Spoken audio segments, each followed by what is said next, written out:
The guy who woke up on an unfamiliar seashore first thought that he had no memory of who he was. How did he end up here? Why on this beach and not some other place? The waves were slowly rolling onto the sand, adding even more mystery to the situation. He did not pay attention to the sea view and the debris of unknown origin floating in the water. His eyes were riveted on the grove in front of him, trying hard to understand why, in the end, fate had brought him to this place. His memory, as if on cue, was in no hurry to help him. After much deliberation, he decided to explore the sea, hoping to find at least some clue or trace. But the sea remained silent and merciless, not betraying a single secret. Not the slightest hint of land was visible on the horizon, and he could not understand what part of the world he was in. This made despair and confusion grow in his soul. The next moment, he felt something float up to his leg and begin to lightly beat against it, as if trying to overcome some obstacle. Lowering his head, he was surprised to find that it looked like a small house or booth, but its true purpose in the sea remained a mystery. So the boy dared to pick up the discovery and bring it closer to his eyes, trying to get a better look and understand what kind of miracle it was. His heart began to beat faster out of curiosity. It seemed that the found object hid many secrets. The boy could hardly contain his excitement as the anticipation of discovery consumed him completely.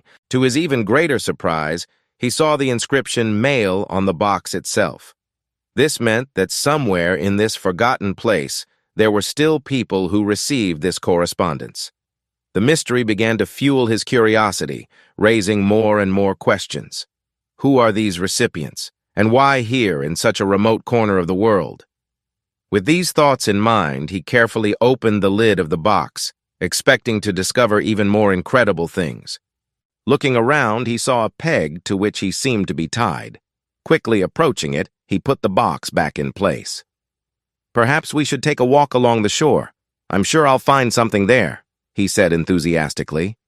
Leaving the mailbox in its place, he turned and walked along the shore, hoping to find some clues that would help him understand where he was. The wind rustled the leaves, echoing his footsteps, and the waves whispered their secrets softly, as if inviting him to discover the hidden secrets of this place.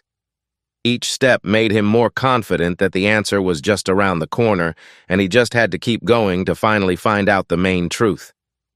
A little time passed, and when dusk gathered around him, he returned to the mysterious box and the footprints left near it. Words could not express his surprise. The guy just froze, silently looking at the mysterious box in front of him.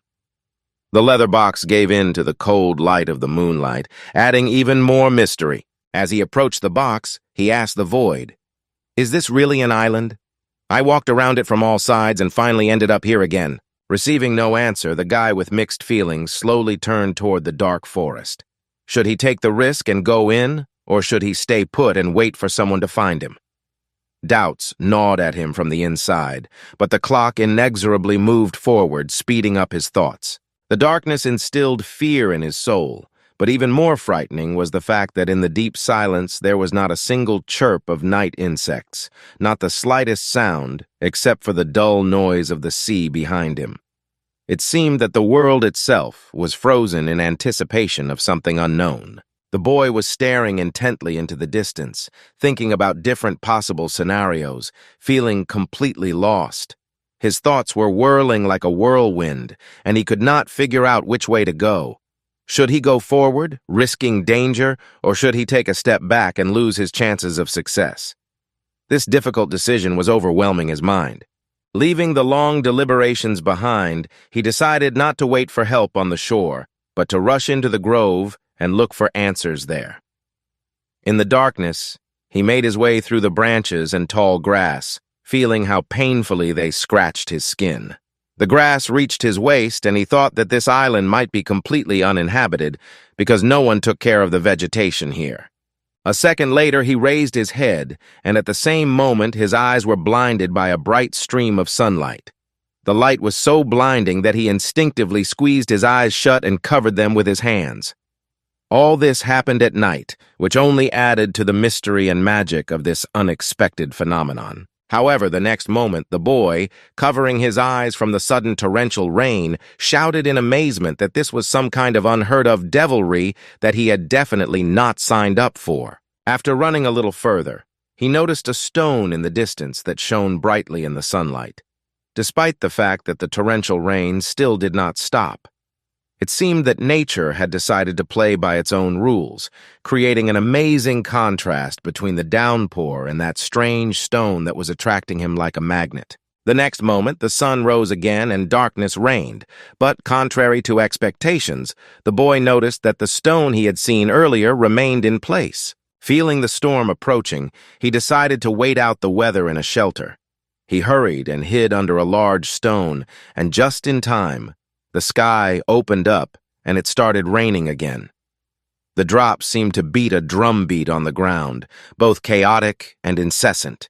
It was impossible to predict when this heavenly wrath would end. Looking at it and observing what was happening around him, the boy fell to his knees and, bowing his head, said quietly, "It seems that the weather here is completely unpredictable." His thoughts were confused because he still did not understand where exactly he was. Suddenly, the phone in his pocket vibrated, sending a message that instantly caught the attention of the young man, who seemed to have forgotten it existed. The young man turned in his direction in surprise. Perhaps this was his only chance to find out where the hell he was and what kind of place it was. His heart began to beat faster, and his mind tried to find at least some clue in this mysterious environment. But before he could pull his phone out of his pocket, he slipped and fell right into a puddle. Getting wet, the device instantly shut down, no longer showing any signs of life. Despite all the setbacks, the guy didn't give up. He pressed all the buttons and maniacally tapped his finger on the screen, hoping that the phone would finally turn on and he would succeed. His eyes were burning with stubbornness, and his breathing was rapid with tension. Silence reigned around him, broken only by the barely audible click of his fingers. After his last attempt failed, he began to shout curses at the phone. It had been his last hope, and now there was nothing left of it either. Outraged to the limit, the guy threw the innocent phone to the ground with all his might. He didn't care what happened to the device, because he couldn't help him solve the problem anyway. With his hands on the ground, he was breathing heavily on his knees. The emotional outburst had exhausted him more than he could have imagined. Despite his ragged breathing, he kept his eyes on the phone in front of him, keeping a spark of hope in his heart. His inner feeling did not allow him to accept what was happening so easily. Every signal on the screen only fueled his desire to believe in a different ending to this story. Clenching his teeth until they hurt, he covered his eyes and crawled out of his hiding place, still picking up the fallen phone. His heart was beating like a drum in his chest, and every step echoed in his head as fear and determination fought a passionate battle inside him. Picking up the phone, he hurriedly wiped the screen of the water droplets that had collected on the surface. He wondered if the gadget would work again if he dried it thoroughly and cleaned it of moisture. Suddenly, a bright flash of light hit him right in the eye, forcing him to turn away from his current activity. He turned his head in surprise toward the light source. What could it be? Could it be some kind of danger or, on the contrary, something interesting? The boy stood in indecision. The words he wanted to say seemed to have lost their meaning and turned into confusion. Somewhere in the distance, a light flickered dimly like an old lantern, but he could not make out what it was. What could it be, he wondered, trying to figure out whether it was just a mirage or a harbinger of something extraordinary. The boy was so engrossed in his activity that he didn't even notice the steady rain coming down from the sky, which was mercilessly flooding his phone. In the distance, he could see a bizarre building from which a bright light was pouring, as if directed to him, into the dark depths of the forest where he was. He, boy, with his phone in his pocket, crept up to the building where, to his surprise, there were no lights. However, light shone brightly from all the windows on the upper floors, casting a soft but mysterious glow around him. He felt every step filling him with adrenaline, as if there was some kind of mystery in the air. Over and over again, the TV screen showed news about the fruitless search for tourist students from L and C colleges who had mysteriously disappeared while hiking in the mountains. The search had been going on for 20 days, according to police estimates, but there were no traces pointing to the boys' whereabouts. The police appealed to the public for help, asking them to report any information they might have. Hope for success seemed illusory, but society did not lose faith and actively participated in the search, spreading messages on social networks and forums. Each new day brought new expectations and doubts. Eavesdropping on their conversation, the shopkeeper immediately went to the TV, picked up the remote, and changed the channel. With a sarcastic smile, he said that the world was just a fairy tale. Then, announcing his dissatisfaction, he asked if this audio was really useful for his damn business, that he was forced to listen to this nonsense. As he flipped through the channels, the man grumbled and muttered about what was being shown, wishing for once he could get some good news and not just one more reason to be frustrated day after day. On one of the channels, he came across the same report he had just turned off, but with new details. The journalist said that the investigation into the murder of a woman on day X had been suspended due to the interference of the security services and high-ranking officials. The owner did not listen to the story for long, although it was then that the only witness who had seen the suspected killer was announced. However, this mysterious witness managed to escape justice, leaving everyone searching for the truth. This case is too mysterious not to capture the imagination. Switching the channel, he came across the news, where the presenter reported on the famous singer, G. He was suspected of drug use and was currently missing. The situation was getting more and more tense. The anchor not only talked about, but delved into the details of the scandal of the past year when the famous artist G, while at a luxurious yacht party, met with a scammer who slipped him drugs, drawing him into a dangerous trap. With anger and contempt, the host turned off the TV and said that the country was going crazy. He added that these bad artists think drugs are a reward for courage or talent. He complained that he hadn't heard any good news for days and that their hopeless stories only depressed his soul. As if only at that moment he remembered the guy sitting behind him, the man turned to him and asked him what he thought about this and the news that was being discussed everywhere. The guy looked up, as if pondering every word, and answered, "Honestly, I don't even know how to feel about it. It's all so confusing." Time seemed to stand still for a moment as we waited for his answer. The guy in the cap said nothing, just bowed his head and silently stirred the rice with a spoon, holding the plate in his hands. Realizing that the pause was too long and the man was still waiting for an answer, the guy smiled a little and said thoughtfully, "I think so anyway." He felt the tension ease a little, but he did not let himself relax. There could be many more surprises ahead. The owner felt that the young man did not want to talk to him and was hiding something from him, like a secret that he would never give away. The old man's gaze became penetrating, cold reflection read in his eyes as he began to scrutinize the boy, trying to understand what was wrong with him and why he seemed so strange and suspicious. There was a tension in the air, like the soft rumble of an impending storm. Meanwhile, he really began to realize that something was wrong. The host's pause was too telling.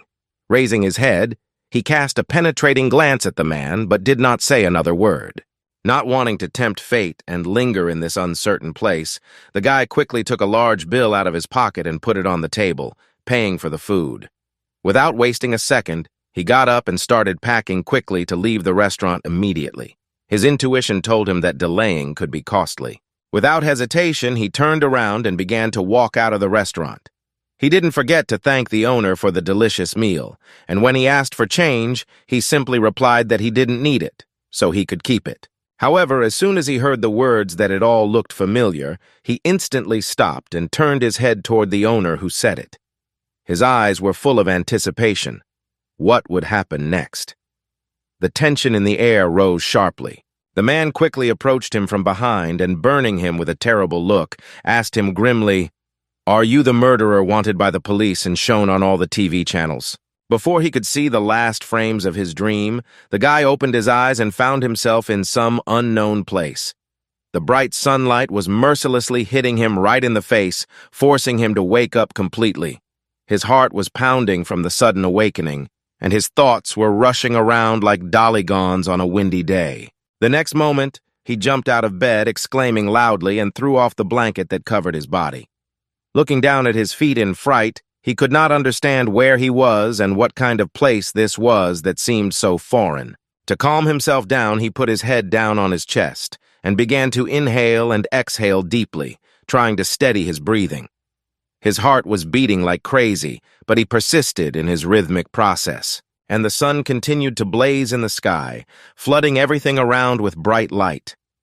Outside the window, he could hear the cheerful chirping of birds and the melodious sounds of the wind, which tousled the leaves on the branches in a whimsical dance. Calmly, the boy slowly turned his head to the side, gradually examining the place where he found himself, still not losing hope of understanding where he was. His eyes darted from one detail to another, trying to grasp at least some landmark. Suddenly, he stopped, his heart beating faster because he spotted something that could answer his question. Looking into the corner of the room, he noticed a TV shelf with photos next to it and a cross hanging on the wall. His eyes widened in horror, and with a frightened expression he exclaimed, "What the hell is going on here?" He had no idea what kind of place this was or what was going on. Every object seemed to be an unexpected and disturbing signal. After a few minutes of futile thinking, the boy approached the door and, opening it carefully, looked out into the corridor. His eyes sparkled with impatience, looking for someone to ask about this mysterious place. The crispy floorboards under his feet betrayed his every step, adding tension to the atmosphere. At the end of the long corridor, he noticed a vague silhouette that seemed to be busy mopping the floor in the place. The silhouette looked mysterious, and its every movement seemed to be filled with some kind of secret. When the young man looked at her mop, his eyes opened wide in surprise. The entire surface was covered with something blood red. This woman, with absolute methodicality, smeared a bright red substance all over the floor, creating an almost eerie pattern. For some time, the boy stood there in silence, completely at a loss, unable to say a word. His mind could not comprehend who this mysterious woman was and what she was doing in this place. Overcoming his fear, because his curiosity and need for answers were stronger, he decided to call out to her, drawing her attention.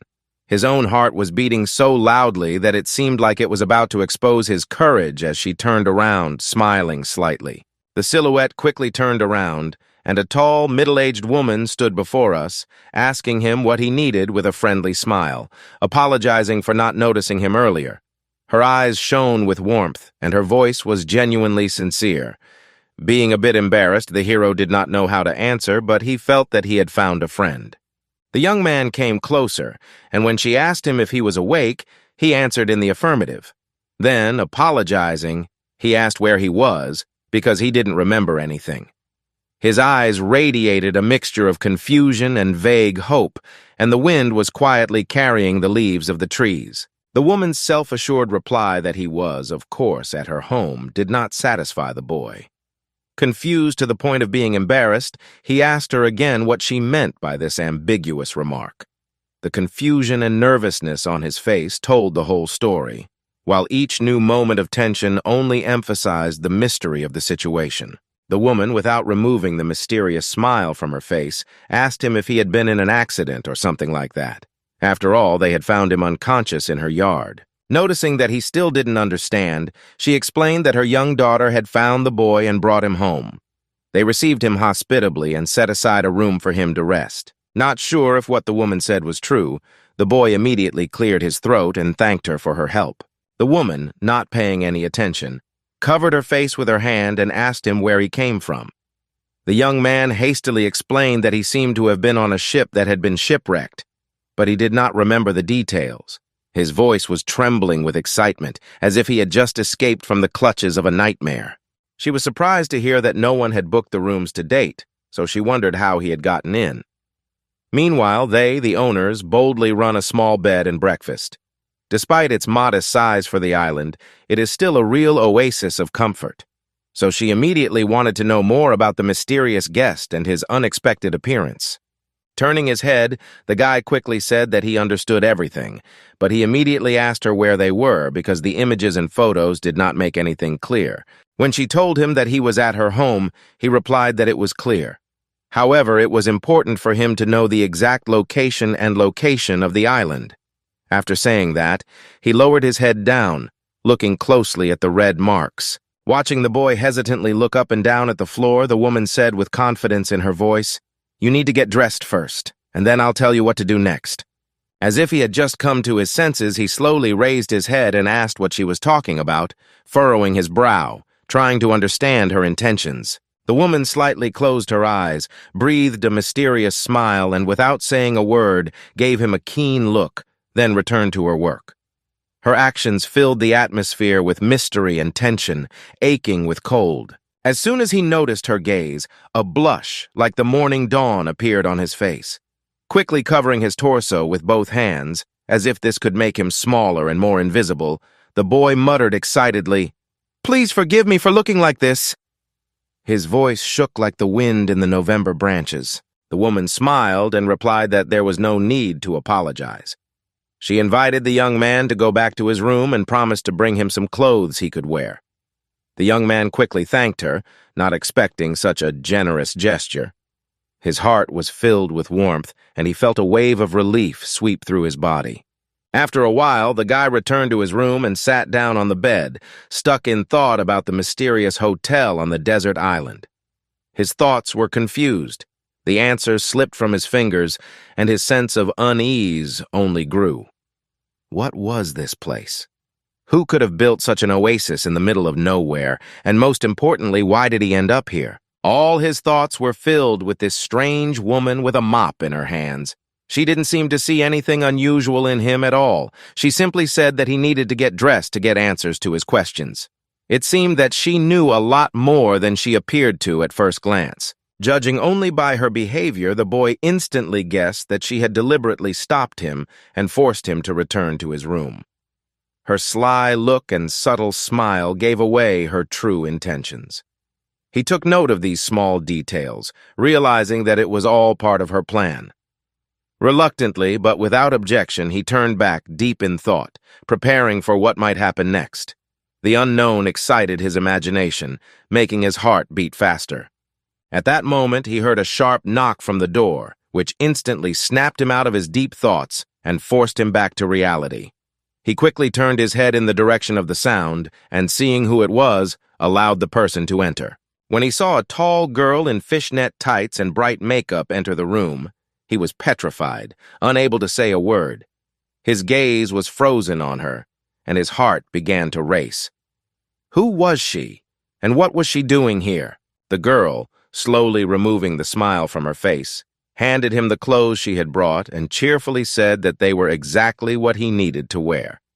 The guy didn't seem to listen to her words at all, silently staring at her and looking her up and down, pausing his gaze on certain parts of her body.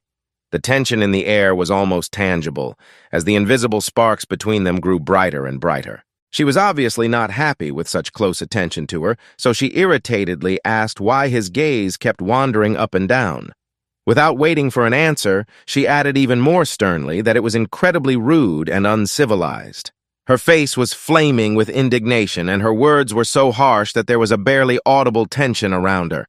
The guy, as if he had just come to his senses, quickly covered his chest with his hands and shouted in fright that he hadn't done anything wrong, but had just been thinking for a while. His voice was trembling, and it was clear that he could barely contain his panic.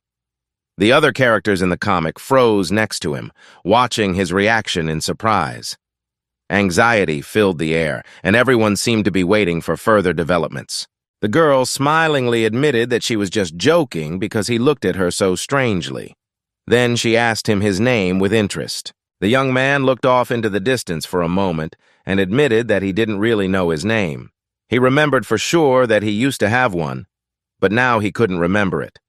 At the same time, a crazy smile appeared on the girl's face, gradually turning into a wider and wider grimace. The next moment, she put her hand to her face and began to laugh incessantly, exclaiming that this was simply impossible. If he really has amnesia, then you can definitely go crazy here. She couldn't stop asking him if he really didn't even remember his own name, and if he wasn't joking about it. She couldn't stop laughing, saying that it was just incredibly cool, because she had never met anyone with amnesia before. It looked like a scene from a movie where the main character loses his memory and finds himself in unusual circumstances. Her eyes were sparkling with delight, and her adrenaline was pumping, creating even more intrigue. Suddenly, the girl stopped laughing, and her smile quickly faded as she took her hand away from him. The intrigue hung in the air as if time had stopped for a moment. Frowning slightly, she quickly answered, "Okay," without even turning toward the guy who was smiling with all 32 teeth and clearly enjoying the victory that had suddenly winked at him. However, the next moment, the smile disappeared from his face. It was hard for him to believe that she was serious, and it really didn't seem like it. Coming closer to the girl, he cautiously asked her how he got here and if she happened to know his name or any other information. Her eyes met his, and he could read mystery and a certain wariness in them. Perhaps she could shed some light on the mystery of his arrival. Despite the fact that he had not received an answer to his previous questions, the guy did not give up and continued to insist. He firmly stated that he knew she was on the island. However, his ardent curiosity was unrelenting, especially about where exactly this island was located. The girl asked him again with suspicion in her eyes, "Do you really want to know where we are?" The guy nodded his head without hesitation, confirming his determination, and said with authority that his desire to know the truth was unwavering.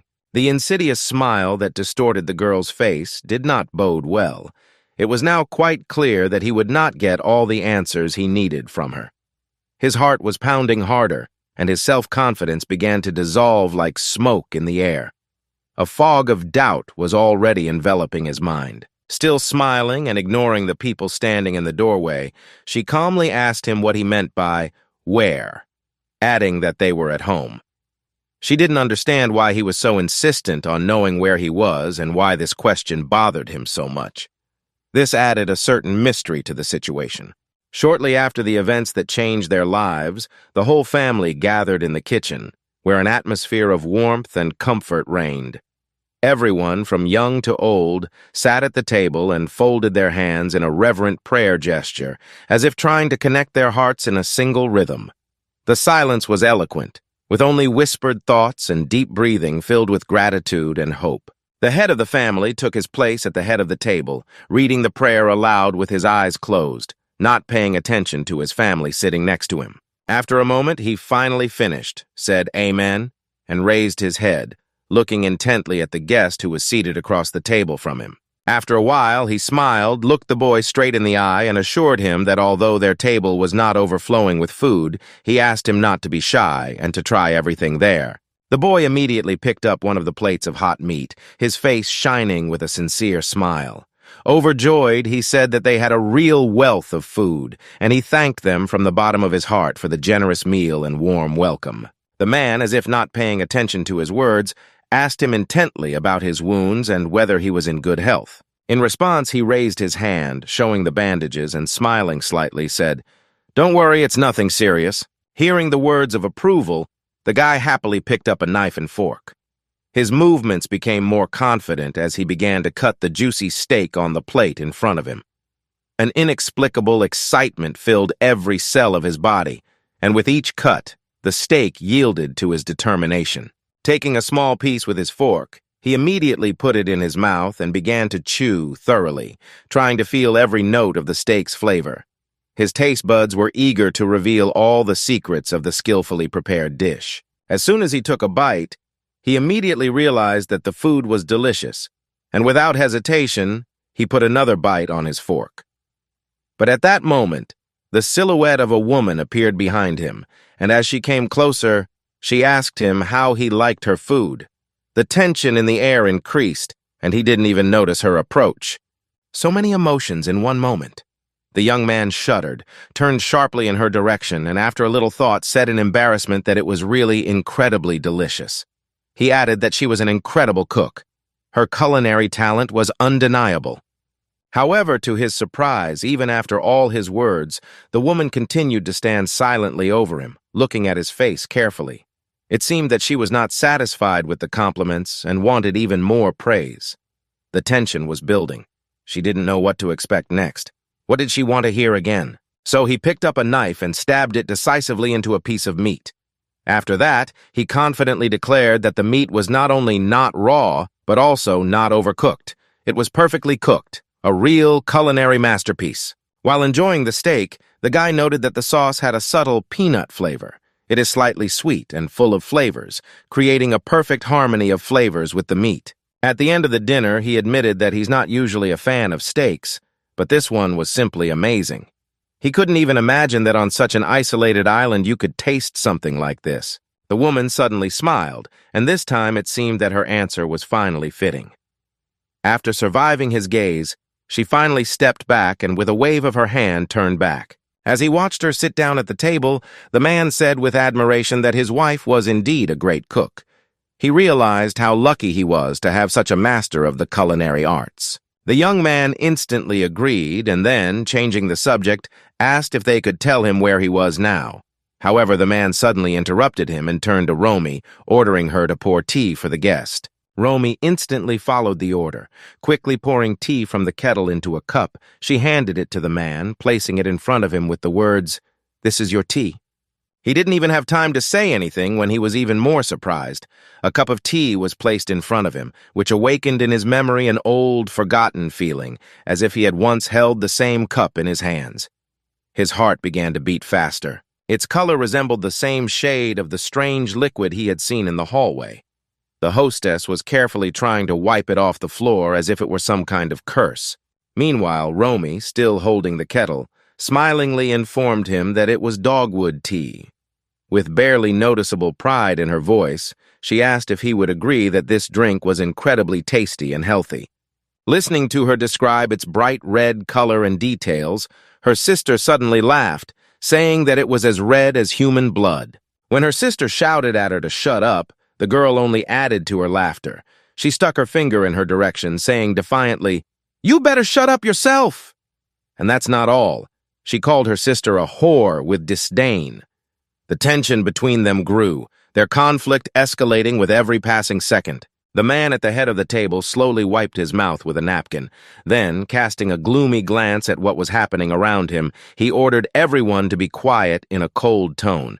His words sounded like thunder in the middle of a storm, and the tense atmosphere immediately became silent and ominous. At the same moment, everyone fell silent, and the room plunged into dead silence. It seemed that even the birds outside the window stopped chirping, and the clock stood still. Then the man finally spoke, addressing Yumi with cold determination. He harshly but fairly ordered her to apologize to her sister, explaining that she was not a prostitute. Yumi immediately tilted her head, blurting out an apology to her sister. She felt disappointed because all her crazy fun had to be interrupted. The man then turned to Romy, ordering her to apologize to Yumi as well. Romy squirmed in response, trying to object, and indignantly asked why she had to do this. Her father, listening intently, did not say a word, but his face instantly darkened, filling the atmosphere around him with even more anxiety and frightening tension. Romy decided not to tempt fate, and after looking at her father in fright, immediately turned her gaze to her sister, apologizing to her. The boy, standing aside, silently watched this scene, not hiding his fear of what was happening. The tension in the air grew thicker, and every gesture seemed decisive. The next moment, the clock in the kitchen struck 2 o'clock in the afternoon and loudly announced it with its melodious chime. The man in black, sitting across from them, stared at them in silence, but suddenly jumped up quickly, grabbing the table in front of him, leaving his food untouched. Something unpredictable flashed in his eyes. Minu slowly looked around the table, looking tired, and finally spoke. "Gentlemen, it has been 2 hours since darkness fell." Without waiting for a response from his interlocutors, he quickly got up from the table and headed for the exit, not paying attention to reactions and not looking back. His confident footsteps echoed in the room, leaving behind an aura of mystery and determination. This behavior surprised everyone. He stopped involuntarily and followed him with a slightly confused look until he finally closed the door behind him without looking back. Had he really left? Goosebumps ran down my spine as I waited for this mysterious event to continue. What would happen next? When he turned around, he pointed his finger at the closed door and asked if this boy was really their son and they were all family. The atmosphere in the room instantly became tense. The woman looked at the young man and said with a smile on her face, "If you are asking about Mina, you still have an important task. Do you remember to take care of the pigs? It's time to feed them." Her eyes were full of satisfaction, as if she had found a way to keep him on his toes amidst his daily worries. The young man again cut a piece of meat and asked where it came from, because it turned out that they raised their own pigs. The woman gave him a glare and admitted that Yumi had personally slaughtered them. He didn't even pay attention to her words, continuing to enjoy his meal, saying, "It all makes sense now." However, in the next moment, it dawned on him she had mentioned Yumi's name. This surprise made him open his eyes wide in surprise, and he looked up to see the little girl sitting next to Romy, greedily eating her steak, leaving a chaotic mess of flavorful pieces of meat around her. Her eyes were shining with joy, and every bite was a real feast for her. He could hardly believe that this child was capable of such things. Although her appearance was terrifying, she did not look like a defender or an executioner. Some time passed when the boy suddenly offered to help the woman with cleaning and washing dishes. The surprised woman asked him why he wanted to do this, since he was not obliged to do so. He replied that he had no money and had to rely on their hospitality, so he promised to do everything in his power to repay them for their kindness. His words rang with determination, and even a faint light of hope began to flicker in his eyes. The answer came as a real surprise to the woman, so, a little embarrassed, she thanked him for his help. Her eyes sparkled with both surprise and gratitude, which made him smile slightly. After that, she moved confidently toward the stairs, raising her hands above her head and declaring, "In that case, I can rest today and not do the kitchen." Her voice was a mixture of joy and relief, as if a huge invisible weight had been lifted from her shoulders. Looking after her, the guy said, "You should relax and get some rest. You're already doing too much." He followed her until she disappeared from view, and then he turned his head decisively to the side where the kitchen knives were standing, gleaming in the light of the lamp. He continued to look at them, and more thoughts appeared in his head about what he should and should not do in such a situation. Memories from the past intertwined with reality, intensifying the internal conflict. Every moment became a test of his resolve, forcing him to hesitate between fear and the need for action. The sun had already disappeared behind the horizon, and the night shrouded the city in darkness. The young man sat in his room, lost in thought, trying to comprehend the events that had happened to him during this strange day. His thoughts kept returning to the unexpected encounters and mysterious hints. If you think about it, all of them, without exception, are strange people. But the point is not even in their gloomy aura that surrounds them. Each of them is not just unique, but seems to have been snatched from a completely different world. Their looks, movements, behavior, all of it makes you feel as if you've entered another reality, and yet, that's what makes them so fascinating. What is behind their mystery? He suddenly remembered how the woman diverted the conversation every time he asked about their whereabouts. She would only say they were at her house, avoiding specifics with incredible skill. The man he intended to address this question to instantly changed the subject as soon as the hero opened his mouth. With a sly glance, he looked at Romy and, smiling, ordered him to pour the guest some tea. The guy finally realized he was not going to tell his opponent where he really was. What was even more outrageous was their impudence. They even tried to hide this audacity. He also recalled what had been said on TV recently. The number of missing tourists on the West Coast has increased significantly recently, and the search for the missing L and C college students is still ongoing. The information made him anxious, but he took a deep breath of fresh air, hoping that he would not be affected by these adventures. All his thoughts were very disturbing to his soul, and he frowned. The picture was slowly forming, and it looked quite logical. He realized that these people were clearly not who they said they were. He turned around and jumped on the bed, quickly opening the pillow. His eyes shone when he saw the bandaged kitchen knife, which he managed to pull out. It was hard to believe, but he couldn't rule out the possibility that no one would notice that he had a weapon in his hands to defend himself against this terribly strange and suspicious family. He needs to act carefully and decisively. Something he did not expect may soon begin. Hearing barely audible sounds behind him, he continued to carefully examine the object in front of him, wondering aloud what he should keep at hand. Only then would he be able to sleep peacefully. Suddenly, a voice came from behind him, which made him jump in surprise. The unknown person politely asked if he could come inside. Quickly hiding the knife back, the guy spoke quickly. "Of course, come in," his voice trembling with impatience. A woman instantly appeared on the threshold, obviously unhappy about something, and without saying a word, she moved straight toward him. The woman seemed to be caught up in her own thoughts, and her eyes were burning with anger. What had made her so angry? Not expecting this turn of events, the young man suddenly looked away and began to mumble something, saying that it was very late, but he was incredibly curious about what had brought her there. He tried to find the words, but his thoughts were in a whirlwind. The tension grew with each passing moment, the atmosphere becoming more and more mysterious and intriguing. However, to his horror, the woman did not answer his question again. She only continued to approach him like a shadow at sunset. When she was very close, she grabbed him by the shoulders with both hands, holding him firmly in place.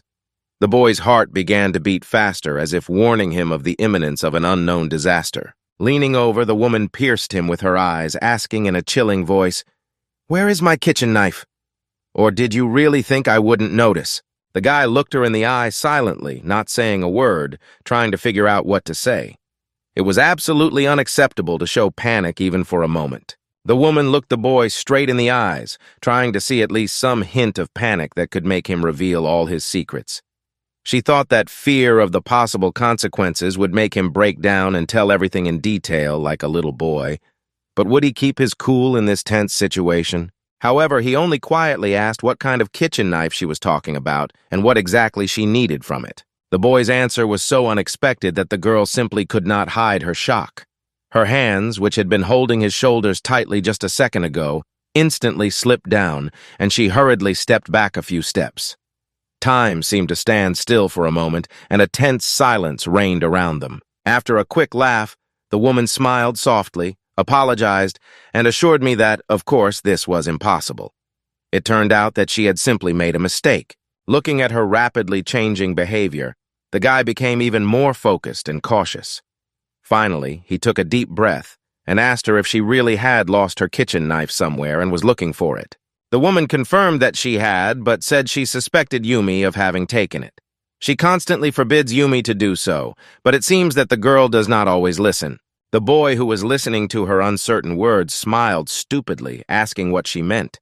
He did not understand anything except the fact that her knife was missing. The woman apologized for the disturbance, expressing regret for disturbing him so late at night, and hoped it had not caused any significant inconvenience. After receiving assurances that everything was fine, the woman opened the door and said with a wink and a smile that never stopped, "In that case, I wish you a good night. We'll pay you when your memory finally returns." The guy with the stupid smile continued to stand in front of the door while his hand remained raised. He stood silently listening until the footsteps on the other side of the door died away. Finally, complete silence reigned around him, causing the world to stop for a single moment. Suddenly, his gaze slid downward, stopping at the doorknob. The smile instantly disappeared from his face, giving way to wariness. There was no lock in the doorknob, but a large hole gaping through it.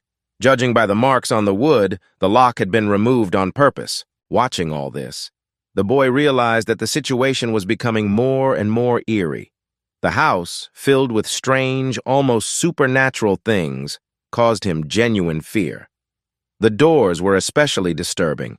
There was no keyhole, no way to close them. It seemed that every room could hide something unknown and sinister. Deep in his thoughts, he didn't even notice that it was deep night. The moon rose over the dark horizon, sometimes hiding behind clouds that were constantly driven by a fierce wind. Later, even when he was lying in bed, he could not sleep. Every thought, one after another, whirled around in his head, forcing him to open his eyes every few minutes. Every shadow on the wall seemed like a threat, every sound outside a challenge. After a few minutes, he realized that in a moment like this, he would never be able to sleep. His mind was working at its limit, analyzing every little thing, every word he had heard during the day. If only he could just turn off his thoughts for a few hours, but it was not in his power. So he continued to lie there, staring into the darkness, unable to quell the stirring inner monologue. He immediately rushed out of bed, abandoning all hopeless attempts to get a good night's sleep and take a break from the chaos around him, hoping for salvation in his sleep. He slowly approached the window, his head filled with heavy thoughts. Looking out of it, he hoped to take his mind off his unsuccessful attempts to sleep.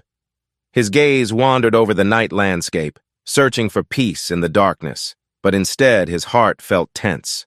The picture outside was pleasing to the eye. A light breeze played with the branches of the trees. The chirping of insects filled the air. The sounds of forest animals echoed in front of the cozy inn. But looking at all this grandeur, the boy only frowned. His thoughts were preoccupied with something else. He simply did not have time to admire the beauty. He had to remember everything. Slowly sighing, he tried to run through all the events that had brought him here. He stood there, completely oblivious to the rising moon, deep in thought. His only desire was to remember who he really was and how he ended up in this mysterious place. His mind was overwhelmed by confusing memories and unanswered questions, and every moment seemed priceless in the struggle for his identity. Suddenly, a thought occurred to the young man that made him open his eyes wide in shock. His mind feverishly began to replay all the events that had happened to him since he first set foot on the island. He suddenly felt for his phone in his pocket and, despite the fact that it was rapidly getting wet in the downpour, hurriedly tried to turn it on, flicking his fingers across the screen. Drops of water made every press a struggle, but he did not give up. Memories of how important it was to get in touch with someone urgently were eating away at him from the inside, adding desperation to his movements. Even when he failed, he didn't even think about what he should do to turn it on, but instead kept pressing the screen in hysterics, trying unsuccessfully to open the phone. When he failed, he simply pushed it away from him with a furious rage and a loud scream, not caring about anything at that moment. His irritation had reached its peak, and it could be felt even in the air around him. Now he finally realized that he had lost his smartphone, probably forever. If only he hadn't thrown it away in a fit of frustration and tried to take it apart and dry it. Perhaps then he would have been able to use the gadget again and eventually find out his location. But such nonsense changes the course of life. At that moment, the guy heard strange sounds from below. His face frowned, and he quickly tilted his head, trying to see what was going on. Below, along the narrow path, Minu was moving at a fast pace. Behind him, at a slower pace, was a guy with a heavy sack on his back. The lanterns on both sides of the road and the rising moon created a magical palette of light. Their shadows were clearly visible on the path, adding to the drama of the scene. The whole spectacle made the guy frown nervously. After all, it was already late at night, and all the animals they were breeding should be deeply asleep. Every sound reflected from the walls seemed to echo the disturbing echoes of nighttime secrets. However, there was something uneasy in the air, and the boy could feel it at the level of his sixth sense. The boy in the black sweatshirt, who was walking slowly ahead with his shoulders bent, was none other than Minu. Minu was known throughout the village for his ability to take care of the pigs that had become his trusted companions. But who was the guy in the plaid shirt walking behind him was still a mystery. He had never seen him before, and it was not an easy task to recognize the figure only by his back. The next events promised even more uncertainty and intrigue. After thinking about his plan for a while, the guy rushed to the bed, instantly pushed back the pillow, and pulled out a sharp kitchen knife hidden under it. Frozen with excitement, he clutched the weapon in his hand, feeling the adrenaline filling his body. What was in store for him now? A little while later, he crept to the door, trying to open it as quietly as possible so as not to make a sound. Cautiously stepping out, he realized that every second was worth its weight in gold.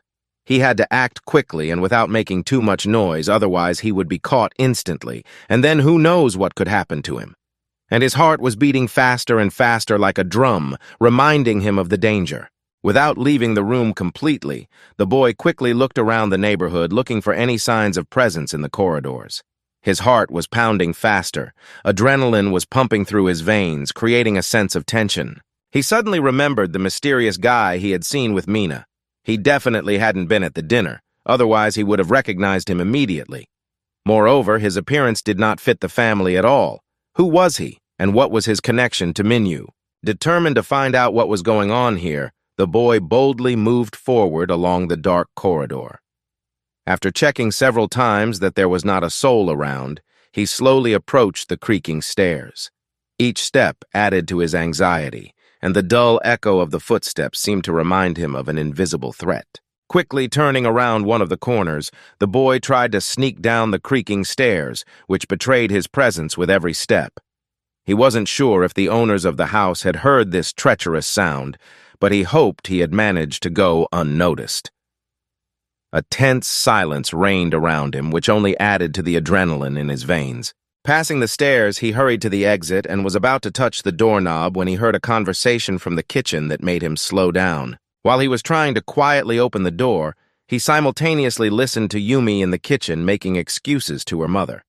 She claimed that this time it was definitely not her who took the knife from the kitchen. Her voice was trembling, and there was a hint of fear in it. Her mother seemed more than tired of these conversations, her eyes full of distrust. To her great surprise, the woman immediately believed her words and asked her if it was true. If she was so sure of her words, who did she think could have done it? Distrust quickly turned to curiosity, and there was a tension in the air. The woman kept looking at her face, waiting for an answer. The girl shouted out in irritation that she did not know who it was, and perhaps it could have been the new boy.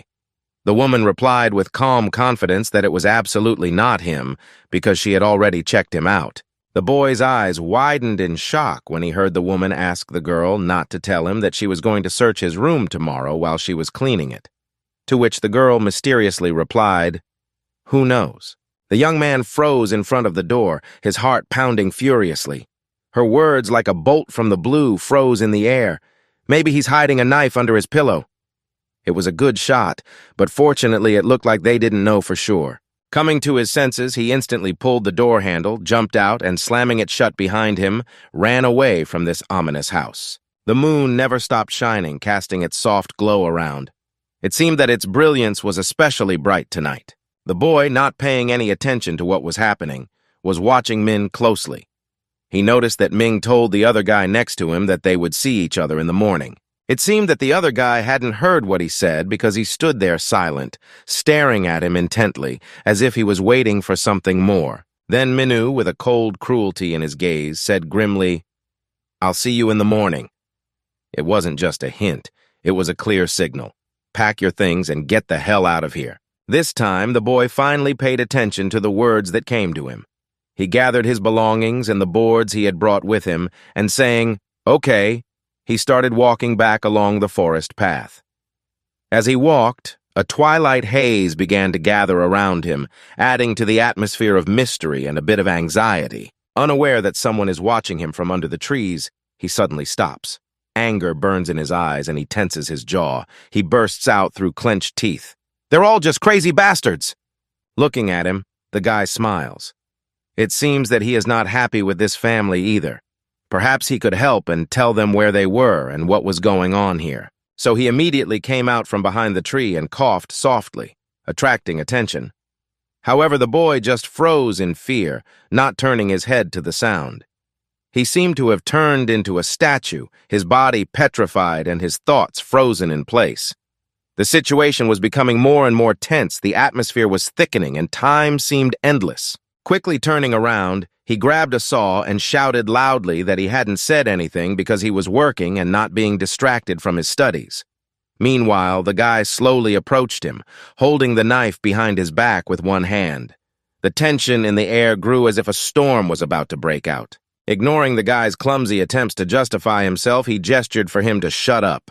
Then he quietly explained that he would keep the secret safe and tell no one. After a while, our hero and his new friend came to the place of work.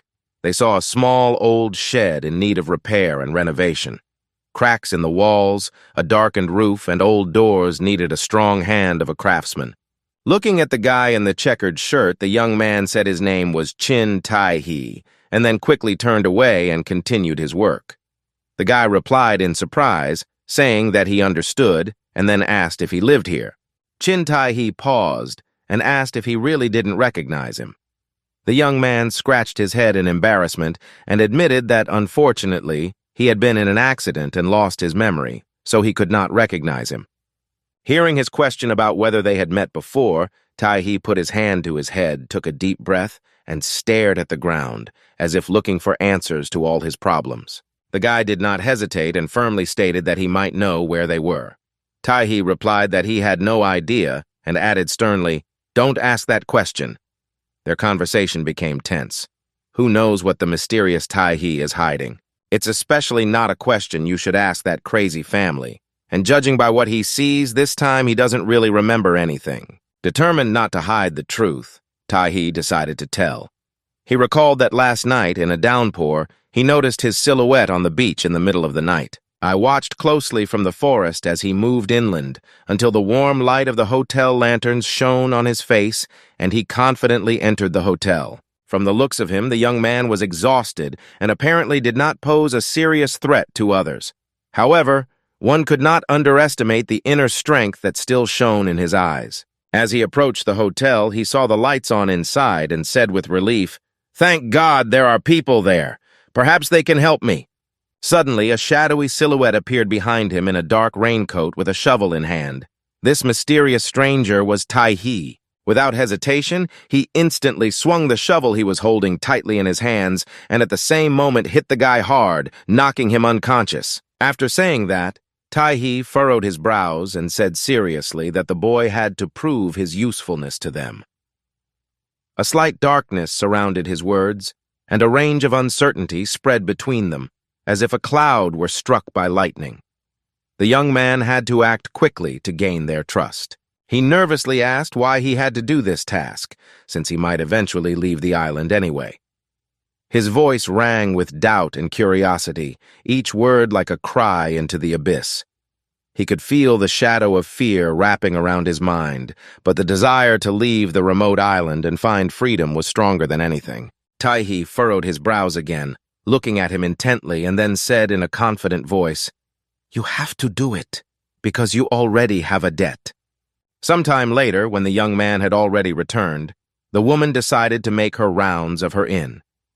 She walked slowly and carefully, illuminating all the corners of the corridors with a powerful flashlight that she held at arm's length. Each of her steps echoed in the silence, adding to the atmosphere of mystery and a little bit of fright. The floor creaked as she walked down the narrow corridor that stretched from side to side, crawling past the various rooms that lined both sides.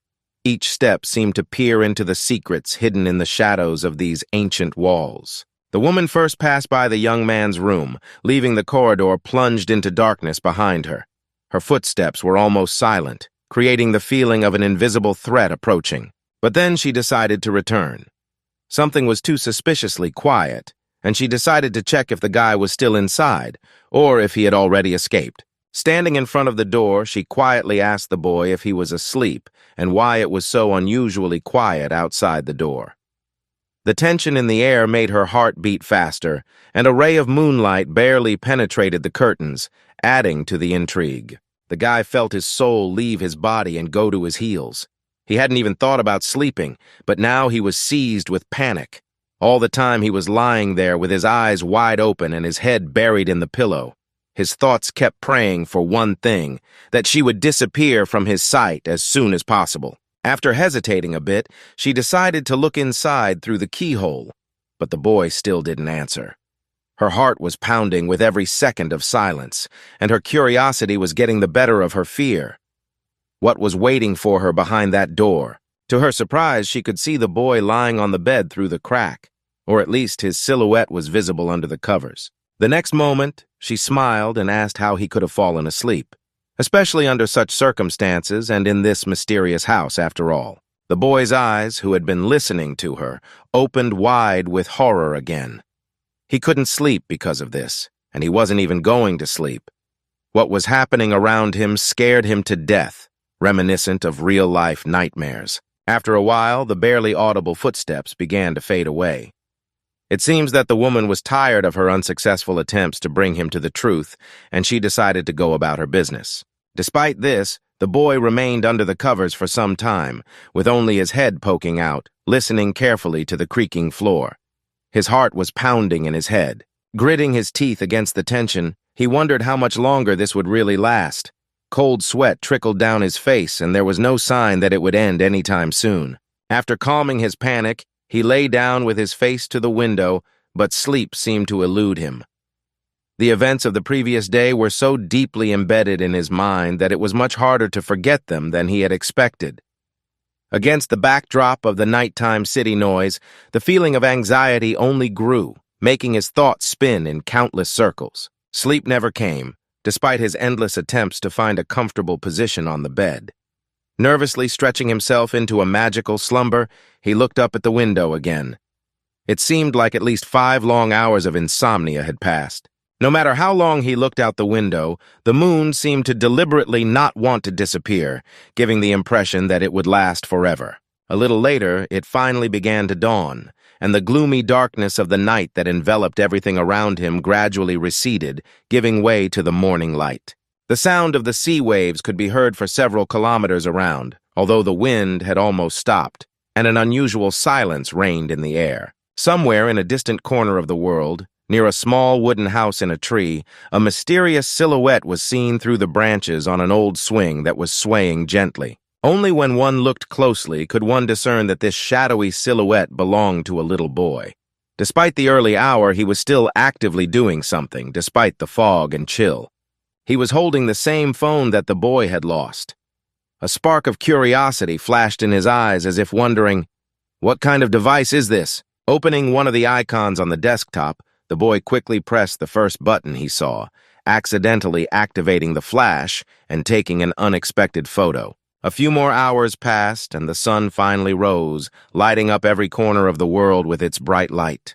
Sitting at the table during breakfast, the boy stared in shock at the huge amount of food filling the table. This time there was even more food than yesterday, and its variety was simply amazing. Opposite him, just like last time, sat the head of the family, wiping his hands with a napkin and unobtrusively asking if he had slept well last night. The guy looked like he hadn't slept for several nights in a row, although he claimed otherwise, saying he had had a great rest. His eyes were filled with fatigue, and under them were dark circles that indicated sleeplessness. His every movement betrayed weakness and exhaustion, which was hard to miss.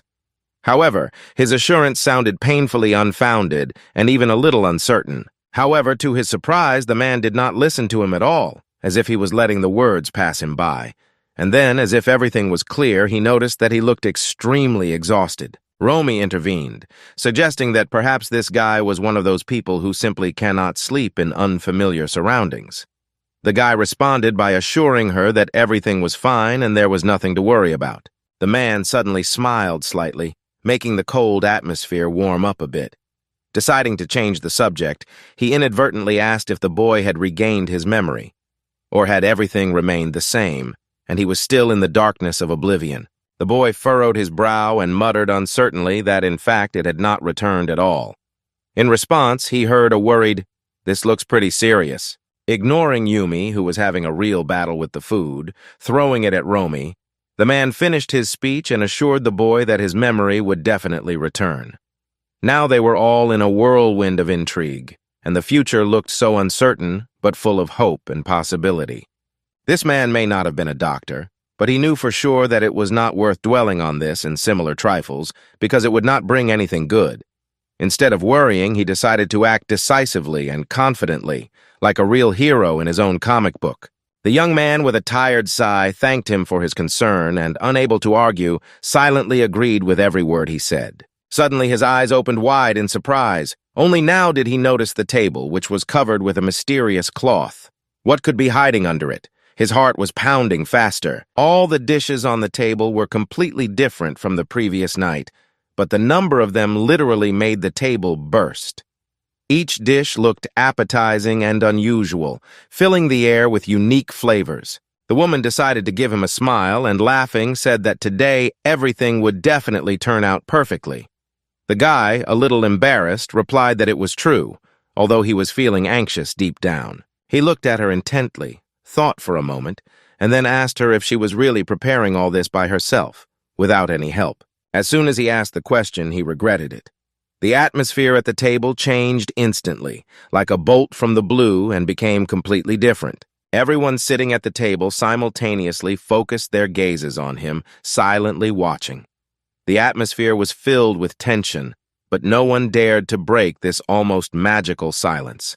A feeling as if time had stopped gripped everyone present. This scene made the boy plunge into even greater terror. He would never have believed that his question would be ignored like that, and that the reaction of others would be so violent and unexpected. Yumi and Romy, who had been busy doing their own thing, suddenly stopped, looking at him in fright. Everyone else was frozen in silence, focused on their thoughts, not saying a word. The head of the family, who had been staring at him with a piercing gaze, finally broke through. Without thinking twice, he smiled slightly and asked ominously if he had any problems. With some confusion, the young man asked what he meant and then quickly added, "Of course not, it's not like that at all." Hearing his words, the man did not say a word, but calmly folded his hands and suggested that we finally pray before the meal. The dining room was filled with quiet whispers of prayer, quickly followed by the buzz of countless moods and expectations. The eyes of everyone present radiated peace and gratitude as they prepared to share a meal together. Suddenly, a woman interrupted him, reminding him that she had something else to say to him before she began. Her eyes sparkled with unwavering determination. She then laughed, reminding him that he had promised to tell everyone something important. The man just smiled back and said that he had indeed intended to do so. However, now he could not understand what he had been thinking at the time. He leaned down to the floor without getting up from his seat, and with a sly smile pulled out something that did not immediately catch the guy's eye. Something mysterious that made his heart beat faster and made his imagination work at full speed. Without hesitation, the man abruptly dropped them on the dining room table, placing a pair of dirty and wet shoes in front of the young man.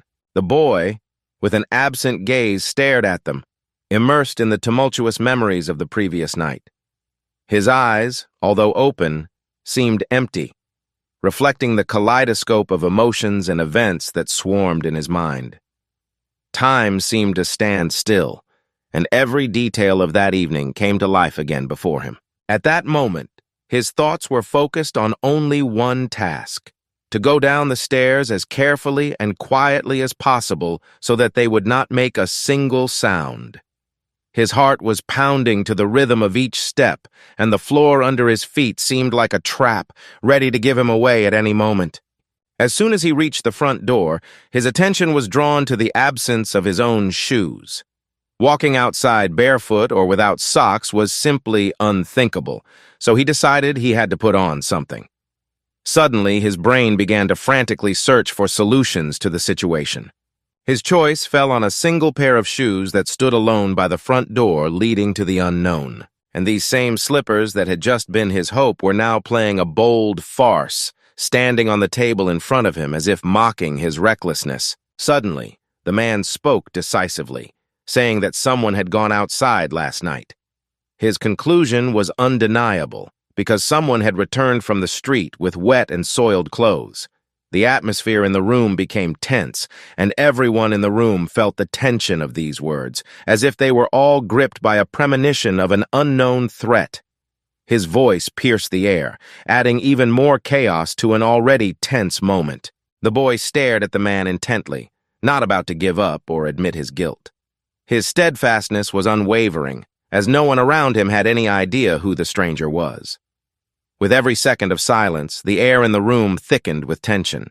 Suddenly, Romy suggested that it could be Minu. Then she asked who else would go out in the middle of the night wearing someone else's shoes. Yumi seemed to fully support her sister's opinion. She instantly jumped up from her seat and sharply pointed at Mina, calling him a fool. Continuing irritably, the girl emphasized that Mina had ruined their father's favorite boots, and that, in her opinion, meant his inevitable death. The tension in the room grew. The man, keeping his eyes on the horizon, asked the boy if he had really stolen his shoes. Minu quickly shook his head in the negative without saying a word. In response, he slowly turned to his son. His eyes shone with some kind of inexplicable inner fire. The moment frozen in the air seemed to stretch on forever. Finally, looking angrily at the boy, he said decisively that lying was a deadly sin for their family. Somewhere in the corner of the boy's mind, he realized the seriousness of these words. He, angry and tense, turned to the other man once again. "Did you take my shoes or not? Be honest, I expect you to confess if you did." But despite this, Minu shook his head again, clenched his teeth tightly, and closed his eyes. It was as if he wanted to say that he hadn't really done it. However, this was not enough. The man was as silent as a stone.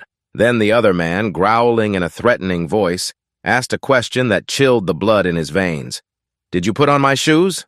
Minu shook his head again, his expression now looking extremely desperate. He did not say a word, although he was certainly not mute. The reason for his behavior remained a mystery. The man suddenly got up from his seat and approached the young man like a shadow, hovering over him with suspicious eyes. He declared decisively that he had no doubt it was definitely him. At that moment, the young man jumped up, shouting loudly for everyone to wait. He even closed his eyes in terror and fear. Noticing that everyone's attention was on him, he slowly lowered his head to the table. In a quiet voice, he admitted that it was he who had taken those shoes and worn them. The unexpected turn of events caused the man to look around, and with surprise on his face, he asked, "What exactly do you mean?" The guy said that last night he was incredibly bored and couldn't find his phone. Because of this, he decided to go outside for a while to get some air. He really did it because he thought it was just a pair of old shoes and didn't mean anything bad at all. The man leaned his head toward the boy and, with a slight sneer, asked, "Are you tired of life?" The boy, embarrassed by his question, replied hesitantly, "What do you mean?" The man came closer. His gaze was so piercing that it gave me chills. He spoke with a slight smile. "Do you feel that this place is boring? Then we have to fix it. Let us entertain you." Two loud shots from a double-barreled rifle rang out, aimed right in the middle of a flock of flying seagulls circling in the sky. The birds, which had been flying in a friendly flock a moment before, suddenly flew in different directions, frightened by the loud shot. Silence broke, making nature stand still in anticipation.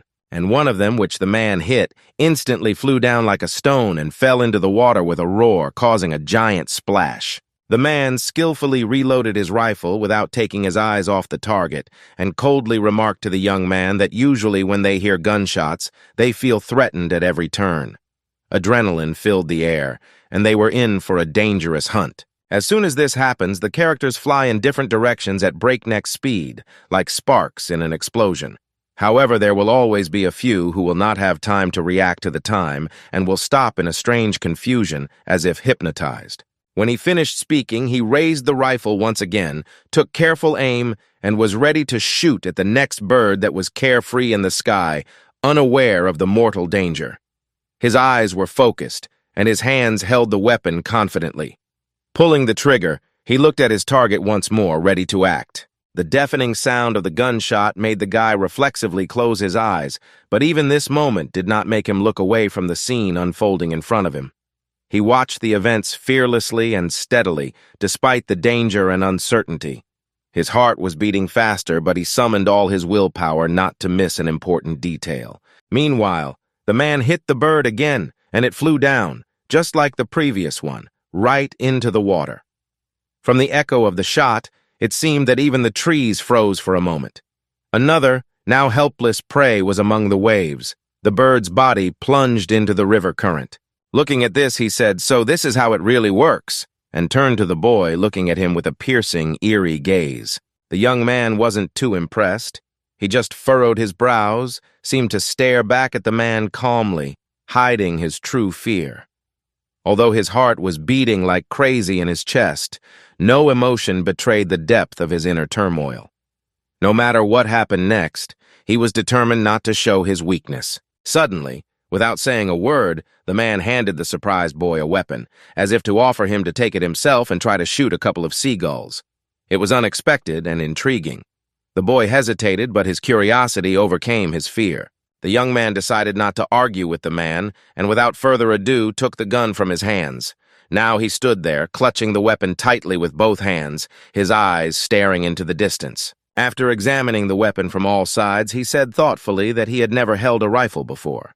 The man next to him asked him with a touch of irony if he was really afraid. He furrowed his brow and said with confidence that he felt no fear. In fact, he just didn't understand why he should be. Perhaps there was doubt deep inside his mind, but he remained as firm as granite. What was behind his determination? The man asked him what he meant. The young man replied that this hunt was not for prey. Then he asked if they killed just for fun. The man remained silent and only asked if he was the one who said he was bored with them.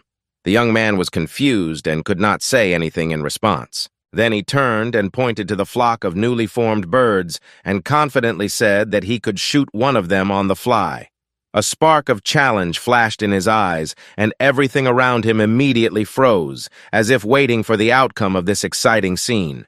There were so many birds around that the man couldn't resist asking his companion if he could really handle the situation.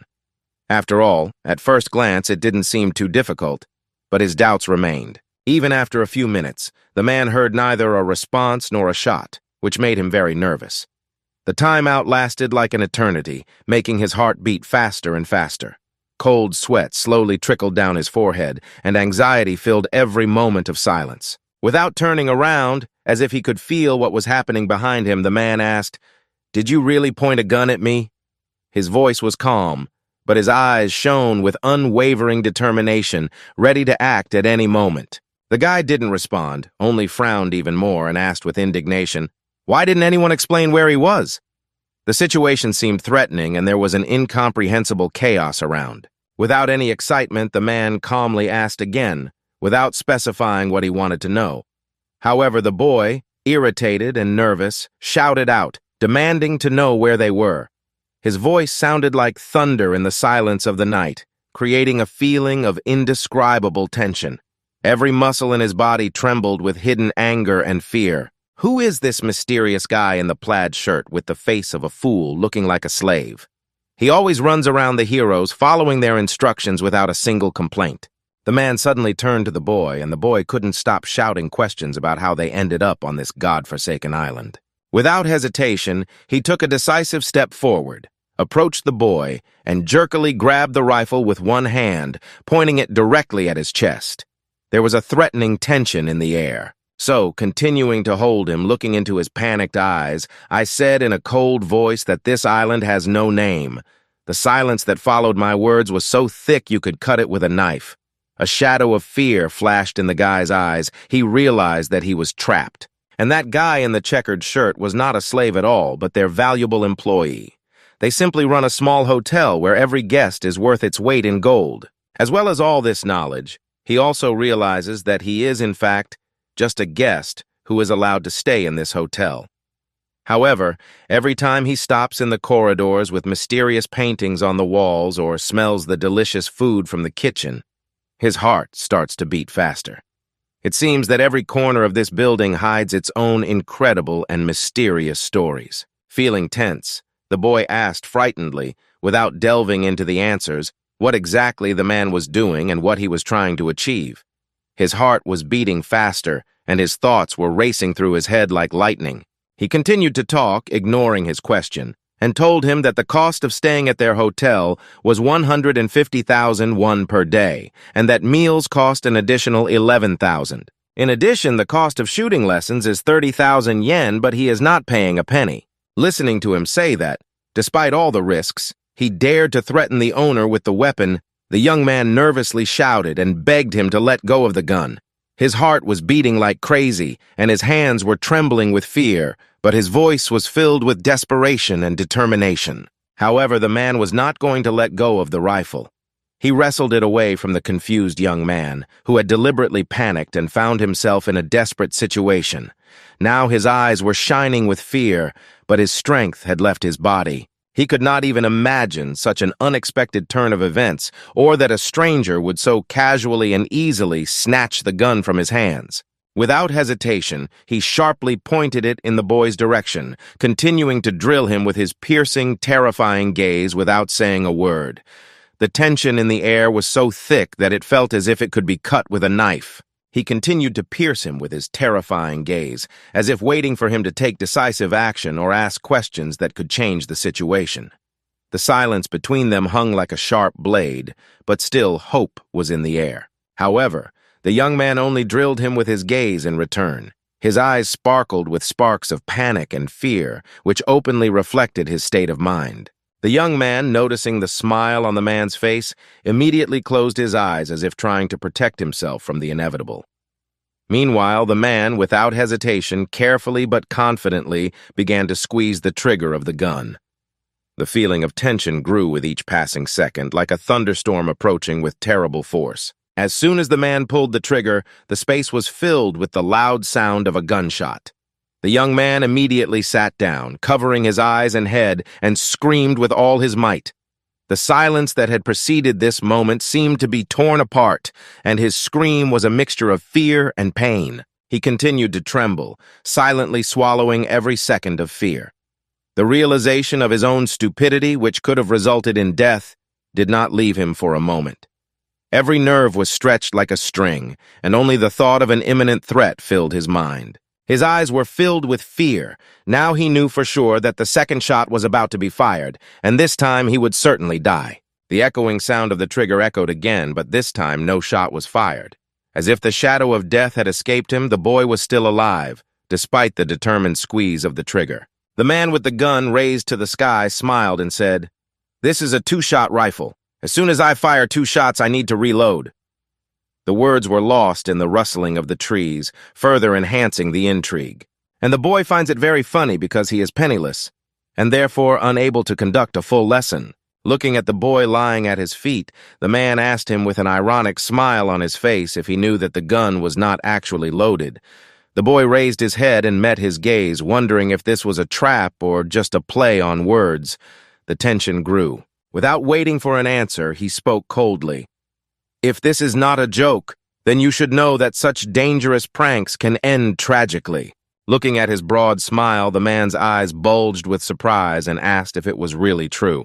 Looking down at him while sitting on the ground, the man exhaled and finally said, "Everything is exactly as you say, and I completely agree with you." After a while, the boy returned to the coast where he had been before. He slowly sat down on the sand, focusing his gaze on the endless sea waves. He looked at the endless sea, thinking about the mysterious strangers he had met here. What is this mysterious hotel on an abandoned island? The young man suddenly remembered the cold smile of the man who had pointed a gun at him. Thoughts immediately sprung to mind. Why are they all doing this to him, and what do they really want? This mystery spread like poison through his mind. Perhaps the answer was already somewhere close by, ready to destroy everything he had believed to be true. He ruffled his hair and tried in vain to remember something. Why the hell couldn't he remember anything? Not how he got here, not who he was. His own identity was slipping away like sand through his fingers, leaving only a feeling of emptiness and anxiety. Suddenly, his eyes fell on something lying on the side of the road. It seemed to be the same mailbox he had seen earlier. The boy's heart beat faster as he felt the inevitable opening. What could it be? He slowly approached the box, trying to remain calm. Its wooden surface was covered with a thin layer of dust, indicating that no one had touched it for a long time. With each step, his curiosity only grew. What secret did this mysterious box hold? Without saying a word, he tried to figure out why it was stretched out on the sand again, even though he had just put it down flat. The waves were gently lapping the shore, adding to the mystery of the moment. Without wasting any time, the boy stood up and headed toward the mysterious box lying in the middle of the sand. He asked himself loudly how it got there, because there was definitely no wind. Full of curiosity, his steps became faster and more confident. As he got closer, however, what he saw made his heart race and cold sweat run down his face, enveloping him in anxiety. The end of the stick to which the box was tied was screwed into the sand with great force. It was extremely sharp, as if it had been sharpened by a carver, resembling a huge pencil. The young man remembered the night before last when he first saw this mysterious mailbox. As if alive, the box rolled up to him and then suddenly crashed into his legs. Amazed, he could not believe his eyes. What kind of miracles were happening? He took the mysterious object in his hands, picked it up, and carefully examined it from all sides, trying to unravel its true nature. What could it mean? How would it affect the further development of events? His heart began to beat faster in anticipation of new discoveries. As he pulled it out of the water, he noticed the length of the stick that was attached to the mailbox. The shape of the stick, which surprised him with its unusual shape, also demanded special attention. He seemed to remember exactly that at the very moment when all this was happening, when the mailbox was in his hands for the first time, the stick was definitely blunt and painted red. And now the situation looked even more eerie. Not only was the stick not painted, but its tip had been sharpened like a pike, and moreover, it had not been driven into the sand but simply left lying on the ground. These details combined to create a sense of unpredictable threat that chilled him to the bone and made him wonder about the true nature of this ominous scene. The young man instantly threw the mailbox peg away after accidentally pricking himself. It fell easily to the sand, leaving a small footprint. He continued to stare intently in that direction, staring at the mailbox with frightened eyes. But the longer he stared, the more his attention was drawn to one mysterious detail. An unexplained premonition was in the air, fueling his anxiety. This box was locked, and had remained so since the time when its edge became sharpened. The boy was torn with curiosity to find out what was inside and why the box was so securely locked. Another attempt to open it only fueled his interest and made his imagination draw new hidden treasures or dangers. Who can unravel the secret that lies inside this mysterious box? For a few moments, the young man hesitated whether to open this mysterious box. However, gathering all his resolve, he slowly reached for the lid, his heart filled with anticipation and anxiety. Finally, he gathered up the courage and with a slight sigh tried to open it. What was inside? The door gave way easily and he cautiously looked inside. On the shelf, he could see some inconspicuous paper. Without hesitation, he carefully picked it up, feeling the tension in the air grow. Studying the pixelated image, the young man tried to unravel its essence and find out what hidden meaning it contained. He moved his finger across the screen as if looking for the key to the many mysteries inherent in each pixel. His eyes shone with interest, filled with a thirst for knowledge and a desire to discover the hidden truth. "What is encoded here?" he thought, diving deeper and deeper into the mysterious world of digital puzzles. Something unknown, hidden on the back of the sheet, shone through the image like rivulets of rain on glass. This pixelated image seemed to hold a mystery that had remained unsolved until now. The hero's mesmerized eyes watched this magical spectacle, anticipating the approach of something important. As it turned out, his intuition was right. As soon as the boy carefully turned the picture over to the back, he saw the number 5 neatly written there. Only one question. What does it mean? Looking at it, he tried to figure out what it really meant. Does it make sense to just write numbers on a piece of paper? Perhaps there was some secret or hidden meaning behind it that he had not yet discovered. Suddenly, the young man noticed Romy coming toward him at a fast pace, someone he had not expected to meet here. The surprise took his breath away, and his heart beat twice as fast. What had brought her here now? He glanced at the note in his hand, and realizing that she shouldn't see these lines, he quickly crumpled the paper. Then he carefully put it in his pocket, trying to smooth it out so that it would not be obvious that something was hidden there. His movements were almost invisible, like a true master of disguise. No one even suspected that he was able to get it into his hands so deftly. Quickly approaching him, she immediately asked how everything went. Her heart was pounding with excitement because it was her first date with her father, and they had spent this time face to face. With that, she smiled mockingly, throwing him a daring look and seemingly mocking his clumsy attempts at being funny, even though her jokes were not funny at all. The boy looked at her nervously and said in an excited voice that her father was a completely unique person.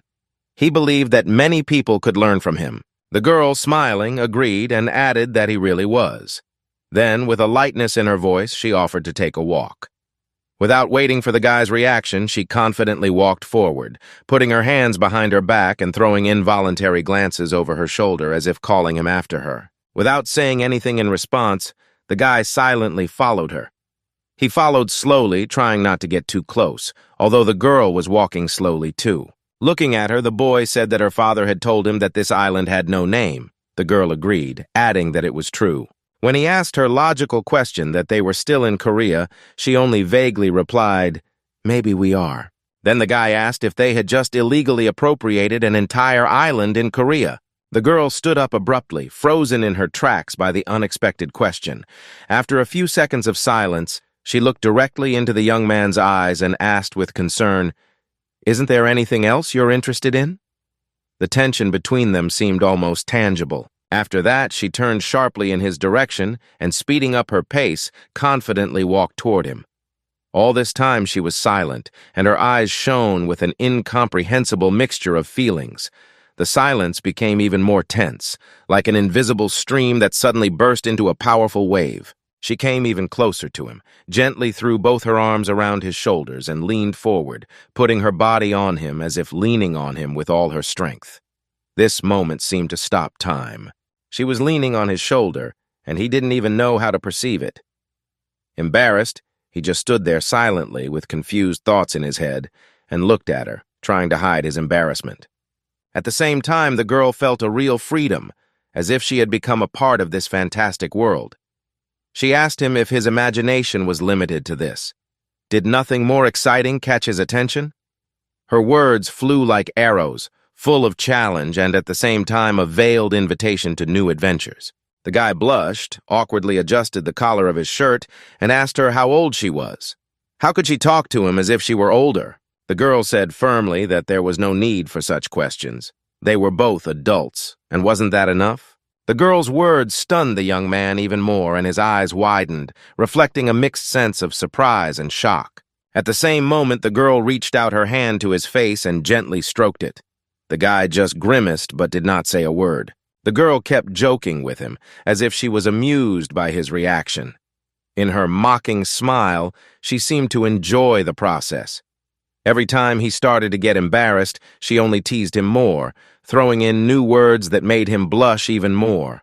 Her eyes sparkled with insolence, and her voice could treacherously play with slinging intonations, which only added spice to the situation. Hearing the words that they were old enough to do something nice, the young man blushed like a ripe tomato.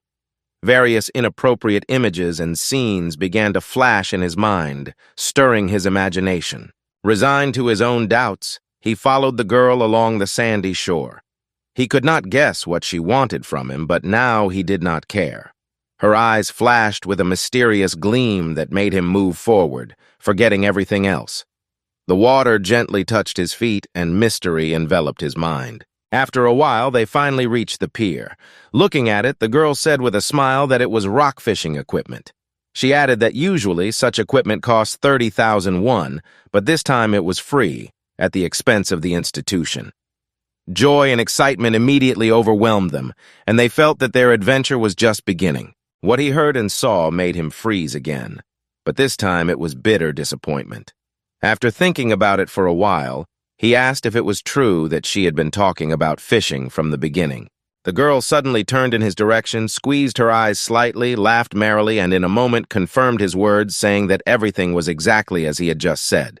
Hearing the answer, the guy raised one eyebrow and looked at the girl again, as if he hadn't expected her to agree so easily. Noticing his confusion, the girl raised her hand to her face, covering it as if she had seen something incredibly funny. Her eyes sparkled like stars in the night sky, and a small smile flashed at the corners of her lips. The young man stood there in thought, not knowing how to react to her unexpected action.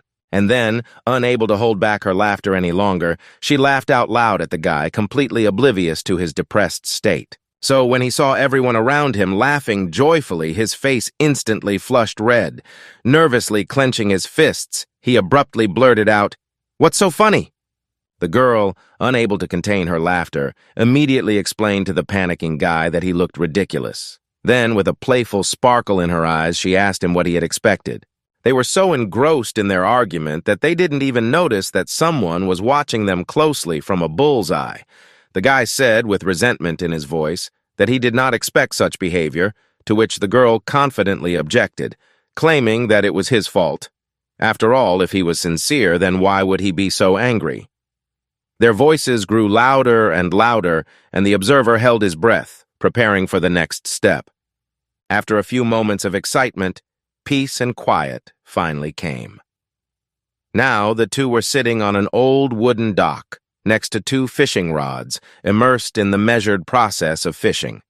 The water lapped gently around them, as if singing a magical melody, adding to the magic of the moment. While putting the worm on the hook, the girl decided to break the silence and asked him if he had ever thought that his memory could return if he went about his daily routine, such as fishing. Shuddering in disgust at what he saw, he admitted that he had never even thought about it before. However, now he recognizes that it is quite possible and is even thinking about the details. He decided to change the topic of the conversation, noting that these worms looked just ugly and disgusting. However, he couldn't help but recognize how skillfully she was manipulating them. Undoubtedly, her skill was impressive. In response to the girl's words that he looked like a man who was difficult to frighten, the guy said that he did not remember who he was. His words sounded muffled as if from the depths of a forgotten memory, and the girl felt uncomfortable. He looked mysterious and at the same time wary, like a hero who had lost his memories and the meaning of his existence. Moreover, he felt completely alone on this mysterious island inhabited by strange people, which greatly increased the feeling of fear. To be frank, he was really scared to the point of goosebumps. The next moment, he fell silent, feeling again some kind of bizarre atmosphere, reminiscent of that strange aura in the kitchen emanating from the man. The air seemed to be filled with an invisible energy, and every hair on his body was tingling with anxiety. As he watched the girl and felt the aura emanating from her, the boy wondered what had really happened.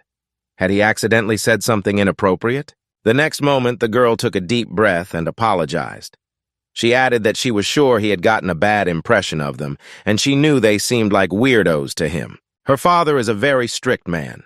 His ironclad discipline and unwavering principles are rooted in his religious beliefs. Hating the hustle and bustle of the city, he moved with his family to a small village where time seems frozen. As a result, their lives changed dramatically, bringing cold detachment to family relationships and new challenges. Her mother has no idea how the world works because she is completely mired in illusions due to her princess syndrome. The world she lives in consists of unshakable dreams and fantasies from which she does not want to wake up. She decided not to talk much about her brother Manhwa. Instead, she confined herself to a brief mention that he was just lost in his thoughts. And her younger sister Yumi is a true embodiment of frightening mystery. The girl herself has absolutely no idea what kind of person Yumi will become in the future. The boy noticed that the girl was quite critical of her family and asked her to tell him about Yumi. After all, today he had witnessed the girl catching and killing insects with passion, which seemed to give her great pleasure. After a short pause, he stammered a bit and said that children her age do not always understand what is right and wrong. That's why they can easily squash a bug or do something similar without much hesitation. Romy looked back at him in surprise, putting down her book. She nervously asked him what he meant and if he was saying that he had been like that once. He pondered his answer, as if trying to sort out his own thoughts and feel the true meaning of what he was saying. His eyes were staring into the distance, as if groping for a thread of truth amidst the chaos of his own thoughts. Obviously, this answer was very significant and required special attention and accuracy. He tried unsuccessfully to recall at least some details, but nothing came out. Instead, a little embarrassed, he scratched his head and told the girl about his failure. Her response was brief, but inevitable. "That's too bad." To his astonished exclamation, she replied that she had never met anyone with amnesia before, so she could not hide her curiosity. She admitted that she wanted to try to help him by encouraging him to remember his past through conversations. The thought beckoned to her more and more, like a silent challenge. She scratched her head, smiled uncertainly, and apologized quietly, recognizing that she understood the seriousness of the problem for him. The young man said nothing, lost in thought. After all, there were many things he could remember from their first meeting. At the moment he asked her where he was, hoping for help, she just laughed in his face as if he had managed to tell the funniest joke. Now he was just curious. Were all her actions due to her temperament and character? The question of whether she could really be trusted in the end haunted him. At that very moment, the float finally wobbled and then jerked again and again. It looked like the fish had bitten. Amidst the water spray and the tension of the fishermen, a real confrontation began. The girl immediately noticed this and loudly drew his attention, shouting that he had to hurry up and pull out the fishing rod as soon as possible. Watching his inept attempts to carefully pick up the fishing rod, the girl could not help but laugh out loud. She asked him with friendly irony if he didn't know how to fish at all. Without hesitation, she came closer and ordered him to take his hands off the fishing rod, saying that she would do everything herself. Her confidence and skill immediately filled the entire scene, attracting the attention of even the fish in the water. Romy decided to run up to the guy with lightning speed to grab the fishing rod from him, but the next moment she slipped and flew down. And not just down, but right toward the surprised guy, who had no idea that something like this could happen. He stood there, wide-eyed, watching her fly down. Unable to do anything, he just watched as they both ended up on the floor, tangled in the chaos of their own movements. The rod, having lost its balance, slid down the slope, and wasting no time, instantly plummeted down, diving straight into the depths of the sea. For some time, the girl and the boy just lay on top of each other, breathing heavily, forgetting everything after such a stunning fall. They tried to collect their thoughts and understand what had happened.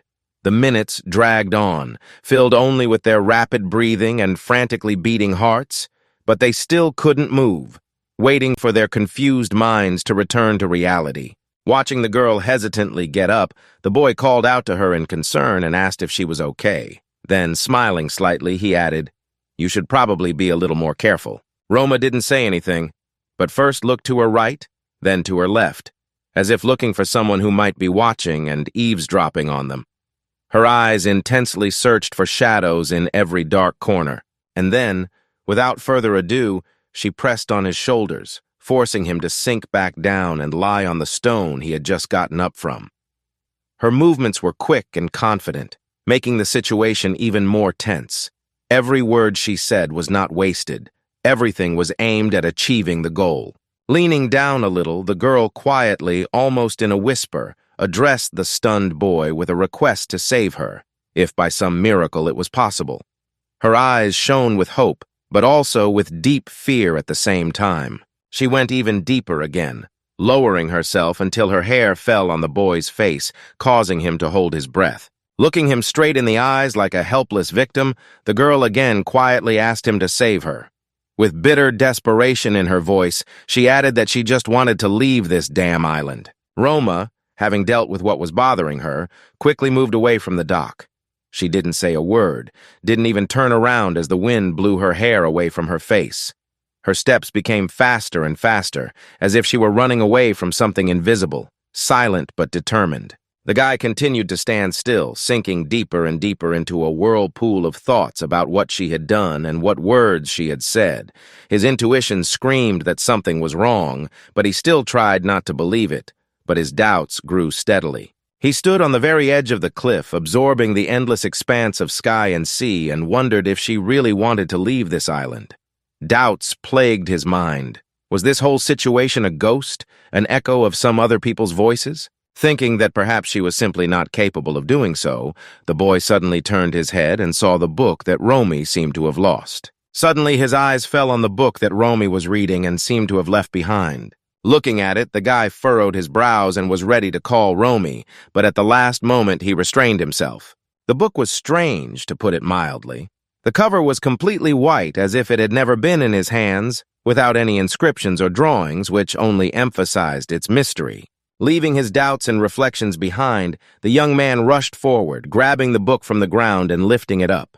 No matter how hard he tried to make sense of it or find something, all the pages of the book remained completely blank. Minutes turned into hours, and the mystery of the blank pages only plunged him deeper into the endless sea of secrets. Furious to the point of exasperation, he reread the same pages over and over again, but still no hint of a solution. Despair gripped him like a trap. Realizing it in an instant, he finally realized the truth. The book he held in his hands was completely empty. Nothing, not a word, not a single picture. Its snow-white pages hid a secret that caused his heart to tremble. He felt that this emptiness had a meaning and a hidden story. Wasting no time, the boy decided to solve this mystery, but how? After a while, he was slowly walking along the ground in the direction of the hotel he had recently left, feeling every step as if it were a burden. Suddenly, a guy with a large sack on his back appeared in front of him and stopped instantly as if he sensed danger. The young man scratched his head, breaking the silence with his voice. He sighed and, choosing his words carefully, said, "I know I caused you a lot of trouble this morning. I sincerely apologize for that." Minu stared at him in silence, neither his appearance nor his expression changing one iota. After a while, his gaze accidentally rested on the book in the young man's hands. This book was certainly familiar to him. He chose silence, not answering the boy's question, and leaving the words unheeded, moved forward again, stepping resolutely toward the unknown. Mino didn't say anything and just walked past as if the boy was really an empty space for him, a shadow of the past. Jin Hyuk did not like this at all, and he turned his head sharply in that direction. He called out loudly to Mina and noticed that he stopped.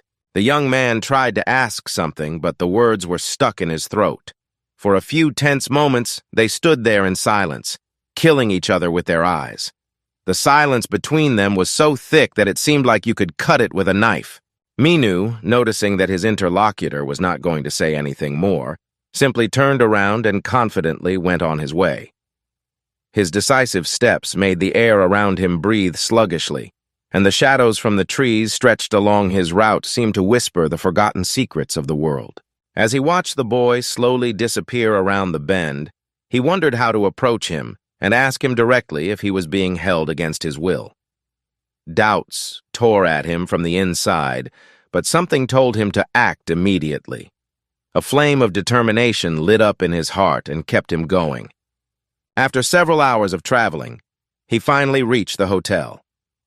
He never let go of the book that had been with him all this time. His hands trembled a little from fatigue, but his eyes burned with unwavering determination. As he watched her, his thoughts involuntarily returned to the words of the guy in the checkered shirt.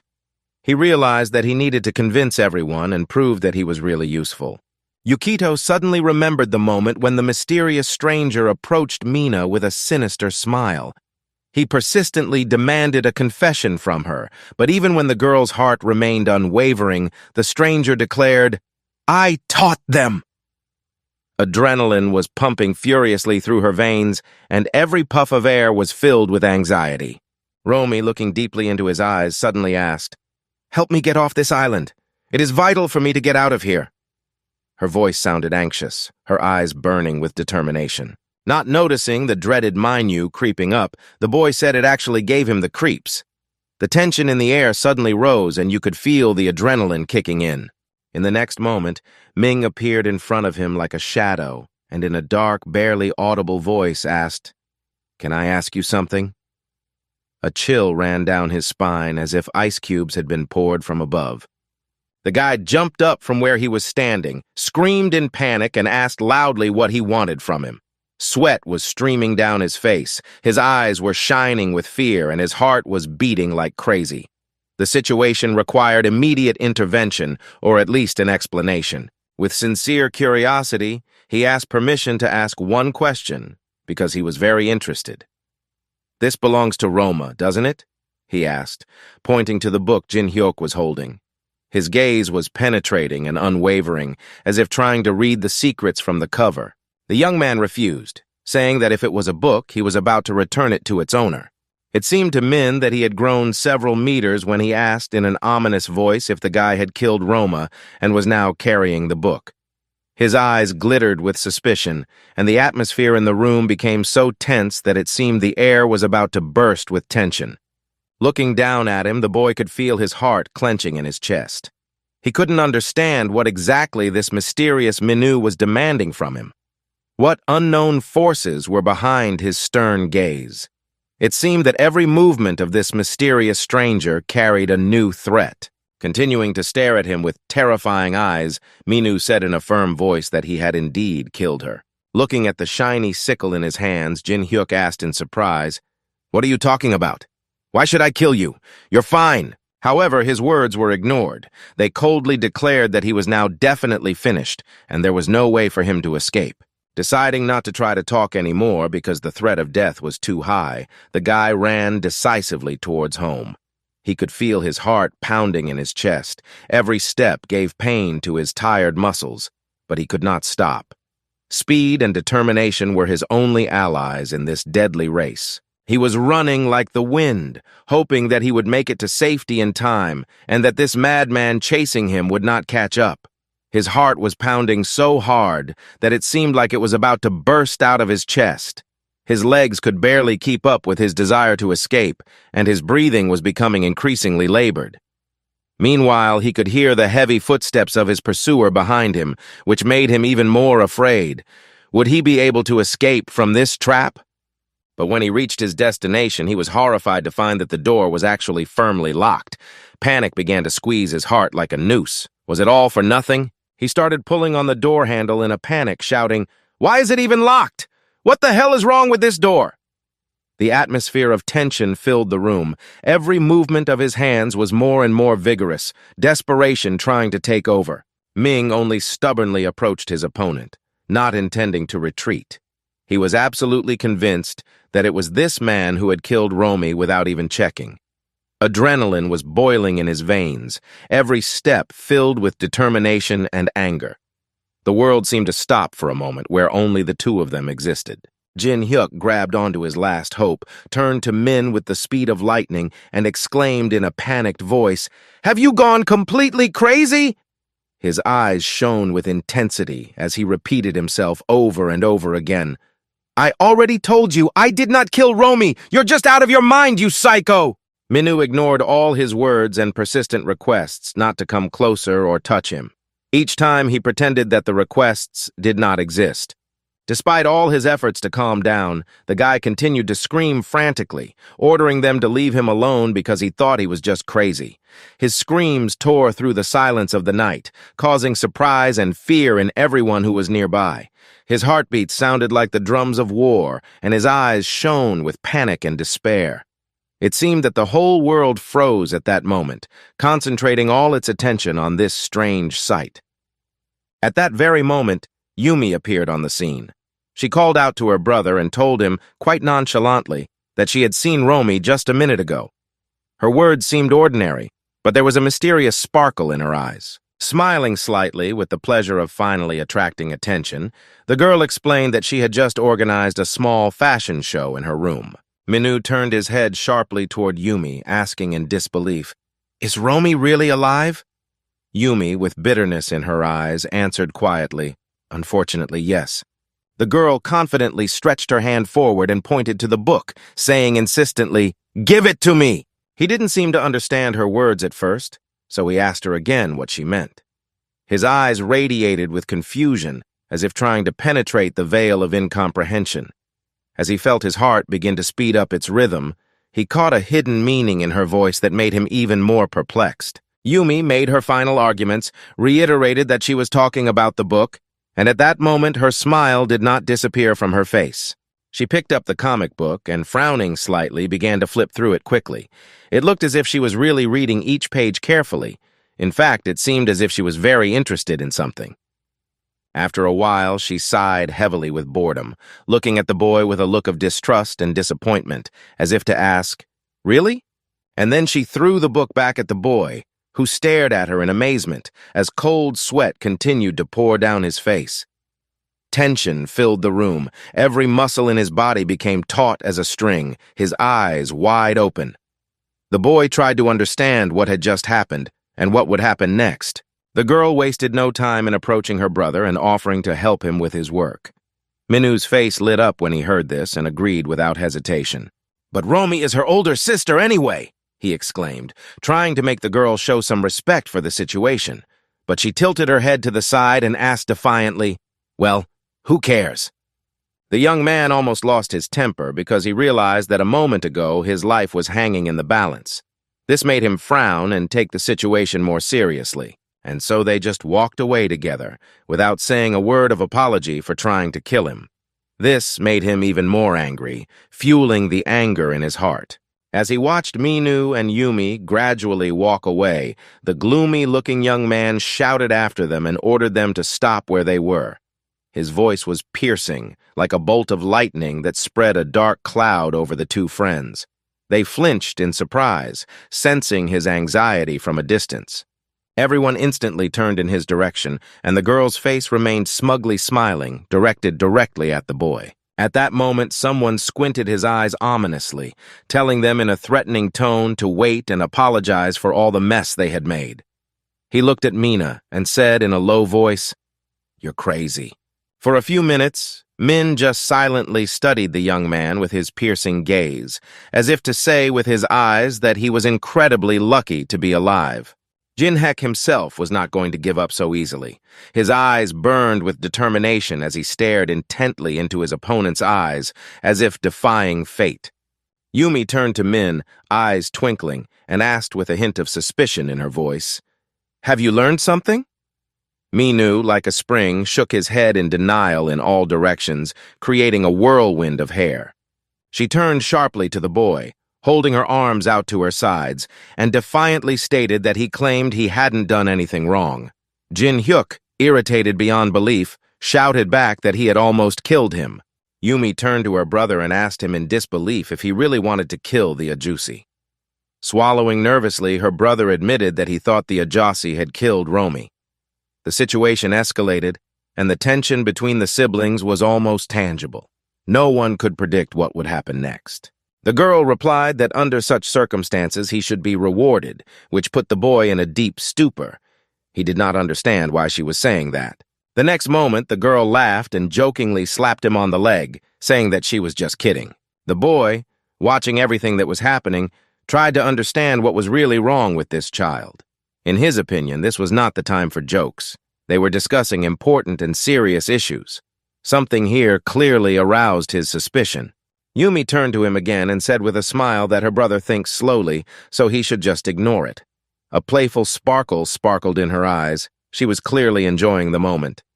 "Never mind," she added, laughing sparklingly, which further diffused the atmosphere. Although he had said he would kill him, it was really just a lie. He was good at heart and never meant to hurt him. She touched her brother gently, asking him to confirm her words, full of hope for a peaceful resolution. However, Minu coldly stated that if he had killed Romy, he would have killed him just as easily, without hesitation. The girl gathered her courage and said, "In spite of everything, he did not kill me." Then, looking into his eyes, she asked, "Then why kill the Ajasi now?"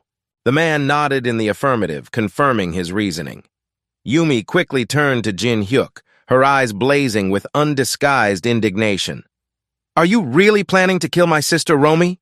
she exclaimed, her voice pained.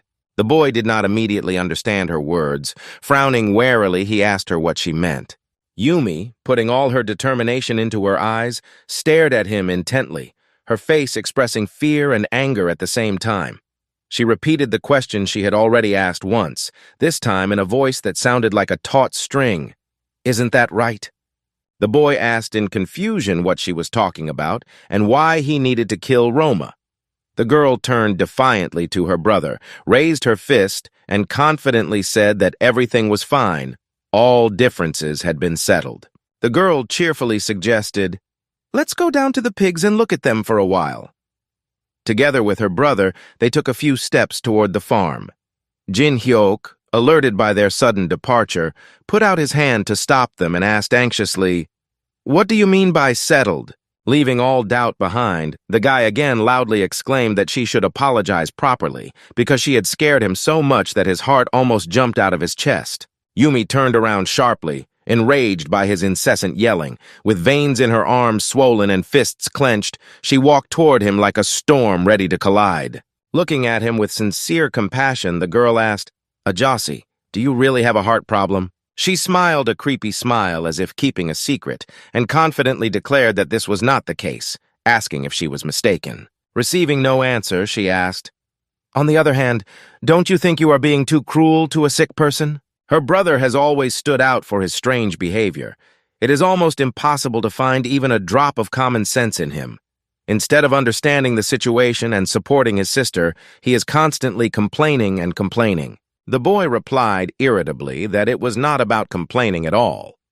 He explained that his irritation was caused by the fact that he was being chased by another young man with a sickle in his hand. Yumi smiled sarcastically and, glancing at him, said that she was standing nearby and saw everything. There was no question of any persecution. He was just holding his sickle in his hands, and the man, frightened out of his wits, ran like the wind, barely keeping up with his own fear. Her gaze suddenly changed, filled with disdain and cold contempt. She coldly remarked that he was nothing more than a pathetic coward. "And what is our fault, then?" she challenged, forcing him to think about these words. This time, the guy finally lost control and snapped angrily, "Do you really think I'm a coward?" Quickly approaching her, he pushed her away with such force that she could barely stay on her feet. In a voice full of anger, he shouted, "How dare you talk to me like that, you little rascal!" The girl was not confused and, instead of answering, screamed loudly, her cry breaking the silence, causing a powerful wave of emotions in everyone. She suddenly fell to her knees and started sobbing, not paying any attention to the boy who was standing next to her, confused and not understanding what had happened. At that moment, a woman came out of the house with a frightening look that seemed capable of piercing the soul. She asked with suspicion what all the commotion was about on the street. When she saw Yumi sitting on the ground, she immediately ran outside, asking what had happened. Through tears, the girl said that the Ajasi was insulting her brother, making fun of his disability. In addition, this cruel man called her an asshole and swung his weapon as if to hit her. The guy could not stand such lies and, almost shouting, asked what she was talking about and when he had ever hit her. The woman suddenly stopped him, looking piercingly into his eyes, and said that she had no idea what he was really like. Then, with a slight tremor in her voice, she asked him why he was shouting, because it scared her. She didn't even give him a chance to justify himself, just said with bitter disappointment that she thought he was a decent man, but he had let her down. Her children, she said, were very good, and he had no right to scare them or call them such hurtful names. The tension in the air grew with each of her sentences as he stood there, confused and unsure of what to say. The young man was dumbfounded and was about to say something, but at the same moment the girl, sobbing and screaming loudly, ran to her mother. Tears were streaming down her cheeks like mountain streams, and her cries broke the silence like thunderous claps. Despite the annoying cries of the boy, who begged her to stop talking nonsense, the girl continued to talk. She sincerely described how the cruel Ahosi had humiliated them, calling her Oppa disabled, her a petty scoundrel, and her sister a bad word. It was impossible to believe that an adult could be so callous. The woman turned her head sharply, her gaze full of gloom and the concentrated silence that hung between them. She didn't say a word, but her eyes spoke volumes. It was not so much the look that frightened the young man as the situation itself, which seemed almost impossible to escape. His heart was beating faster, and his adrenaline was rising with every second. He felt as if the walls were closing in around him, leaving him with minimal chance of escape. The girl looked at the guy with a mocking smile, knowing full well what kind of trouble he was in, just like he did. There was a certain mystery in her eyes that made the situation even more mysterious and tense. In the gloomy atmosphere that prevailed in the room, the whole family stood silent and tense, as if covered with an invisible burden. The woman, burning him with a piercing gaze, said that they needed to talk face to face. After a while, the woman brought tea into the living room, where the young man was already waiting for her. She carefully placed the tray of tea on the table, but before she could look away, he grabbed the cup as if he were eager. The deep aroma of freshly brewed tea instantly filled the room, creating an atmosphere of comfort and anticipation that something important was about to happen. But when she poured the tea and carefully placed the cup in front of him, the boy did not look up from the floor, full of terror. It took a while before he raised his head and looked at the woman like a naughty puppy waiting to be punished. His gaze was full of shame and uncertainty, as if he was trying to find forgiveness in her eyes. It seemed that every heartbeat felt louder, and his fingertips shook with tension. What would her words say? Would he find salvation in her eyes? The woman sat silently, piercing him with her eyes, as if she wanted to penetrate his very soul, but she was clearly in no hurry to start a conversation. There was a tense silence around them, which only added to the drama of the moment. For some time they just sat there, silently exchanging mysterious glances, as if subconsciously trying to unravel each other's thoughts. There was a tense silence in the air, which gradually turned into a premonition of a new adventure. At the same time everyone spoke up, the man immediately said that it was just a misunderstanding, and he would never say anything like that about her children. At this point, the woman added with undisguised anxiety, "Did you take him?" Seeing the puzzled expression on his face, she clarified that she meant the kitchen knife and asked him a second time if he had taken it. With a slight smile on his face, the guy again, as if nothing had happened, pretended to be a fool and casually asked what she meant. The woman, with a tired sigh, replied that no matter where she looked, she could not find him. The guy was digesting the situation in his mind, trying to figure out who the hell she was and why she suddenly started talking about a knife. His mind was boiling with questions, and his heart was beating louder and faster.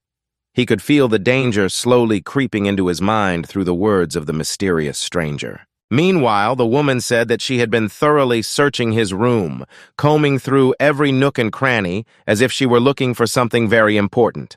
The guy's expression changed dramatically. He simply could not believe what he had just heard from her. Meanwhile, the woman, with her eerie look, continued to say that she still hadn't found anything. It was quite strange because she was sure that he had taken it. The feeling of tension was growing in the air, and her suspicious look was keeping him on his toes. Night had long since filled the sky when the boy finally found the longed-for treehouse that was to become his refuge. The mystical atmosphere around him made his heart beat faster, and his eyes peered carefully into every corner. Looking at it, he gripped the strap of his backpack tighter and, frowning, said that he had finally found this treehouse. His eyes sparkled with determination, and his heart beat faster with anticipation of adventure. Then he rushed up the stairs, not wasting a minute on useless chatter. Each step on the concrete steps echoed, increasing his determination to achieve his goal. As soon as he opened the door, he found himself in a cramped room filled to the brim with old clothes and forgotten toys. This mixture of past and mystery made him feel as if he had crossed the line between reality and memories. The air was filled with the smell of antiquity, and the dust that settled on every object made the room seem even more mysterious. In addition to the incredible disorder that reigned in the house, an almost unbearable, horrible stench permeated the air. This prompted the boy to assume that the place had been abandoned for a long time. After a while, he decided to cook himself some dinner on the old stove that had been there when he first arrived. As he quickly swallowed his ramen with chopsticks, Jin-hyuk couldn't stop thinking about the events that had unfolded that day. His mind was spinning like the fury of a storm, mixing all the details into one chaotic tapestry. During their conversation with the woman, she apologized and explained that she could not allow him to stay in her home any longer. The young man looked at her stunned and asked what she meant. He had expected anything but this. The woman explained that she could not trust him enough to let him stay overnight. After all, he was the one who stole the kitchen knife, which added to her suspicions. Jin-hyuk instantly jumped up from his seat, shouting at her to wait. He sounded desperate as he emphasized once again that he had not touched the knife. Well, who would believe him? However, the woman did not even listen to his explanations. She insisted that until the knife was found, he would sleep in the treehouse. Now he recalled this, looking down at the knife he had stolen. He knew it was all true. He had indeed taken the knife into his own hands, but at the moment he had no clear idea what to do with it. His fingers trembled slightly with tension as he slowly turned the blade, as if trying to understand its meaning. Time seemed to have frozen, and he found himself at a crossroads between doubt and subconscious fear. What the next steps would bring him was anyone's guess. And yet, he was inordinately interested in how this woman could be so sure that it was really him. How had she detected his presence in the crowd? Did she have extraordinary powers or just intuition? After a while, the hero's plate and pot were empty, and all that was left was to wash them. But could this task be so simple?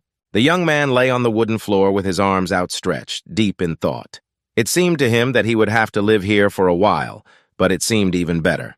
The window of his room offers a great view of the path leading to the lodge, so he will always know if someone unexpectedly decides to come to visit. And in the end, the only way to get there was to use the rope ladder that hung outside, a precarious proof of the danger. The rustling of the ropes reminded the hero of the fragility of his path, while evoking memories of the brave adventurers who had trod this dangerous path before him. If he blocks the entrance with boxes, no one will be able to get in without his knowledge.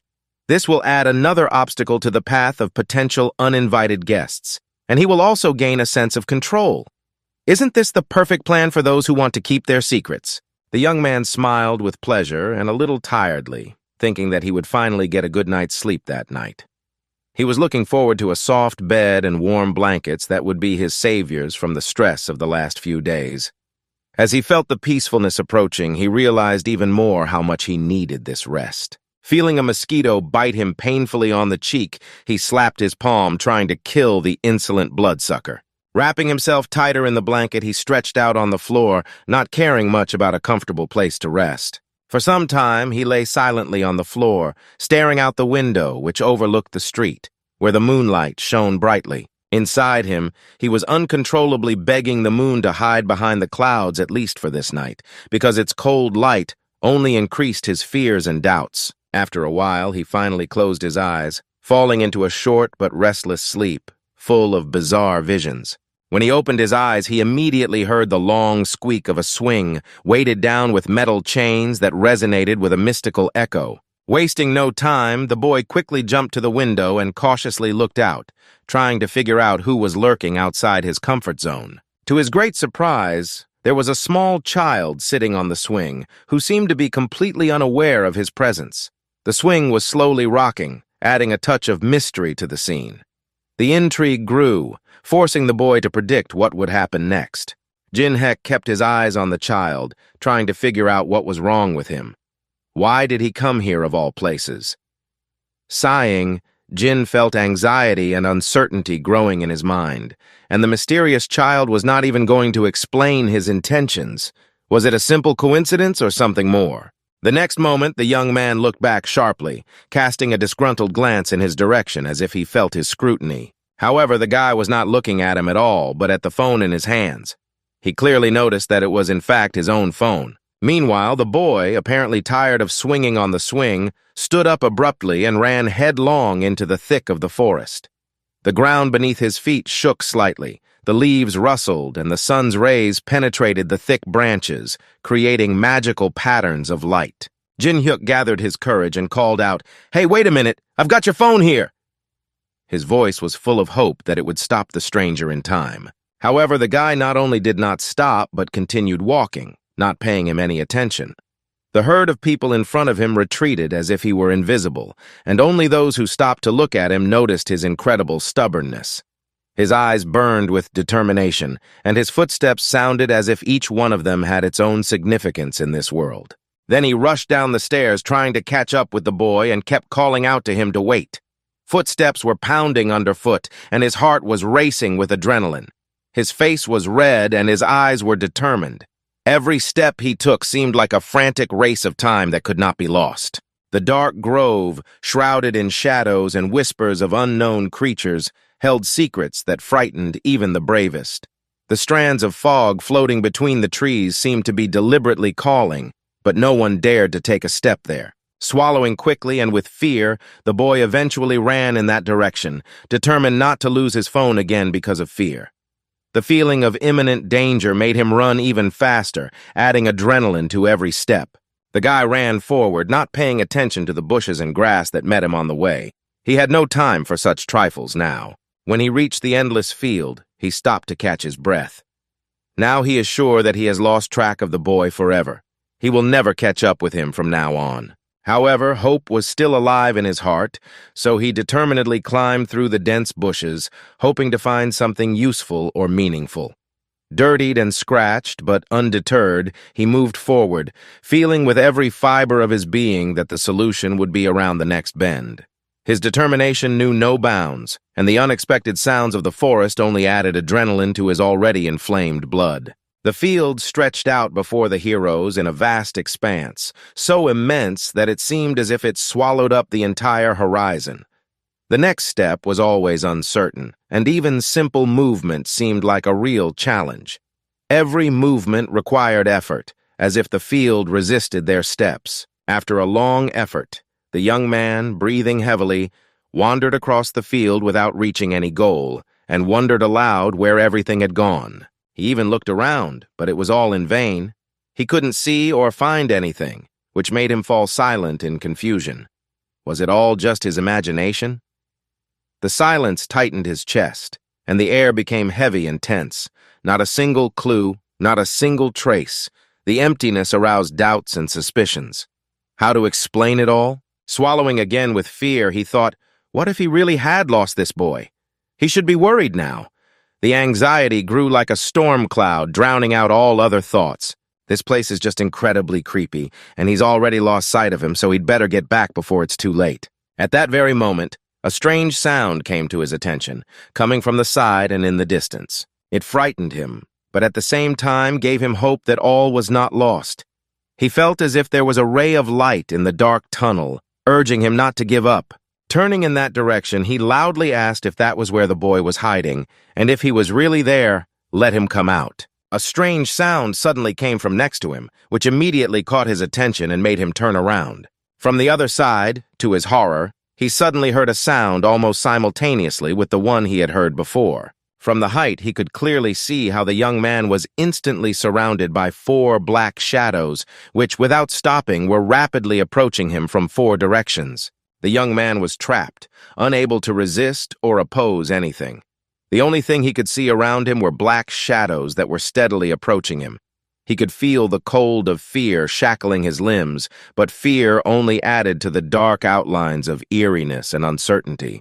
His heart was beating faster and faster, as if trying to escape from his chest and run away before dawn.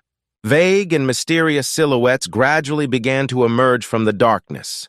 Their shapes changed as if they were created from memories or dreams.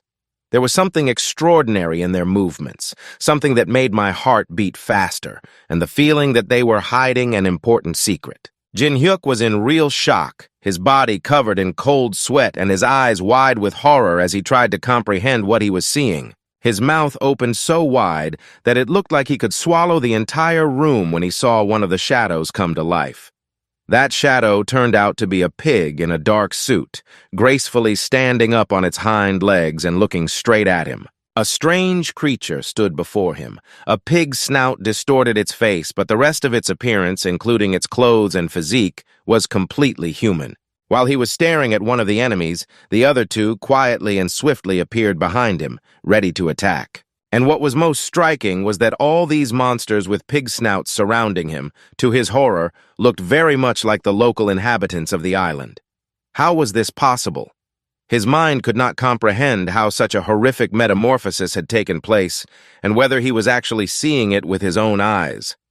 The constant feeling of danger made his heart race, but he knew that an empirical verification of this phenomenon was necessary. The next moment he opened his eyes and bright sunlight hit him right in the face, making him feel slightly dizzy. He was just lying there in his sleeping bag and he didn't even dream of being on the battlefield. He jumped up, his face burning with rage and his jaws clenched. He whispered a curse through his teeth, realizing that it was all just a dream. He then approached the old wooden swing, scrutinizing every detail of it. Obviously, it was empty. However, the young man remembered for sure that he had seen that boy on it, looking at him indifferently, sitting with his phone in his hands. Jin-hyun realized that even in his dream, everything looked too realistic. Every detail of the dream seemed to be real. The scenes, the faces, the sounds. He scratched his head irritably and, not noticing the person standing behind him, loudly asked where his phone had gone. Indignation overwhelmed him, and he couldn't understand how he could have lost it so carelessly. Time passed, and the answer to his question still hung in the air like a riddle. The newcomer attracted his attention by saying that he seemed to be still in one piece.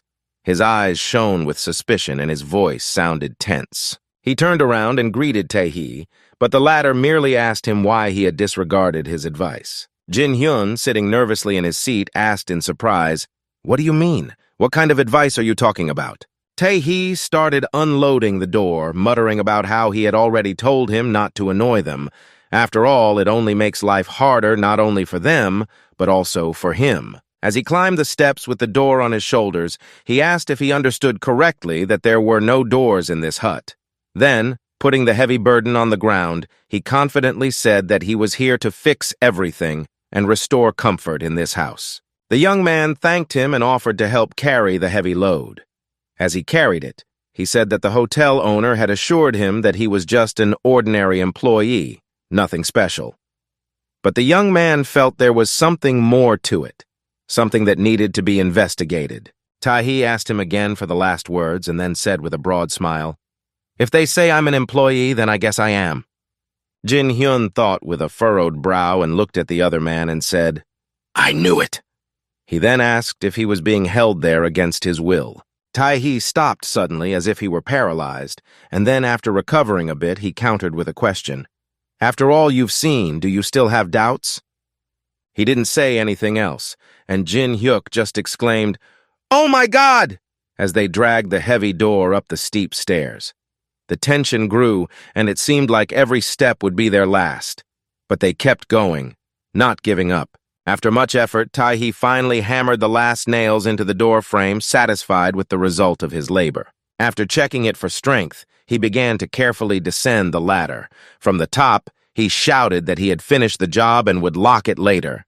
The boy responded to her gratitude with ease and without any difficulty, as if they had known each other for a long time.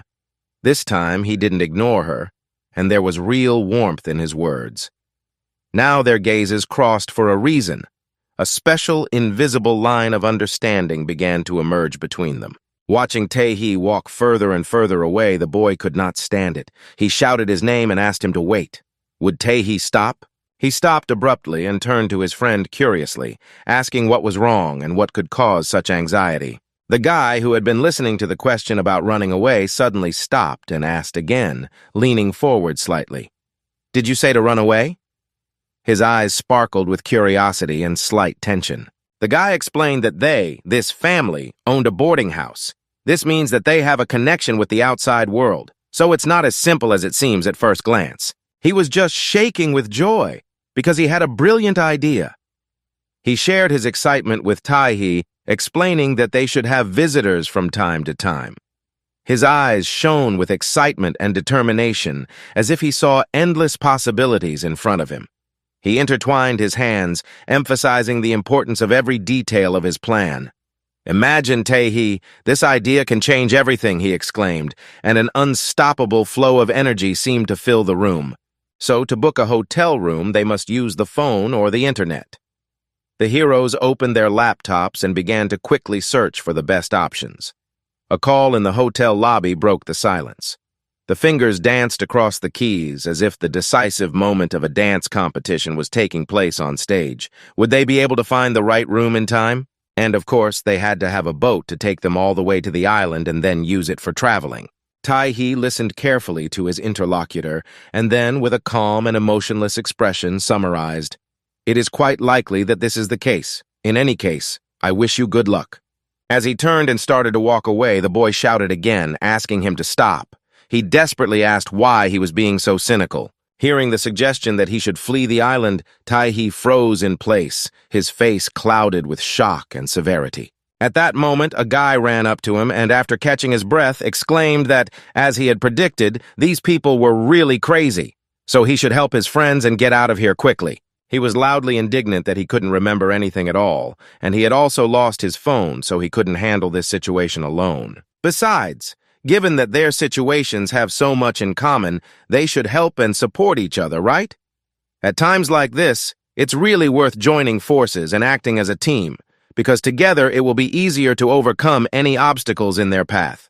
Taii remained silent, neither confirming nor denying a single word of the boy in front of him. Excitement hung in the air like a taut string ready to break. The shadow of doubt and expectation made his figure mysterious, and the boy felt that the next word could change everything. This caused a real explosion of anger in him, and he ordered breathlessly to finally start saying something. Yesterday he was cheerful and talkative, always ready for new acquaintances, and today he was like a stranger. What happened? Without waiting for an answer, the guy cheerfully snapped his fingers and said with a sincere smile that when the new guests arrived, he should actually ask for their help. It was the only way to solve the crisis that was looming over the entire village. He loudly exclaimed that if this was really a boarding house, they were about to arrive. His words echoed, adding to the tension of the moment. Taii suddenly interrupted him, and he didn't have time to talk about what they could do in such a situation. Everyone around him tensed up from the surprise, waiting for the hero's further actions. Hearing that he was silent, Taii said with a smile, "Of course it is." Recently, a few new people had appeared in their domain. Taii's eyes sparkled with curiosity, and an atmosphere of mystery and anticipation prevailed around him. What would these newcomers bring with them? The boy asked with a joyful smile, "Is it really true?" Taii replied that it was, but there was one thing. Pointing to his stomach, he said with a smile that they must be somewhere there now. The situation was getting more and more tense, but there was no hint of fear in his voice. The boy's face instantly became distorted with horror and darkness as the terrible news reached his ears. After a moment of thoughtful silence, the boy finally dared to ask what exactly he meant, but Taehyung left the question unanswered. His silence only fueled curiosity and created an atmosphere of mystery, as if there was an unspoken secret in the air. It seemed that every second without an answer only increased the tension between them. He gradually moved away, saying that it was only lunchtime, and he was already tired as hell. It seemed better for him to go and get something to eat than to continue fighting this overwhelming fatigue. His behavior made the boy very angry, and he, stunned with rage, grabbed him by the arm and turned him sharply toward him. With fierce energy and a menacing tone, he demanded that he repeat what he had said, shouting so loudly that the walls shook. But as soon as he did, Taii's shirt sleeve moved, revealing blue and yellow needle marks on his elbow. The sight momentarily made him hold his breath and feel a mixture of anxiety and indignation. Why had he succumbed to this dangerous habit? What made him turn to such a risky path? Such a guy definitely didn't expect to see this, so he just stood there in shock, watching and not knowing how to really react to it. His consciousness refused to accept the reality in which he found himself. While the young man was still in a state of shock, Taii pulled his hand out of his grip with lightning speed and struck it with lightning speed. A cracking sound echoed through the meadow, encouraging him. Now was not the time for delay. For some time, they both stood in silence, enveloped in a silence that seemed to be frozen in the air.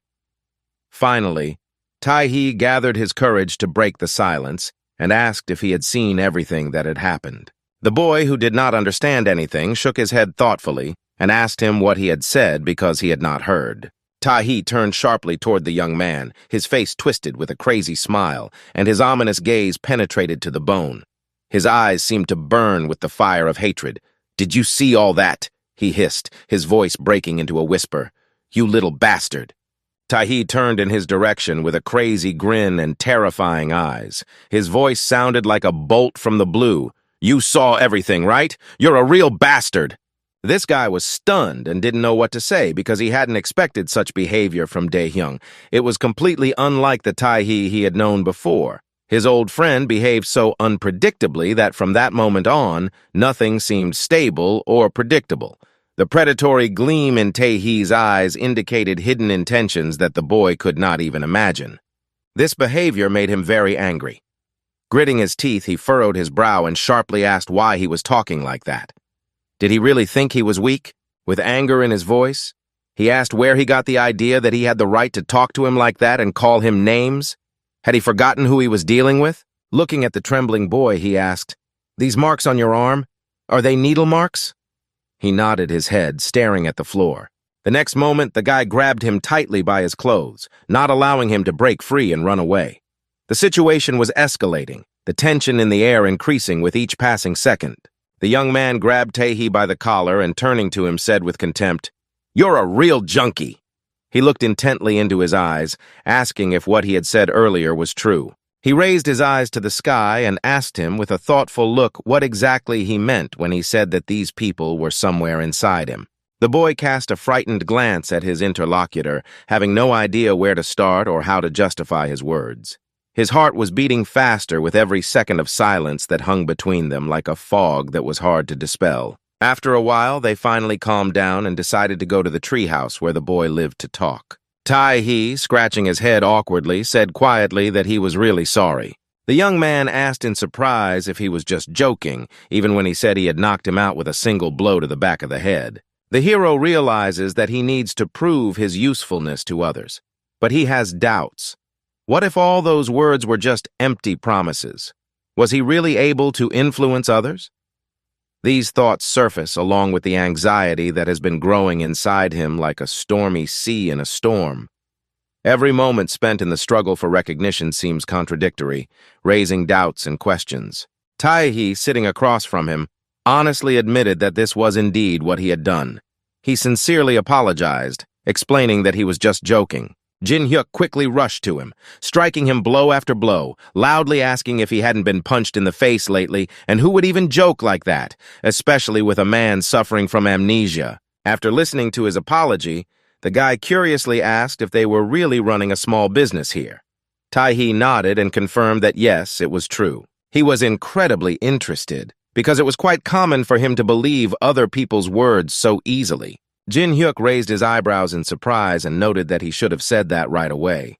His eyes were alight with curiosity, as if new thoughts were bubbling up inside him. Sprawled out on the ground and sitting in an uncomfortable position, Taii smiled, and said that being stuck there was like peeing out of boredom. No one usually comes there, and those who do come are extremely strange. That's why he can't get along with anyone. Watching him dig in his ear and pull out a booger, then blow it off his finger with a quick movement, the guy couldn't help but grimace in disgust. But just a moment later, he pulled himself together and confidently declared that he could now safely leave the island. This guy doesn't seem to be a slave at all, so he is very interested in why he has to stay in this horrible place. The tension inside him is growing by the minute because he doesn't understand what is holding him captive. Taii was at a loss for words, his eyes involuntarily rounded with fear as he stared at the mysterious man in silence. Meanwhile, he continued to share his thoughts, telling how he noticed the needle marks on his arm. He was filled with many questions.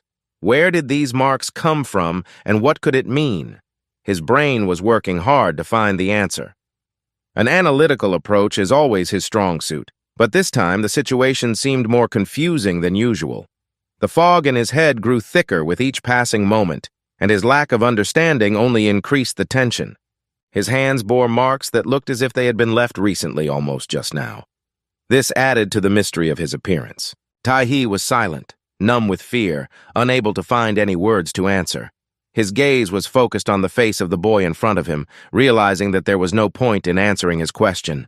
The young man asked him again why he hadn't answered. Taii tried to justify himself, but his words were slurred. He searched his mind for words that could change the situation, but none seemed appropriate. Straining his voice, he finally spoke. "I didn't know what to say." His soul was filled with doubt, and his eyes fell to the floor. And then, pointing to himself, he asked in disbelief, "Do you really not recognize me? Not a single mention of me?"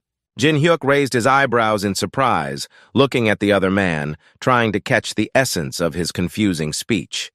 Thousands of thoughts were running through his head, but he couldn't figure out what this mysterious stranger was talking about again. For a while, the guy was silent, trying to understand what was being said, and then suddenly asked, "How do you even know me?" Taii said with a deep sigh, "Is it because I've gotten so incredibly fat?" His words hung in the air, filling the room with a heavy longing. He scratched his head, and without waiting for an answer, he said, "It seemed like I was famous, but now I think it's not what I imagined." The young man remained silent, lost in his thoughts, trying to figure out what he was looking for and what it was really about. His inner world was full of doubts, intertwined with hope and fear. He stood nearby, nervously playing with the edge of his jacket with his fingers, silently waiting for everything to become clear.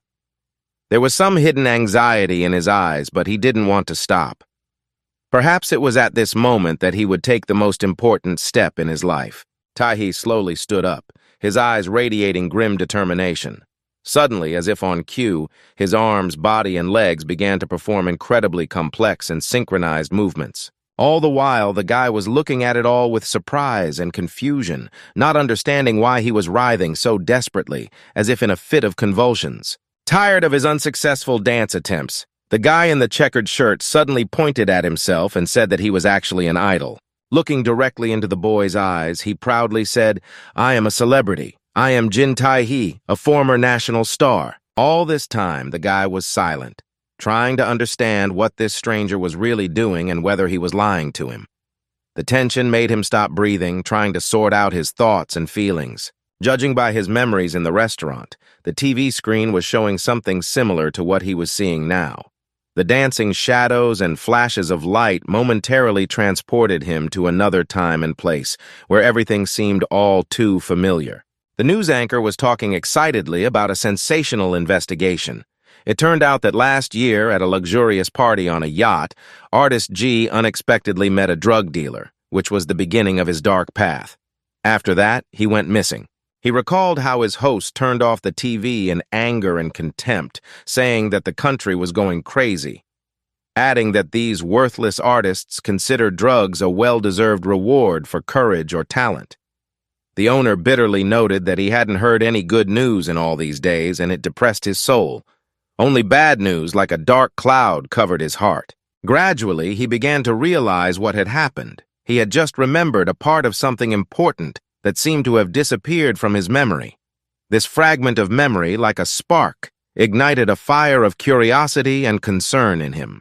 Looking up, he saw Taii standing in front of him and began to mumble something about a seafood shop, recalling that he had seen it on TV. His words were not very clear, but he sounded excited. Taii frowned quietly, trying to figure out what he was trying to say. The situation was heating up, and they both felt that something important was coming. Taii looked at him in surprise, not understanding what kind of seafood shop and news he was talking about. His eyes widened, as if he had just heard about the existence of a whole new world full of unknown possibilities. Was there some secret here that he hadn't yet discovered? The boy rushed over to Taii, grabbed his hand, and exclaimed with joy, "I recognize you!" Despite being asked to move away, the boy declared with a joyful smile that he knew exactly who he was looking at. It was Jin Taii, a famous idol and performer, albeit a drug addict. With a smile on his face, he said, "It's funny that the news said I was missing. In fact, I was hiding here all along." Smiling, Taii said that it was a real miracle. His memory was gradually returning, and he could recall important moments of his life again. The young man clutched his head with his hands and whispered that if he gradually recalled everything, his memories would return. Hope danced in his eyes, and he decided not to give up. Taihan scratched his head awkwardly and smiled, saying that since he had helped his friend, he could forgive him for his little joke. However, an unexpected noise in the radio caught his attention. With some interference in the radio, someone was persistently trying to contact Taii. "Taii, answer me at last!" echoed the call. The guy looked with undisguised amazement at Taii, who was rustling through his tools and suddenly began to open the mysterious box. Who knows what might be inside? Perhaps something incredible would happen right now that would change the course of their journey. After a short fuss, he finally managed to open the box, inside which was indeed the radio he had just been called on. A guy in a checkered shirt picked up the phone and said he was on the line so the caller could talk. After he was instructed to check the condition of the public toilet in guest building B, he did not hesitate to do so. Putting down the radio, he muttered under his breath that he hadn't done this in a long time and it was just a headache. "What's wrong?" Jin Hyun asked, looking at him worriedly. "She's already there," he answered, with a noticeable tension in his voice, not taking his eyes off the horizon. The guy, not understanding anything, asked in surprise who he was and why he had to go to work. His face reflected a bundle of questions and conspiratorial incredulity, as if he was feeling doubts, a stirring of emotions and misunderstandings inside. The other man asked him what he thought about it and added with confidence, "That's right, new guests." These new visitors to the hotel were already met by the owners, who were overjoyed, smiling broadly. They bowed with respect before the new guests, showing them due respect from the first seconds of meeting them. Quickly running to the place where the new guests had gathered, the boy hastily hid behind a tree and began to watch them closely. His heart was beating faster with excitement, and his eyes did not miss a single detail. After a while, they headed to the pension itself, accompanied by a man and a woman, the owner and hostess of this mysterious place. Surrounded by huge trees, the boarding house looked like an oasis of tranquility in the midst of the wilderness. Looking at them, the boy could not believe his eyes. The visitors had really arrived, and no one had deceived him. Excitedly, he straightened up and tried to make sure once again that it was not an illusion. Without hesitation, he ran headlong into the dense grove, looking for any raft or boat that would take them to the mysterious island. As he ran through the dense forest, his thoughts revolved around the only thing. A boat had finally docked on the coast, and he could leave this place forever. Each step gave off a pulsation of hope, and his heart beat as if in pursuit of the freedom that this long-awaited journey promised. He didn't care whether this family really ran the boarding house or whether it was just a mirage. In any case, he did not want to stay here for a moment longer. After a while, he managed to come across footprints leading to the hotel, but as it turned out, they didn't start from there at all. This seemed strange and raised many questions for the hero. Whose footprints could they be? Gaining momentum, he hurried on, feeling that the solution was close. He decided that if he followed these footprints, he might finally find what he was looking for, namely, the cherished boat. The tracks led him deeper and deeper into the dense forest. Kilometer-long paths, barely visible against the crimson foliage, quietly heralded the approaching adventure. My heart was beating faster, and every step was filled with anticipation and hope. When he noticed a boat on the horizon, the boy ran toward it, hoping to jump in and sail away. His heart was beating faster, and with every step he took, his tension grew like an approaching storm. Suddenly, a scene appeared before his eyes, where Romy said in a desperate voice that she really wanted to get away from here. Shaking his head, he closed his eyes and told himself not to think about it. He knew full well that he should not let these thoughts enter his mind. The next moment, when he opened his eyes, he was surprised to see Romy walking leisurely in front of him. His heart skipped a beat, and his breathing became rapid. What was she doing here? Could it be a coincidence? Running up to her, he shouted her name loudly, not even stopping to catch his breath after running so fast. Everything around him froze, and only the sound of his voice cut through the silence, making the moment even more dramatic. The girl exclaimed with fake fright, "Oh my God!" and then looking anxiously at the boy asked, "Are you really in a hurry?" He tried to say something, trying to get out of it, but the girl instantly recognized his intentions. She asked with an ironic smile if he was really planning to run away. The guy confidently confirmed that he was, as he believed that the visitors had gotten there by boat. When the girl confidently stated that in that case they would go together, the boy looked at her in surprise. His eyes grew dark with curiosity, as if he had just realized that a new mystery was opening up in front of him that he wanted to solve.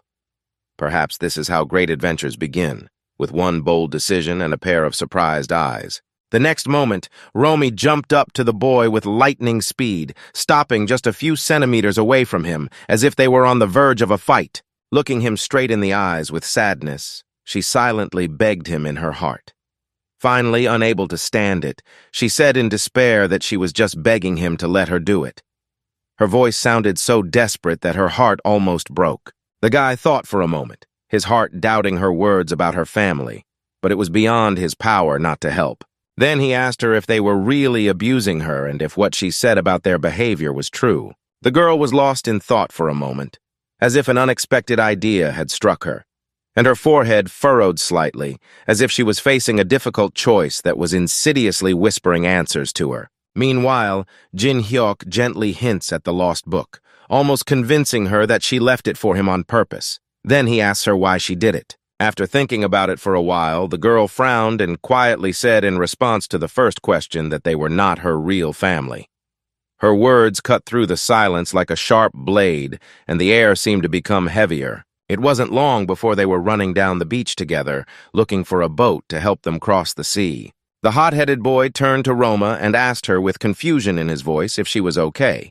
The girl, keeping calm, assured him that she was fine and could handle it on her own. Noticing that she could barely stand on her feet, the guy resolutely extended his hand to her. She responded in kind, grabbing onto him. In the end, they grabbed each other's hands tightly and ran forward without hesitation, feeling the adrenaline at every step. The guy was pulling Romy along with his last strength, promising her that they would find out all the answers as soon as they got off this mysterious island. Every step seemed incredibly difficult, but his determination was unwavering. Roma's eyes shone with trust and faith in his words. The island seemed like an endless maze, but the hope of escape gave them the strength to move forward. Now their main goal was to get as far away from this cursed place as possible, where every corner hid danger. Finally, they reached the pier. The boy and the girl, breathing heavily but not giving up, moved on. Their determination and will to win was felt in every step. Jin Hyuk froze in place, staring at the boat with undisguised amazement. Yes, the boat was indeed there, but what he saw besides it was not part of his plans. On the boat itself, Minu was waiting and watching for her, but to their great luck, he did not notice them.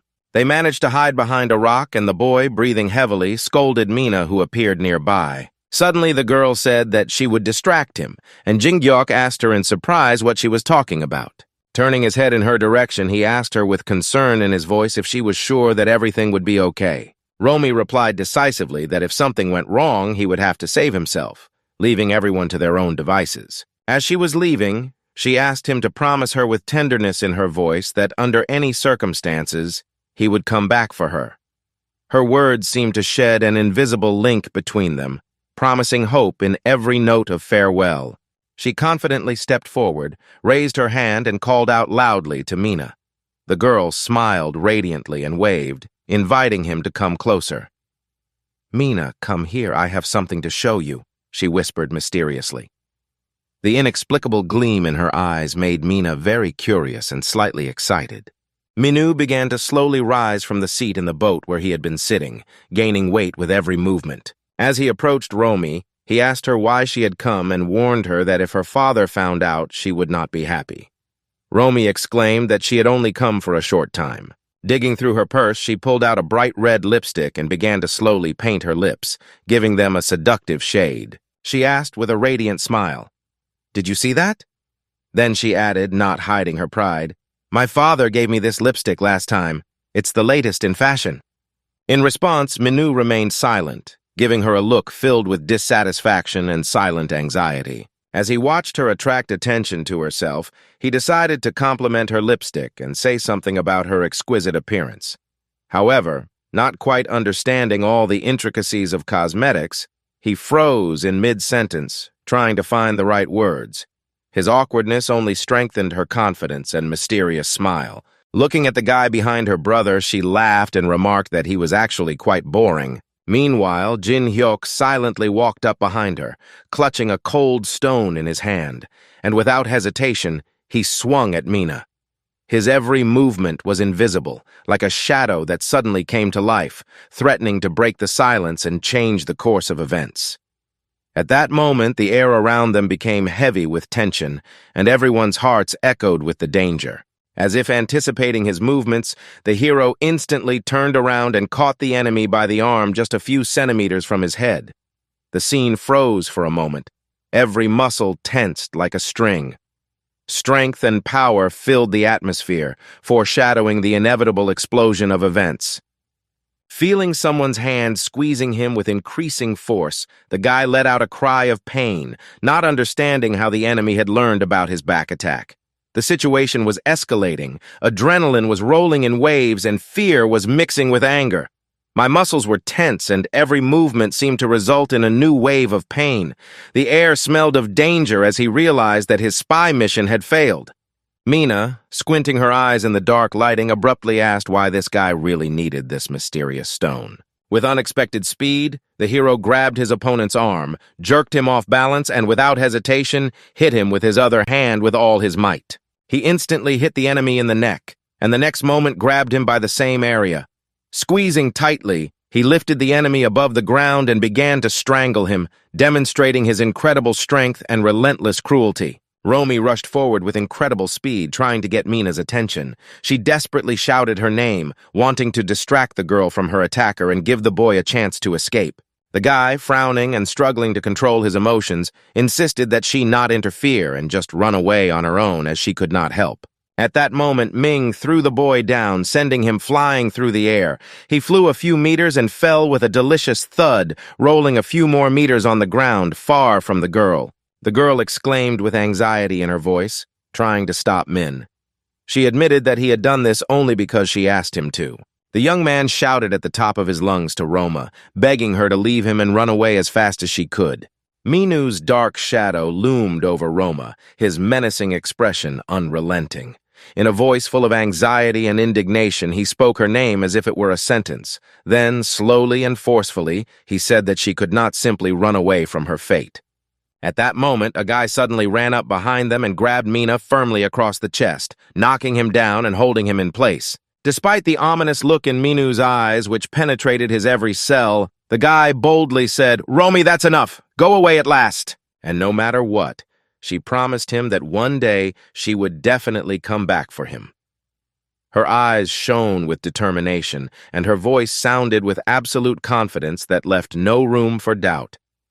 This promise was like a ray of hope in the darkness that would serve as a source of his strength from now on. The girl turned jerkily toward his voice and exclaimed with a twinkle in her eye, "I promise I will come back for you." After that, she rushed forward with lightning speed, jumped from the dock directly into the boat, and untied it from the mooring in no time. Seeing her start the motor, Minu, who was being held by the boyfriend, suddenly gathered all his strength, threw him aside, and rushed in the same direction, full of determination. He flew toward the pier, not stopping for a second, shouting at the top of his lungs, "Romy, don't do that!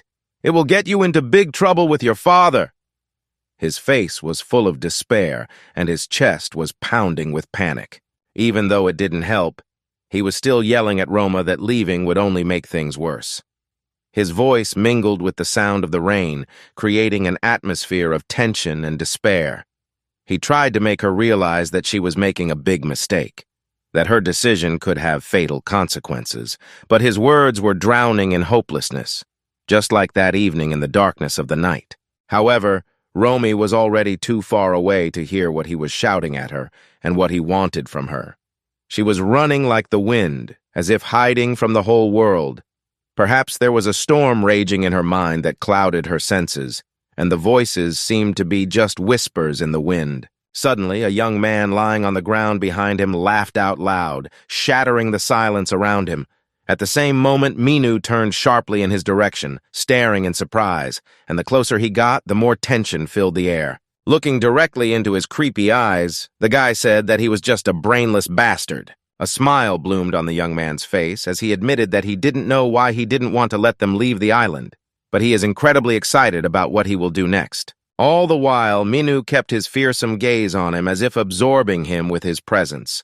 The haughty eyes were silent, although in Minu's opinion no words were needed. Everything was quite clear. The man looked around the long table and spoke confidently. "So it's true." Looking sharply at the guy sitting at the table opposite him, he asked, "Did you help Roma escape from this island?" The man, looking maliciously directly into his eyes, said that his daughter wanted to leave on her own, and he only helped her to do so.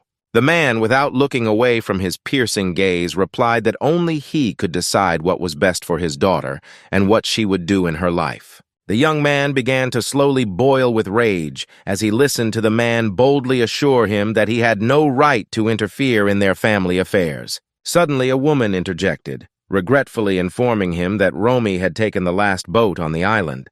Desperately, she asked what they should do now. Turning to the boy, she sternly pointed out that his actions had harmed them. If Romy did not return, it would be on his conscience. Suddenly, Yumi laughed out loud, barely managing to cover her mouth with her hand to hide her uncontrollable, resounding laughter. The young man stood there stunned, not understanding what had caused her to burst out laughing so hard that she simply could not help herself. The man suddenly shuddered, trying to hold back his loud laughter because this topic was incredibly comical for him. Only Min was the only one in the family who wasn't laughing, sitting with a stone face as usual and remaining silent. The others, not noticing his mood, continued to laugh and have fun, but Min did not react. His thoughts were far away, deep in thought. All of them, those gathered at the table, just sat and laughed out loud, as if they had all smoked something wrong together. The atmosphere around them resembled some kind of bizarre fairy tale, where reality and fantasy merged into one colorful whirlpool. What happened to these people that caused such an unusual reaction? Looking at them, the boy began to frown because he did not understand what was happening there and why everyone was laughing so much. Yumi, wiping her tears and laughing, told her mother, "That was just incredibly funny. You really are a master of jokes."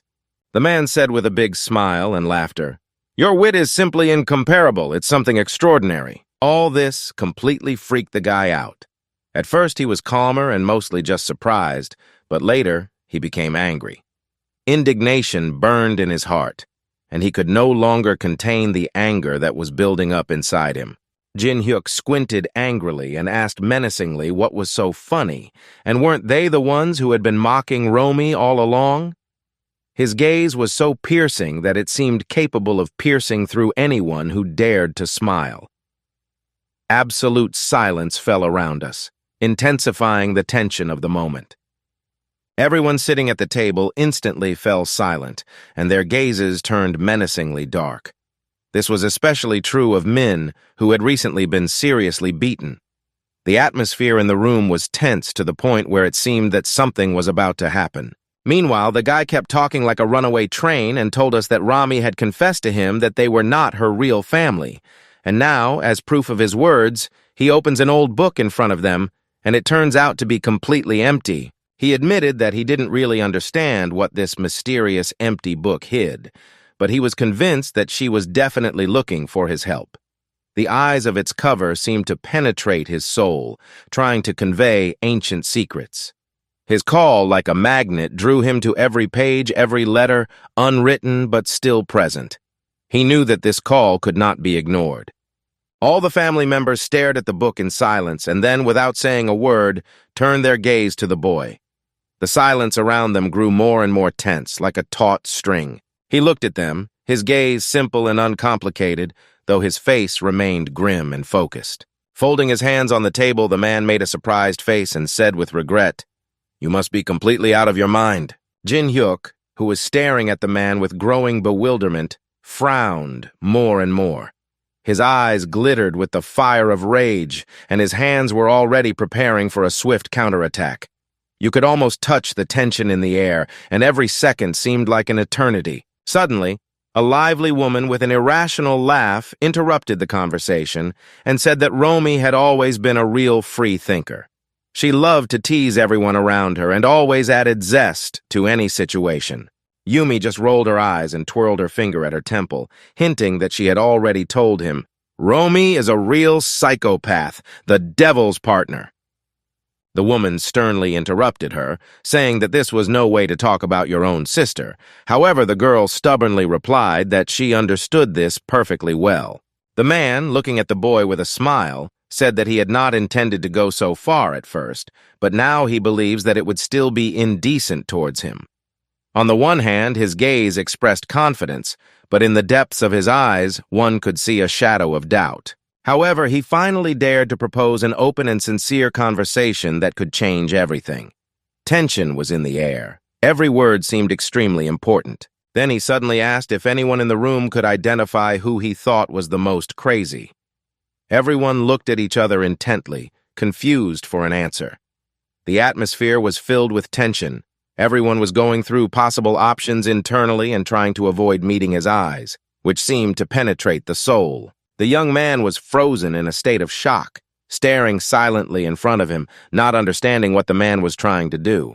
The man got up from his chair and said with a serious expression on his face that the stranger who had suddenly appeared before them had lost his memories. His eyes radiated determination, and his voice was full of confidence. No one could understand where this stranger came from, or even who he was. But it became even more mysterious when a knife disappeared from the kitchen after his appearance. It seems that something bad is cooking. This guy brazenly took his shoes without asking and wandered around the house late at night, as if looking for something or someone. Eventually, his daughter, who has always sought peace and comfort, suddenly runs away from home after the mysterious guy appears, leaving only a mysterious trail and uncertainty behind. Approaching the boy, he put his hand on his shoulder and said, "The last thing is not in order, but not by design." The same man had once, in a fit of rage, grabbed a rock and tried to crush his own son's head with it. Yumi grabbed her face with great emotion. Her eyes widened with fear. "This just can't be happening! This is a horror, something unbelievable. Is it really true?" she exclaimed. Minu coldly confirmed, "Yes, it is true." With a sly smile, Yumi turned to her father and exclaimed, "And here's the thing! The guy wanted to hit me, so no wonder!" The young man, still dumbfounded by the events unfolding around him, tried to figure out what the hell was going on. Meanwhile, the mysterious man leaned over to him, looked into his eyes, and asked with a sense of unwavering determination, "Is this true?"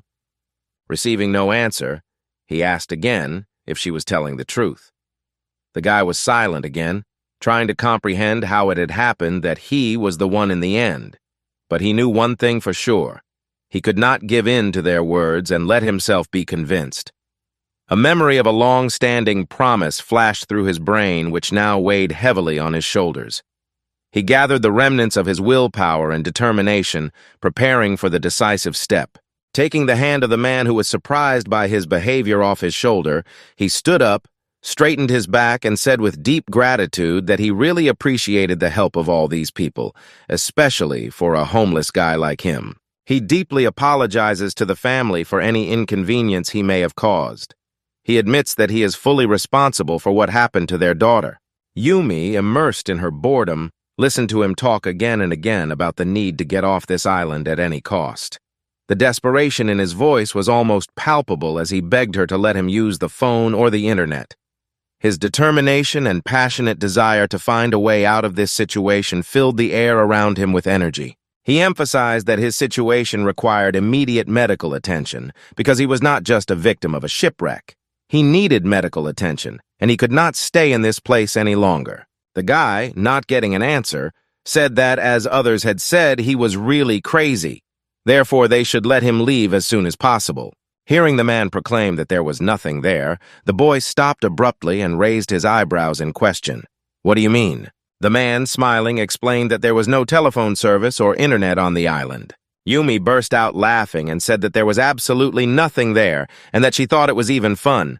Her joyful laughter echoed around, filling the room with carefree energy. The young man muttered under his breath in thought and despair. "Is there really no way?" After a short pause, I asked the man a more interesting question.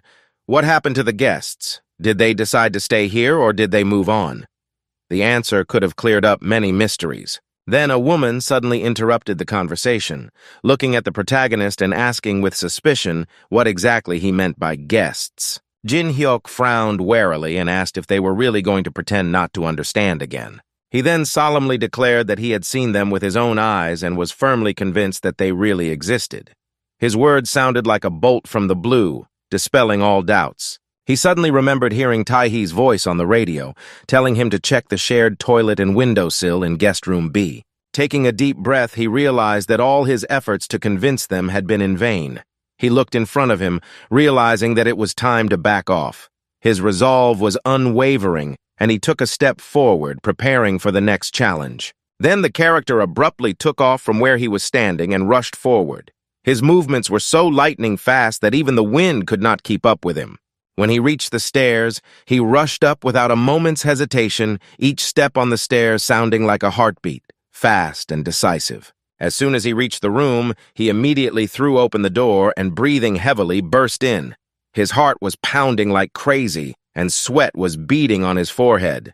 Looking around, he realized that this was not the room he was looking for. There was not a soul here. Emptiness reigned everywhere. After standing in the passageway for a few minutes and carefully examining everything around him, he decided to check the other rooms. Something unknown was pulling him on, like an ancient, mysterious trend that promised new discoveries. Having crossed the threshold covered in a semi-dark shadow, he moved forward, full of determination and a little hidden anxiety. Without wasting a moment, the hero rushed to the next room across the hall, hoping to find something important. Opening the creaking door, he stepped inside with determination. His gaze quickly swept across the empty room, but he found no trace or clue. The silence was so oppressive that he could hear his heart beating. Only the dust in the air told him nothing about the past events. So, without wasting any time, he rushed to the other rooms, which were located on both sides of the dark corridor. However, after searching all the rooms, he still hadn't found the mysterious living room B. Tiredly, he tilted his head and stood there in thought, staring at the emptiness in front of him. What should he do next? This house seemed to be an endless labyrinth of secrets and riddles. There was nothing in the last room either. No matter how much he looked, he could not see anything suspicious. Overhearing him muttering to himself and asking where guest B was, a man came up nearby and asked what he was trying to find. The young man suddenly shouted that he had seen them, had seen the guests on the beach. Caught up in a wave of panic, he grabbed the man by the collar and eagerly asked where guest area B was. With a bored expression on her face, the girl said that it seemed like this guy had lost his mind. Then she added that they don't make up names for their guests. Hearing this, the boy stared at the girl, not believing his ears and sincerely not understanding what she had just said. The young man instantly let go of the man when he heard a mysterious voice from the side, someone reading lines from ancient books, causing anxiety and curiosity at the same time. Minu, with an intelligent expression and deep concentration, read the book aloud. At first glance, the book was completely empty, at least as the boy saw it, but he could feel some kind of magic. The young man was frozen in a state of shock, trying to comprehend what he saw and understand what he was actually reading and what he had stumbled upon. Meanwhile, Minu finished reading the last page of the book, smiled, and said, "This is The Sea Breeze, the book that Romy loves the most." His eyes shone with pleasure, as if he could feel the boundless ocean behind the cover. Minu pulled out the open book and gently held it up to the boy's face so that he could see each page clearly. Looking darkly into his eyes, he slowly said that this book was not actually empty. The secrets hidden inside its pages can change the course of history. The guy with the truly crazy eyes listened to the words that he had gone mad and could not see the obvious. His eyes burned, and there was only an echo of slander around him. The guy laughed out loud, pointing his finger at Mina, and threw in, "He's a dumbass! He talks like a moron and reads books like a professor!" Snatching the book from the enemy's hands, he raised it above his head, addressing everyone present. "Do you really think I've gone mad?" At this point, his eyes blazed with determination, and his voice sounded like thunder. With a frown on his face, he asked if he really meant that the book was not empty. His eyes radiated doubt, and his voice strained with every word. The situation was becoming more and more tense, like a storm before a storm. He turned his head and spotted Yumi standing a little apart from everyone else, like a shadow in the daylight. Handing her the book, he firmly ordered her to read the same part that her brother had already read several times. The girl did not even touch the book, but only asked on what grounds she should do so. The boy asked the girl if she could read his thoughts, and she immediately answered, "Of course not. I make everything up as I go along." Yumi crossed her arms over her chest, looking at the man with determination in her eyes. "It's not what you think," she replied, adding in a slightly embarrassed tone, "I just don't want to read, that's all." Under the man's surprised gaze, Jin Hyuk said that was not the case, and he was right. The book was in fact empty.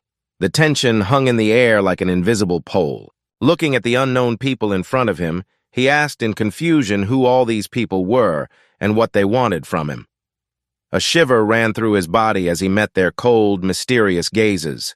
His heart beat faster, a feeling of anxiety overwhelmed him, and he could barely contain his fear. Without waiting for an answer, he exclaimed loudly, "If they found an accident victim, shouldn't they have called the police? And do they really want me to believe that they run a boarding house?" His words sounded desperate, adding to the tension that hung in the air. His pounding heart urged him to protest more loudly, wanting the truth. Approaching the man again, he did not hold back and shouted, "Are you planning to make me look crazy now?" The words sparkled with anger and indignation. "Are you really going to make me work for you like that miserable drug addict?" His eyes were burning with anger and his heart was beating like crazy. The man smiled cautiously, as if anticipating the next move in the game. The man asked in disbelief what kind of idol had become a drug addict. The guy angrily asked him to stop pretending he didn't know anything as soon as he asked a question. They started a tense conversation where it seemed that every step brought the truth closer to being revealed. The young man looked him straight in the eye and without holding back his emotions shouted loudly, "What island is this?" His voice echoed through the thick fog. He added loudly, "I will never become your slave, do you understand?" His temper was red hot, his eyes flashing with determination and a sense of injustice. Suddenly, the seemingly ordinary conversation changed. The man interrupted him decisively and asked him if he knew how many uninhabited islands there were in their country. Not understanding where he was going with this, Jin asked what exactly he meant. He didn't answer him right away, but smiled mysteriously, as if keeping a secret that could change everything. The man with the furrowed brow asked if he really believed that every desert island had a name. His gaze was filled with doubt and distrust, as if he were looking through a double bottom of truth. Interrupting his next tirade, filled with righteous anger, the man calmly said that all these efforts were in vain. Turning his head, he quietly said that the young man's condition was much worse than he could have imagined. Everyone around him stood tense, feeling tense and threatened.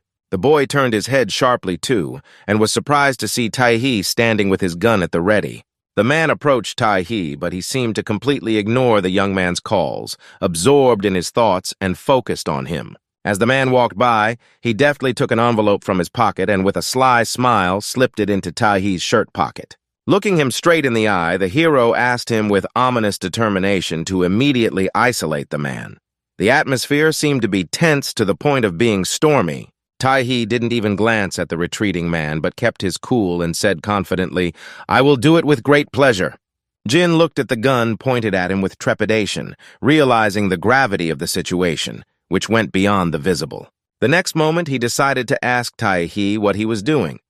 Taii just sighed deeply and replied that he had already told him this before.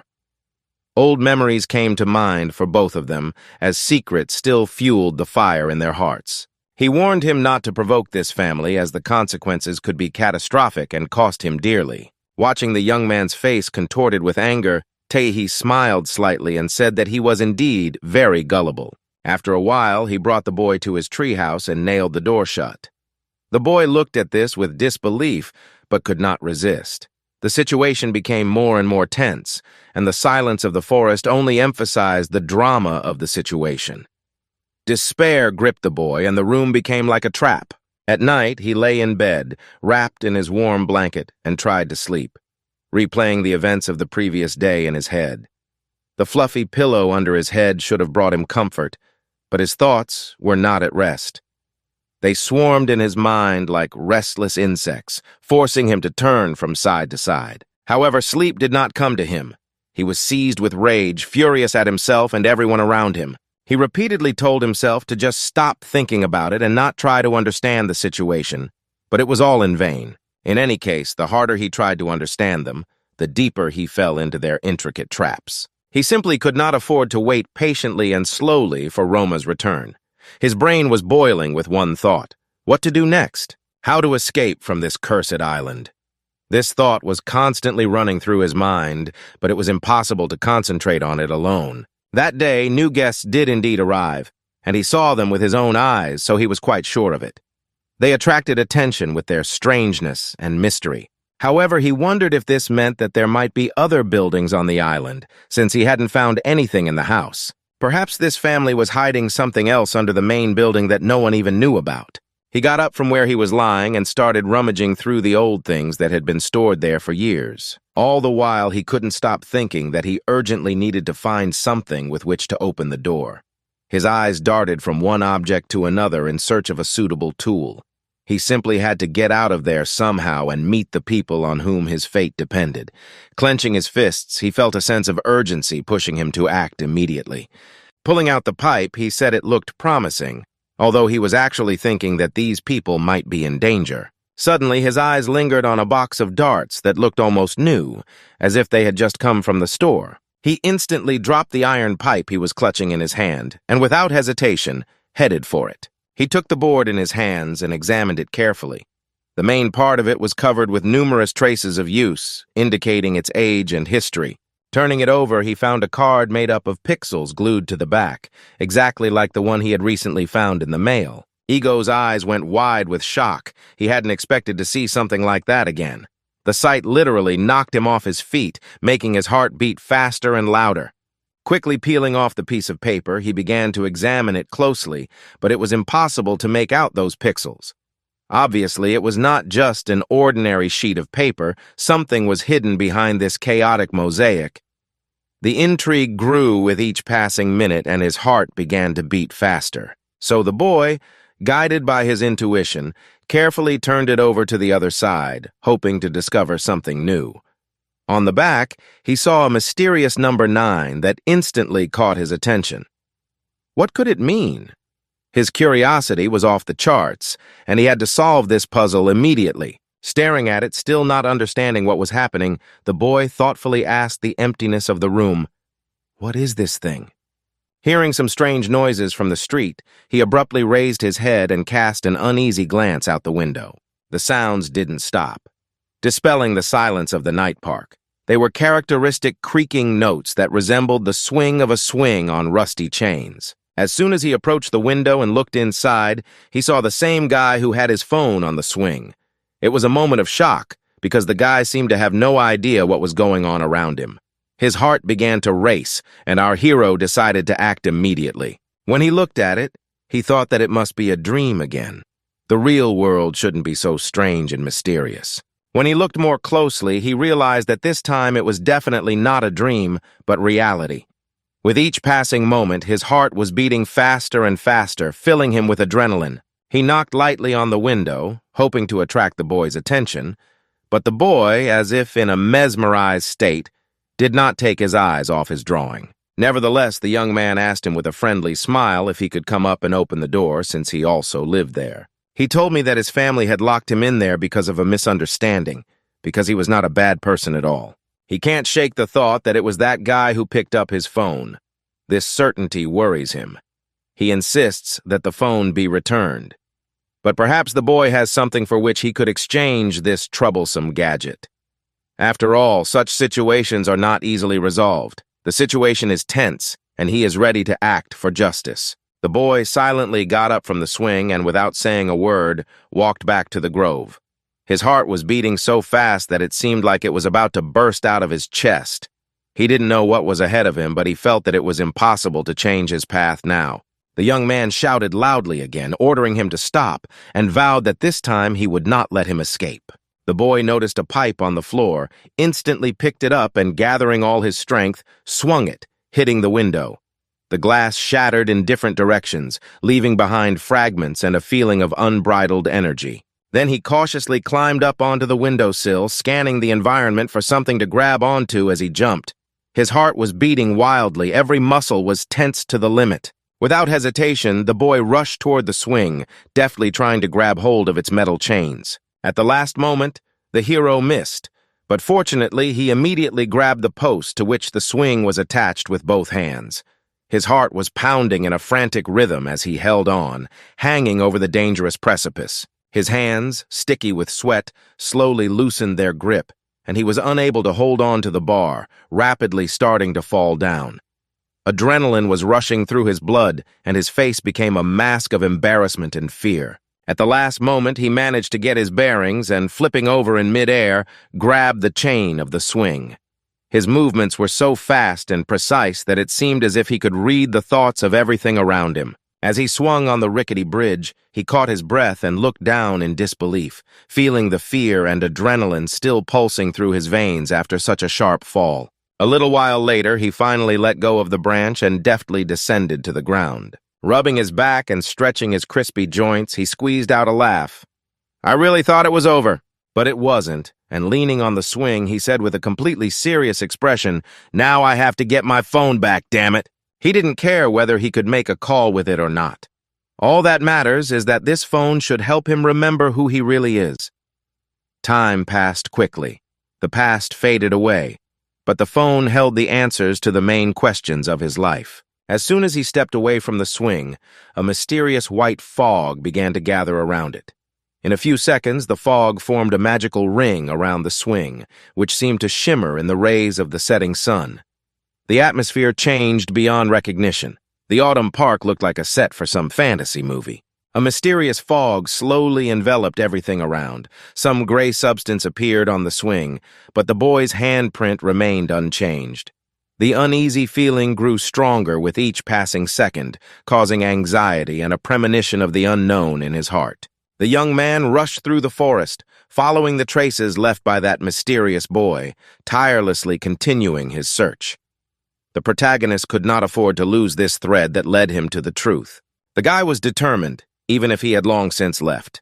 His hope of finding something important drove him forward. He ran at full speed, exerting all his last strength and even more because now it was vital for him to take the phone away from the boy. Eventually, he ran back to the same field he had seen in his dream last night. His heart was beating like crazy, and everything seemed so familiar, as if this was where his destiny was about to unfold. The moment of truth was at hand, and the sensations of reality and illusion were intertwined into a single picture. After a short stop, drenched in sweat, he began to look around, trying to understand where that strange sound came from. Hearing some suspicious sound ahead, he immediately turned in that direction with lightning speed, as if anticipating danger. A few meters in front of him, the same boy he had been chasing so frantically was quickly jumping over obstacles. As if anticipating his approach, the boy stopped abruptly, tensed up, and did not dare to take a single step further. With a smile on his face, the young man began to make his way through the thicket of grass, shouting loudly, "Hey! How about you stop fooling around and give me back my phone?" His eyes sparkled with excitement, and his steps became faster and faster, as if it were an exciting game of survival. When the boy didn't answer, the man asked him if he considered himself a good person, and knew that he was not a bad person. Coming close to the stranger, he said with cold determination, "Give me your phone and I'll leave you alone." The tension grew like a current in wires. The boy looked at his hand with trepidation, and in a barely audible but eerie voice said the word, phone. And then, to the boy's surprise and shock, the old man said that he could not give him back what was his, and then calmly continued on his way. The young man asked, "What do you mean? What are you talking about?" His voice trembled with excitement, and his eyes widened in surprise. The boy repeated once again, in a scared voice, that he could not return the phone because he never had it.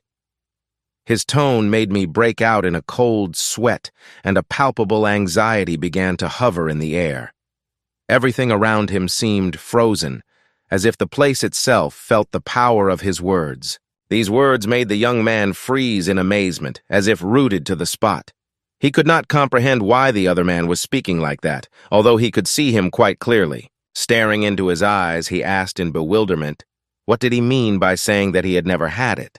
What was he holding in his hands then? The next moment he was overcome by the sensation of someone else's breath right behind him. He couldn't be mistaken. Someone was definitely standing next to him. Turning and looking up, he saw huge pigs above him appearing out of nowhere as if from another world. The crowd of restless pigs, like a raging stream, were rushing toward him with a roar, and there was no end in sight. Without saying a word, the young man stared at them intently, and the memory of the boy with the phone had long since disappeared from his mind. An unusual tension filled the air, like before a storm. The pigs, grunting loudly, came close to the boy, their eyes blazing as if they could sense his panicked fear. As soon as one of them crept too close to him, the boy squeezed his eyes shut, preparing for the inevitable, but the animal simply sniffed him. The boy kept his eyes closed for a while, as if waiting for something unusual to happen. However, when nothing happened, he cautiously began to open them, hoping for a miracle. As soon as he opened his eyes, his face was frozen in amazement. His eyes were wide open and his mouth was frozen in mute confusion. There was not a soul around him, not a boy, not a pig. He stood completely alone in an endless field. Clutching his face, he said with a maddening glint in his eyes, "Judging by everything that is happening to me, I am really crazy." After a while, he returned to his small house.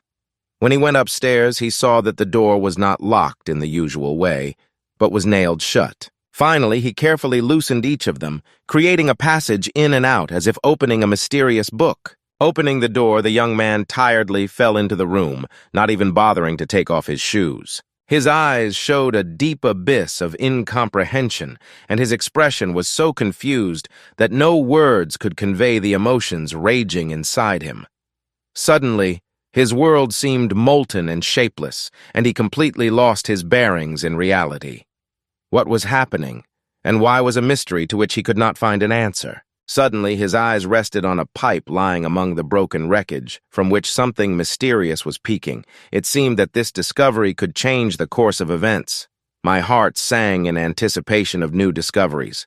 What could it be? Without hesitation, he bent down to pick it up off the floor, but suddenly found a piece of paper that hadn't been there before. As he unfolded the manga, he again noticed a pixelated picture that was different from all the others he had already collected.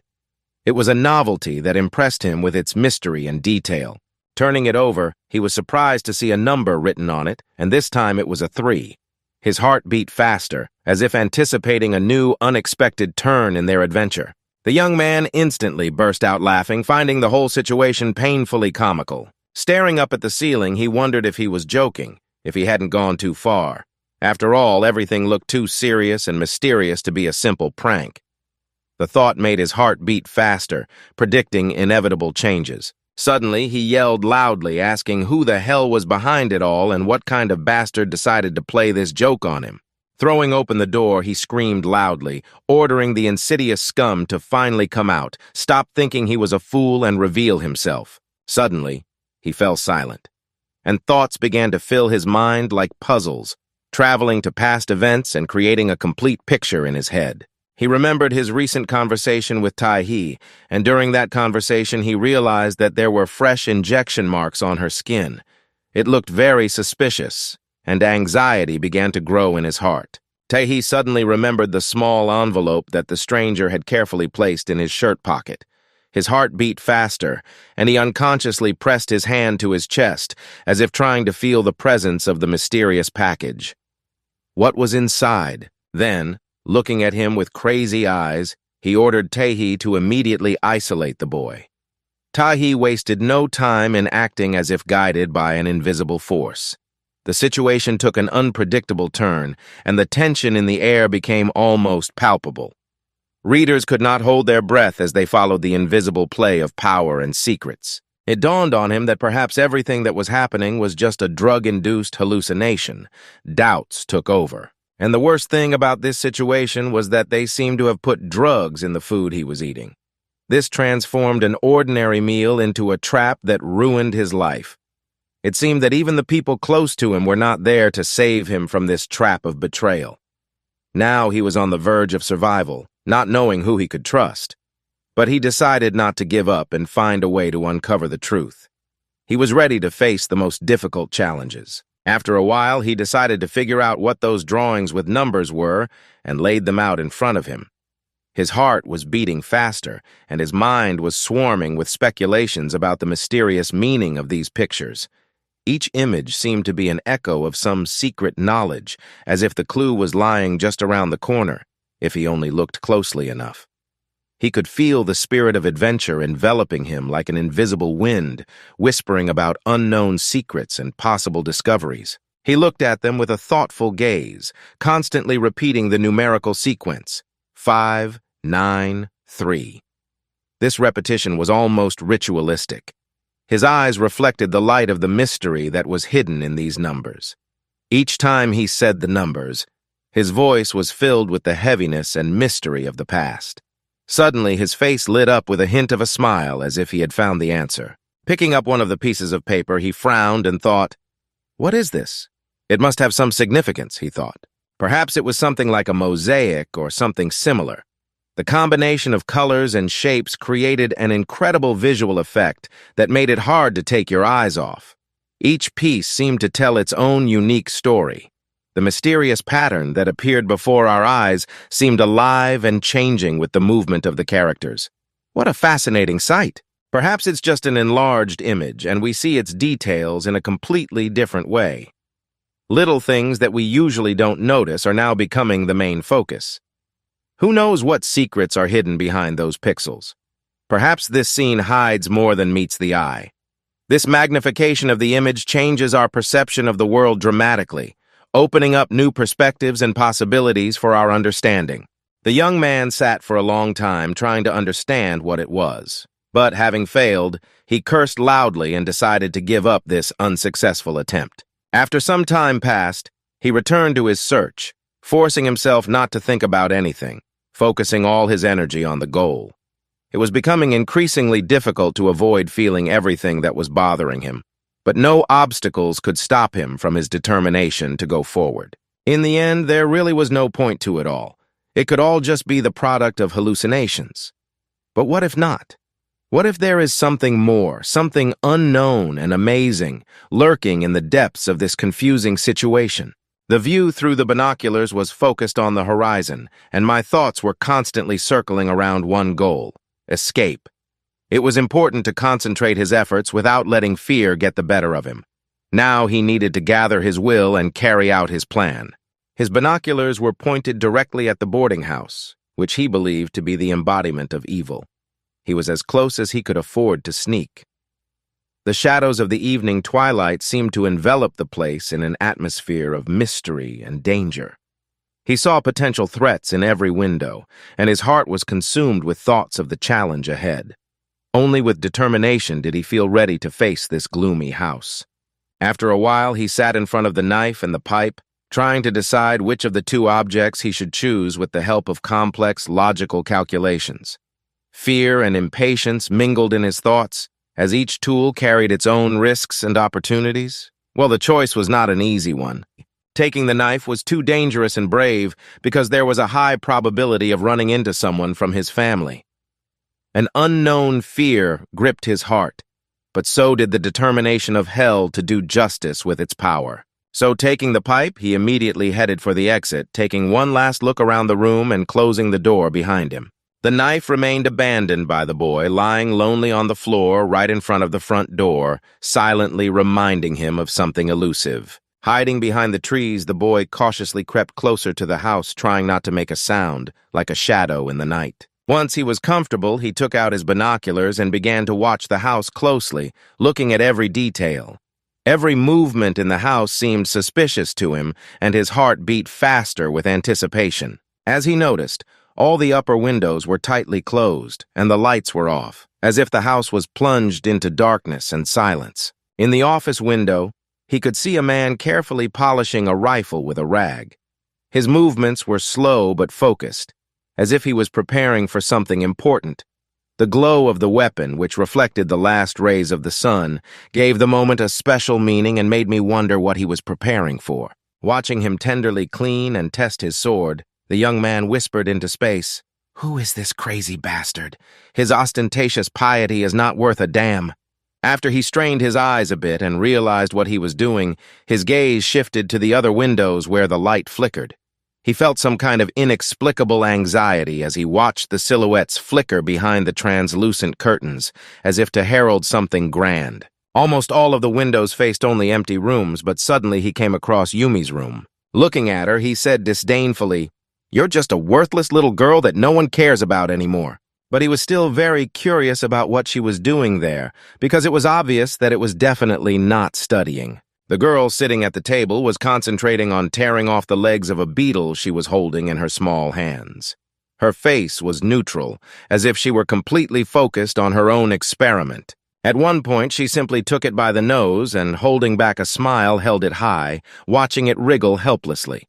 The young man stared at her in shock, trying to understand why she had shown such cruelty to a defenseless insect. And the next moment, the girl simply grabbed the beetle and effortlessly tore off its head, not caring about the fluids that were flowing out of its body. Unable to bear to contemplate this vile and gruesome sight any longer, the boy turns away and covers his eyes with his hand. Noting how the girl was trying to concentrate while watching the window, he couldn't help but think that she was clearly out of her mind. After taking a breath, he picked up the binoculars again and began to watch the girl's room, closely following her every move. His heart was pounding and his hands were trembling a little from nervous tension. The boy's eyes were intently gliding over the windows, looking for any clue that might reveal the mystery of her disappearance. The next moment, however, the girl's head turned sharply, and with a crazy smile, she stared directly at him.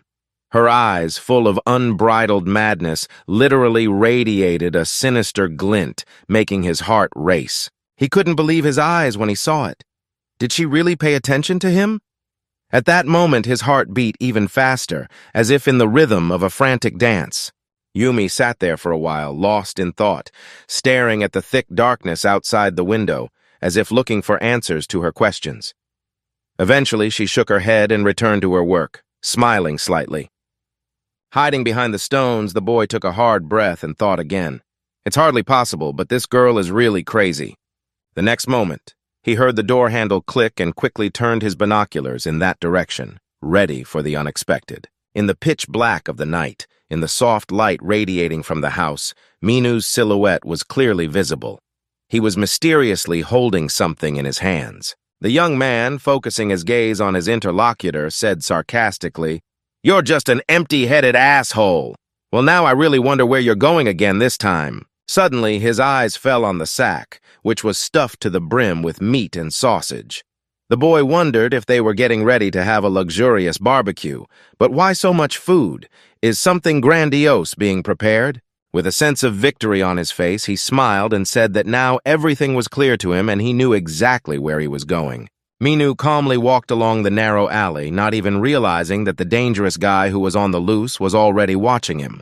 Jin-hyuk was carefully hiding behind thick tree trunks, sliding between them like a shadow. Step by step, he followed Mina. He needed not only not to give himself away, but also not to lose sight of the object of close surveillance. His every move was precise and deliberate, because one mistake could cost him everything. Watching him, he realized that he was definitely heading to the place where the couple had stopped. It seemed that his steps were confident and purposeful, like an arrow flying toward its target. Why did he choose this particular direction? Was he on some secret mission? The tension in the air grew steadily. Eventually, the two of them came to a small house. The boy wondered if this was the mysterious guest bee that everyone was talking about. Amazed by his imagination, she stood before him so incredible that tears of admiration were gathering in his eyes. Mina still didn't notice anyone around him. When he came to the front door, he did not hesitate to open it and went inside with the package. As he watched the door slam shut, he confidently decided to wait for the man to leave. It was a long time before he heard the sound of the door opening. No doubt it was Minu leaving. And that's exactly what happened. He looked up from the stone he was leaning against and watched Minu come back. Confident that this was his chance, he gripped the pipe tightly and, full of determination, headed toward the cozy house. When he got to the door, he threw it open, but it was incredibly dark inside, darker than the dead of night outside. As soon as his eyes got used to the pitch blackness, he felt shadows swarming around him. They made eerie noises as if from another world, reinforcing the impression that he was trapped. Looking at this, the young man wondered why it was so incredibly dark there. His imagination began to draw various mysterious scenarios, and mysterious images hidden in the shadows appeared before his eyes.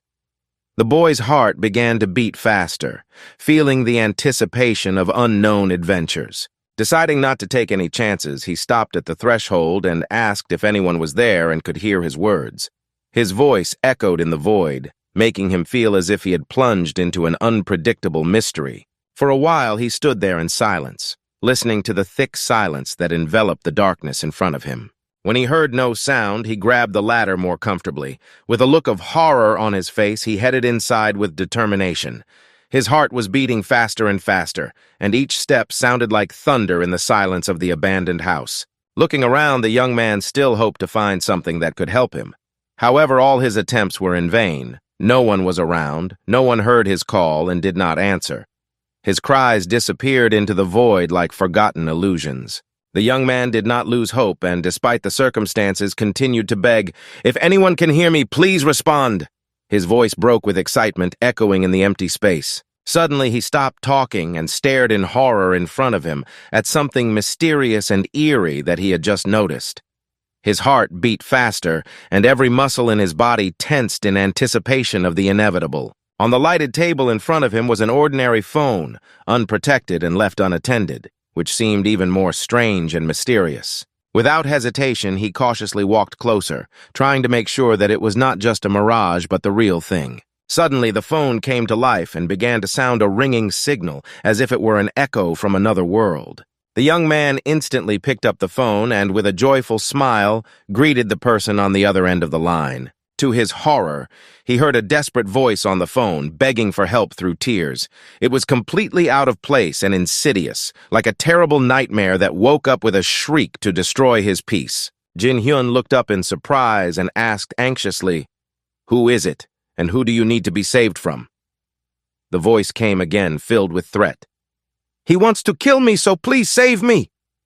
Excitement began to build. The young man shouted out, asking, "Who is there?" But all he heard in response was an ominous voice that kept repeating, "It hurts me. I don't want to die like this." The shadow thickened, and the sense of danger intensified. He asked if it was the woman who had recently arrived with her boyfriend, but the voice kept begging for help. It seemed to echo in the cold walls of the room, which were trembling with terror. The boyfriend did not lose hope of being able to talk, so he shouted loudly into the phone, asking where she and her boyfriend were. His voice pierced the silence, filling the room with tension. The uncertainty and excitement made his heart beat faster, like a drumbeat in the midst of battle. Suddenly, the voice broke off, and the phone emitted a short signal, indicating that the call was over. The guy stared at the screen in surprise and exclaimed, "What the hell?" The guy stood there for a while, holding the phone in his hands, his eyes full of fear and indecision. It was as if he was deciding whether to take on this responsibility and risk at all. What was it that scared him so much? As the screen flickered under his fingers, doubts crept deeper into his mind. It seemed that every click was going to change his life forever.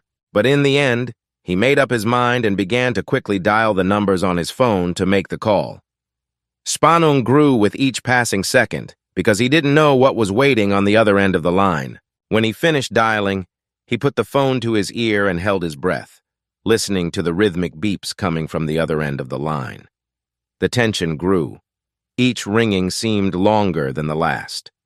Would he get an answer? Suddenly, the ringing sound of the phone cut through the space, and to his joy and surprise, the phone was picked up. The young man, trembling with excitement, asked if it was the police, and immediately said that he urgently needed help. The thing is, he had no idea how he ended up on the island and had no chance of getting out on his own. A message flashed on the monitor screen with a loud voice that left no room for doubt. A voice from the phone asked what island they were on and what kind of mysterious island it was. Well, it seems the adventure is just beginning. The guy replied that he didn't know exactly what the place was called. In addition, he has no idea where exactly they are now. But a mysterious family lives on this island. They behave quite strangely, and it's hard to explain, but there is clearly something wrong with them. The voice on the other end of the line said he didn't quite understand what was going on and asked the boy to clarify the situation. The young man explained again.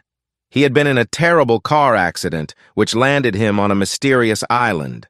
Moreover, he had completely lost his memory, but he undoubtedly needed help to get out of here and find out who he really was. The mysterious voice insistently demanded the hero's exact location. Confused, he replied that he didn't know where he was and asked why they couldn't just track the call or calculate the coordinates. The voice on the other end of the line responded, reminding him that a family lived in that house. He also asked if the caller had tried to ask them for help. The young man lost his temper and started shouting that they should have heard him by now, as he had repeatedly emphasized that these people were weirdos. After he refused to explain what their strangeness was, the voice fell silent. Exhausted, he asked in desperation if they could already trace the source of this mysterious call. Silence reigned for a few moments, a Germanic tension permeating the air. Then, out of the blue, the dry, mechanical voice of the operator came on, saying that the outgoing signal was heavily encrypted. This meant that their investigation was back to square one. Tired and disappointed, the hero felt his hopes slowly melting away like spring snow in the sun. The young man received no answer again. He repeated his question several times impatiently and wondered if he was even there. He was almost sure that the other person had hung up on him when he heard the voice again, and suddenly he asked, "Do you know how many uninhabited islands there are in Korea?" Does he really believe that each object has its own special name and they can easily find it with the available coordinates? It sounded like a bold temptation of fate, but strangely enough, his confidence seemed unshakable. The intrigue was growing with every passing second. What would happen next? As soon as the young man heard these words, the phone slipped from his fingers, leaving him hanging in the air and swinging like a metronome. The young man put his hand to his chest, trying to calm down and collect his thoughts. Now he realized that he was standing in a spacious dining room that looked familiar. There is an atmosphere of quiet calm around him, with only the light clinking of cutlery and hushed conversations. He tries to concentrate, but his thoughts are frantically flying in different directions like a noisy swarm of bees. Looking at her figure and casting glances at the surrounding chairs and tables, the guy could not believe his eyes. Was it all just a hallucination? Suddenly, his eyes fell on the trash can right in front of him, which had long been overflowing, as if a blizzard of misfortune had hit his kitchen. Without hesitation, the young man decided to walk in the direction of this mysterious bin, forgetting all the warnings of his own instinct for self-preservation. The temptation to reveal the secret was too strong. He reached out impatiently, pulling the garbage bag out of the container. His heart pounded in his chest as he slowly tore it open, eager to find out what was inside. As he tossed it to the floor, he noticed that the garbage bag was not actually overflowing at all. In the trash can itself, hidden under the mottled bag, were blood-stained items that suggested something very sinister. Watching them, the boy began to gradually understand the whole situation and realize what these objects were. His brain was working at full capacity, trying to put together the puzzle of all the events. Every time he looked at these things, they seemed to reveal their secrets to him, and with each passing moment he was getting closer to the solution. The boy plunged deeper and deeper into his thoughts, trying to find answers to the questions raging in his head. Suddenly, like a bolt of lightning, a thought flashed through his mind that seemed to be the key to all of this. He remembered how the new guests had just recently arrived, and he had been watching them closely. Apparently, these clothes belonged to those mysterious travelers. Realizing this, the guy jumped away from the trash can in horror and landed on his butt, unable to look away. Unable to contain his horror, he immediately let out a heartbreaking scream that filled the surrounding darkness with panic and anxiety. After he decided not to linger in this mysterious house any longer, he confidently moved toward the exit and finally stepped outside. The sun was shining. The unfamiliar place beckoned with hidden secrets and new adventures. All the features of the boy's face expressed extreme fatigue and exhaustion as he walked back home, dragging himself along a road full of guesswork. Each step seemed to echo in his exhausted mind like an era of endless travel. It seemed that even the air around him had become thicker and heavier, as if the city itself felt his pain and fatigue. Suddenly, he remembered how Taii had once told him that all these guests were actually living in his stomach. Those words sounded like a strange metaphor at the time, but now they took on a new meaning. He felt a slight flutter in his heart. What did Taii mean by that? His mind raced with thoughts, giving rise to a storm of excitement and questions. Could the truth be closer than he dared to imagine? The mere thought of it made his stomach clench, and he barely managed to cover his mouth with his hand to keep from vomiting out onto the road. As he reached the nearest tree, he stopped, breathing heavily, his heart pounding like a drum. Anger and despair mingled in him, creating a dangerous cocktail of emotions. There was only one thought in his head. I'm just going to destroy them, along with the whole damn family. His eyes glittered with determination like lightning before a storm. Filled with anger toward himself and others, he clenched his teeth tightly, plunging back into the vortex of his memories. His mind began to return to moments that had left a deep mark on his soul, making his heart beat faster with the pain of the past. He remembered how Taii had advised him to do his best to make his family believe in his usefulness and reliability. Those words ricocheted in his heart. Underestimated and invisible until that moment, he suddenly felt that the future depended on his actions and abilities. Groundless doubts were replaced by determination. Ready to move forward, he felt that it was time to prove his importance and show what he was capable of. His breath turned into a rapid solution to the fateful tasks that lay ahead. This made the boy clench his teeth again and curse loudly at himself and the world around him. As the sun rose and painted the sky in shades of peach and pink, a young man in a plaid shirt appeared at the door to visit Jin Hyuk. However, the latter also went in search of him, and when they met halfway, they stood opposite each other, drilling each other with their eyes. Each of them could feel the tension growing between them, and it seemed that even the air around them was heated by this clash of gazes. Who would be the first to break the silence and act? After a while, Taii voiced his doubts. As he suspected, the fasteners were too weak. He carefully examined the structure, feeling irritated as if it had not met his expectations. "We'll have to redo the whole thing," he said, clenching his fists. Looking at him, the boy remained silent, immersed in his own thoughts. He doubted whether the man really knew that this family ruthlessly killed its guests. The uncertainty pressed on his mind like a sudden explosion on a calm night. Despite everything he had done for him, he had not become his ally, so there was no point in talking further. Suddenly, he turned to Taii with an unexpected admission. "You were right."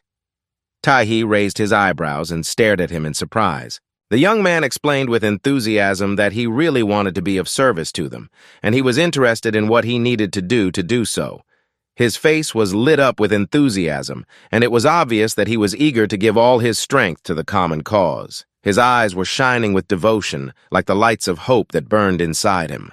To his great surprise, Taii suddenly uttered that his hostess had simply said that she was extremely impressed by his work. The young man, raising his eyebrows in shock, asked what he meant, as he did not understand at all. Taii, firmly believing in his abilities, went on. He spoke with determination. "I have to prove to you that you need me." If he understood everything, then let him go, because he had no time for idle talk. The path he chose required decisive action, not useless talk. He sped up his pace, determined to achieve his goal. Suddenly, a stranger crossed his path, stretched out his hand, and asked him to hand over the toolbox with undisguised determination. Taii made a surprised sound and turned around sharply, not understanding why he needed those strange tools. His eyes rounded with surprise, and his mind raced with questions he didn't know how to formulate. His breath caught in his throat, as if he felt that something extraordinary, perhaps even dangerous, was about to happen. The young man explained that he wanted to demonstrate his usefulness and abilities to his family.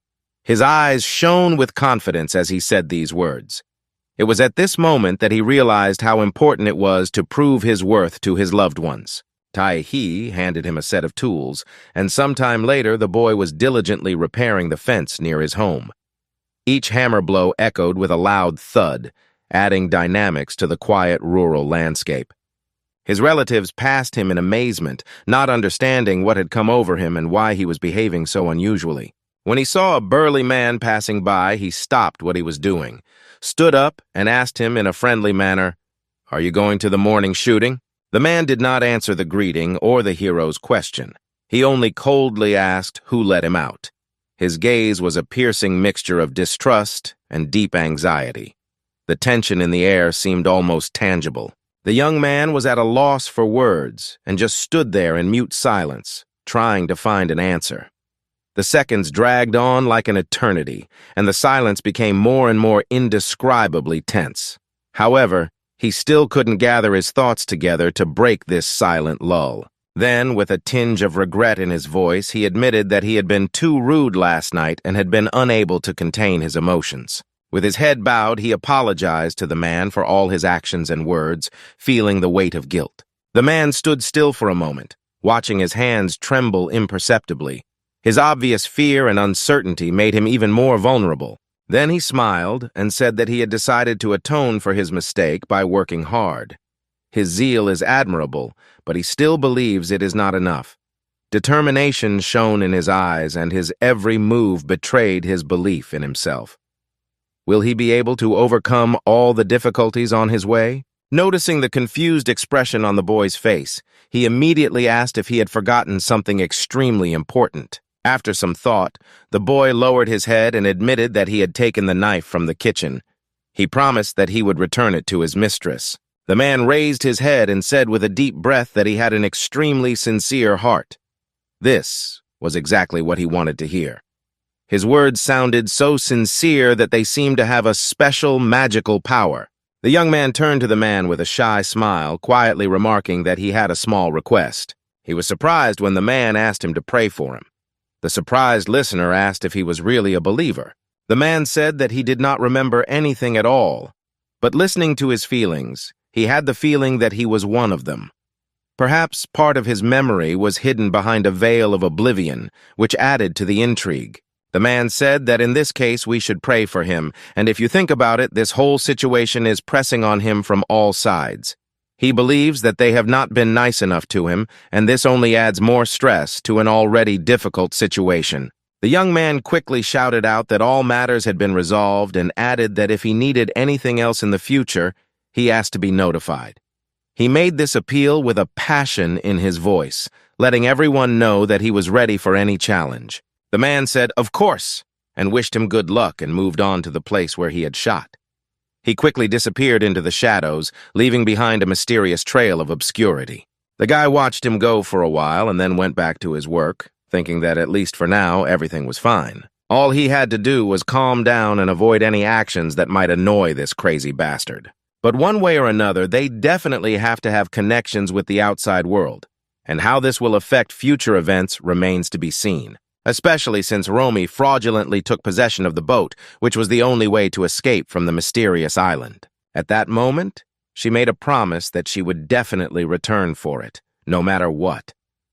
Her words sounded confident and decisive, like a sentence that could not be questioned.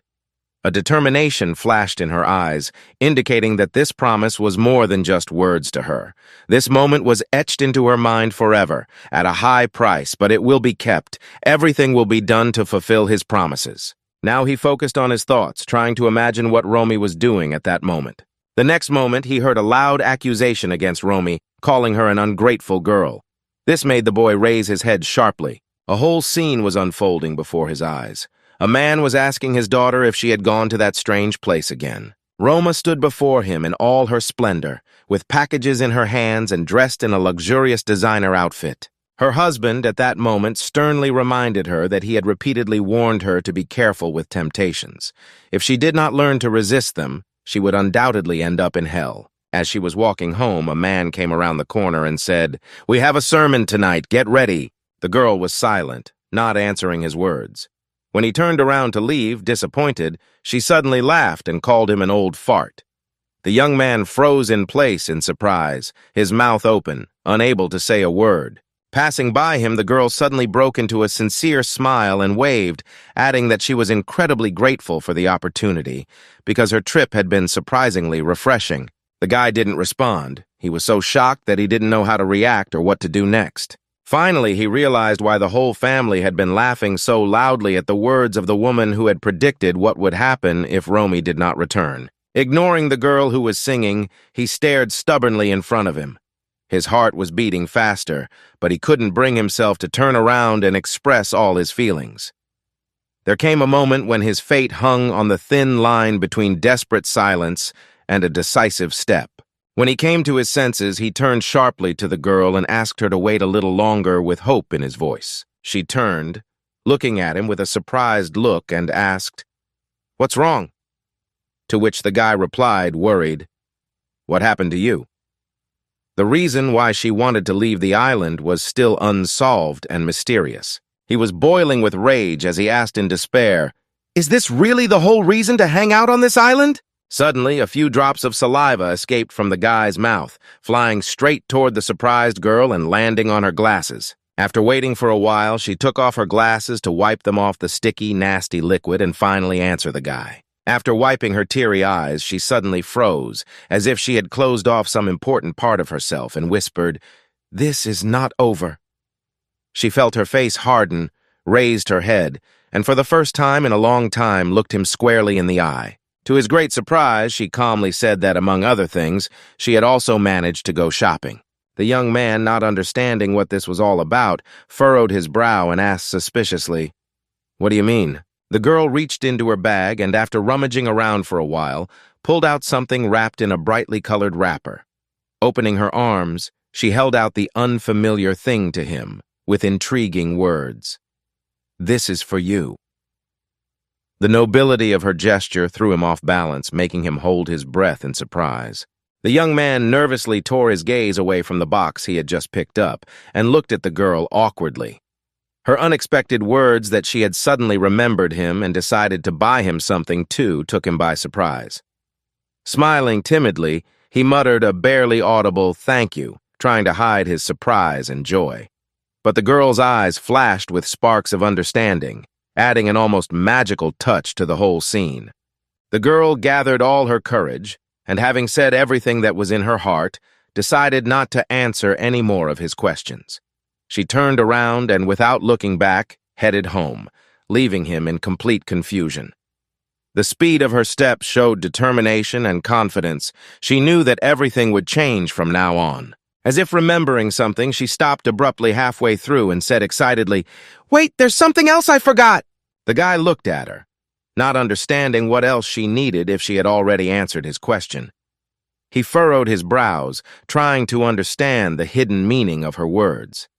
There was tension in the air, and every second seemed to drag on like an eternity as he searched for the key to her mysterious gaze. Without even turning in his direction, the girl coldly told him that he dare not shout at her again. Her voice was calm, but there was an unbreakable determination in it. The girl's words that he would certainly be punished if he disobeyed plunged him into a dark world full of painful memories. The gloomy images of the past pulled him into a whirlpool of internal conflicts. He remembered again the bloody clothes in the container he had recently found and how he was overcome with uncontrollable fear at what he saw. Cold pierced his every bone, and his heart was pounding as if it was going to jump out of his chest. The girl, despite his state, asked him seriously if he understood everything. Her gaze was piercing, and her voice sounded authoritative. He thought about it for a while, trying to find the best words so as not to inflame her anger even more. In the end, he chose the most careful answer. "Yes, ma'am." Late at night, when he finally returned home, a strange detail caught his attention. a note taped to the door. It was unexpected and a little disturbing. It seemed to be from Yumi, and she asked him to make her a new wardrobe. She had heard that he was temporarily filling in for Taii, and she confidently approached him with this request. She liked the quality and style of the guy's work, and Yumi didn't want to miss this opportunity. It was now up to him to rise to the challenge and meet her expectations. Without a word, the guy abruptly threw the toolbox he had brought with him to the ground. He jerked a piece of paper off his door and crumpled it up, venting his anger. "These bastards better get ready. I'm going to get out of here and send them straight to prison." Throwing the crumpled paper on the floor, he leaned over and buried his face in his knees, trying to catch his breath after such a powerful surge of emotion. He could not hold back his tears at the injustice that surrounded him. One thought kept running through his mind. How the hell did he end up in this damned hell? His heart was beating harder and harder, and his eyes were filled with anger. He turned around and saw the gift the girl had given him on the table by the window. His heart fluttered and memories came flooding back. He remembered exactly the moment when she had desperately promised him that she would come back for him as she was leaving on the boat. This girl turned out to be a real cunning fox, and he, having foolishly trusted her, found himself in the role of a naive fool. Grabbing the package, he began to quickly tear the wrapping while wondering what she had really bought. His eyes sparkled with anticipation, and his hands trembled as he waited for the surprise inside. Tearing off the package, he saw a small, unmarked box. Feeling anxious about its contents, the boy resolutely threw it away, as if to avoid possible trouble. She carefully took out the most precious treasure from the package, a small bottle of herbicides that was carefully packed. Instead of joy, however, this gift caused him a bitter sense of disappointment, turning everything around him into a parody of happiness. Looking at the bottle, he suddenly laughed out loud, tears welling up in his eyes. Loud, tearful laughter could be heard from the small house, spreading far and wide across the neighborhood. The boy had just received an unusual gift, a bottle of weed killer. With his forehead buried in the bottle, he continued to laugh, not believing his eyes. "You've come up with something! A weed killer!" Instantly stopping laughing, the boy angrily threw the bottle to another corner of the house and cursed loudly. His eyes blazed with anger, and his scream cut through the silence like thunder. And then he exploded in rage again, unable to hold back his tears, and with a vicious shout accused her of wishing that this cursed witch would make him drink the poison and die. He sobbed and trembled on his knees, kneeling in front of the small bottle from which the herbicides had spilled onto the floor. His tears fell mercilessly to the floor, mixing with the chemical liquid, his world literally crumbling before his eyes. Suddenly, the guy thought about it and stopped crying. Perhaps he recognized that he should not have judged her actions so superficially. Was there something more behind her actions than he could have imagined? What if she had completely different intentions? Perhaps the mysterious bottle she handed him hid something more than he could have imagined. The boy's obsessive and gloomy thoughts caused a cold sweat to run down his back and trickle down his neck in a thin string. His face grew stiff and dark as his imagination suddenly painted a horrific picture. He was looking at a picture of dead members of his family whom he had probably poisoned with these herbicides. Balancing on the edge between truth and fear, he felt the burden of responsibility and despair slowly pulling him into the abyss. Sometimes it seemed as if the painting was alive, and every detail revealed new horrific secrets. The darkness and oppressive atmosphere enveloped his thoughts, and even at the dinner table with these motionless bodies, he felt extremely tense. The heaviness of the moment squeezed his chest like a steel hoop. As he approached another meeting with the ghosts of the past, he felt his heart pounding louder and louder. In the end, all that is left is him, scared to the core, and Roma hugging him with a sinister smile. The crackling of the storm outside the window made the atmosphere even more tense. She hugged him tenderly, looking at the desk covered with papers, and said with a smile, "You really did a great job." For a while, the boy sat lost in thought, staring at the wall in front of him, and then he suddenly looked up as if he had a sudden epiphany. A giant pig, a figment of his imagination, appeared before his astonished eyes, appearing as if out of thin air right in front of him. He then plunged into the boxes of old things, muttering under his breath that it had to be here somewhere.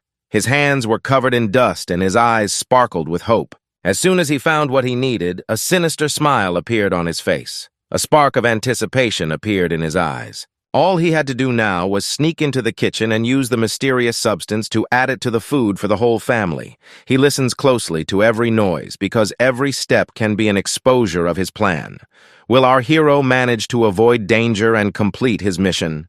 The young man confidently raised his hand and knocked forcefully on the massive wooden door in front of him, creating a loud, confident sound that swept through the corridor. He froze in place, staring at the slowly swinging door, from which an ominous dark gap appeared. After everything that had happened, a woman appeared in the doorway. She looked at the guy with surprise and exclaimed, "Oh, it's you!" After hesitating for a moment, the guy carefully took out a knife from his pocket and handed it to the woman, carefully wrapped in bandages. "It's your kitchen knife. You lost it, and I'm giving it back to you," he said with a slight tremor in his voice.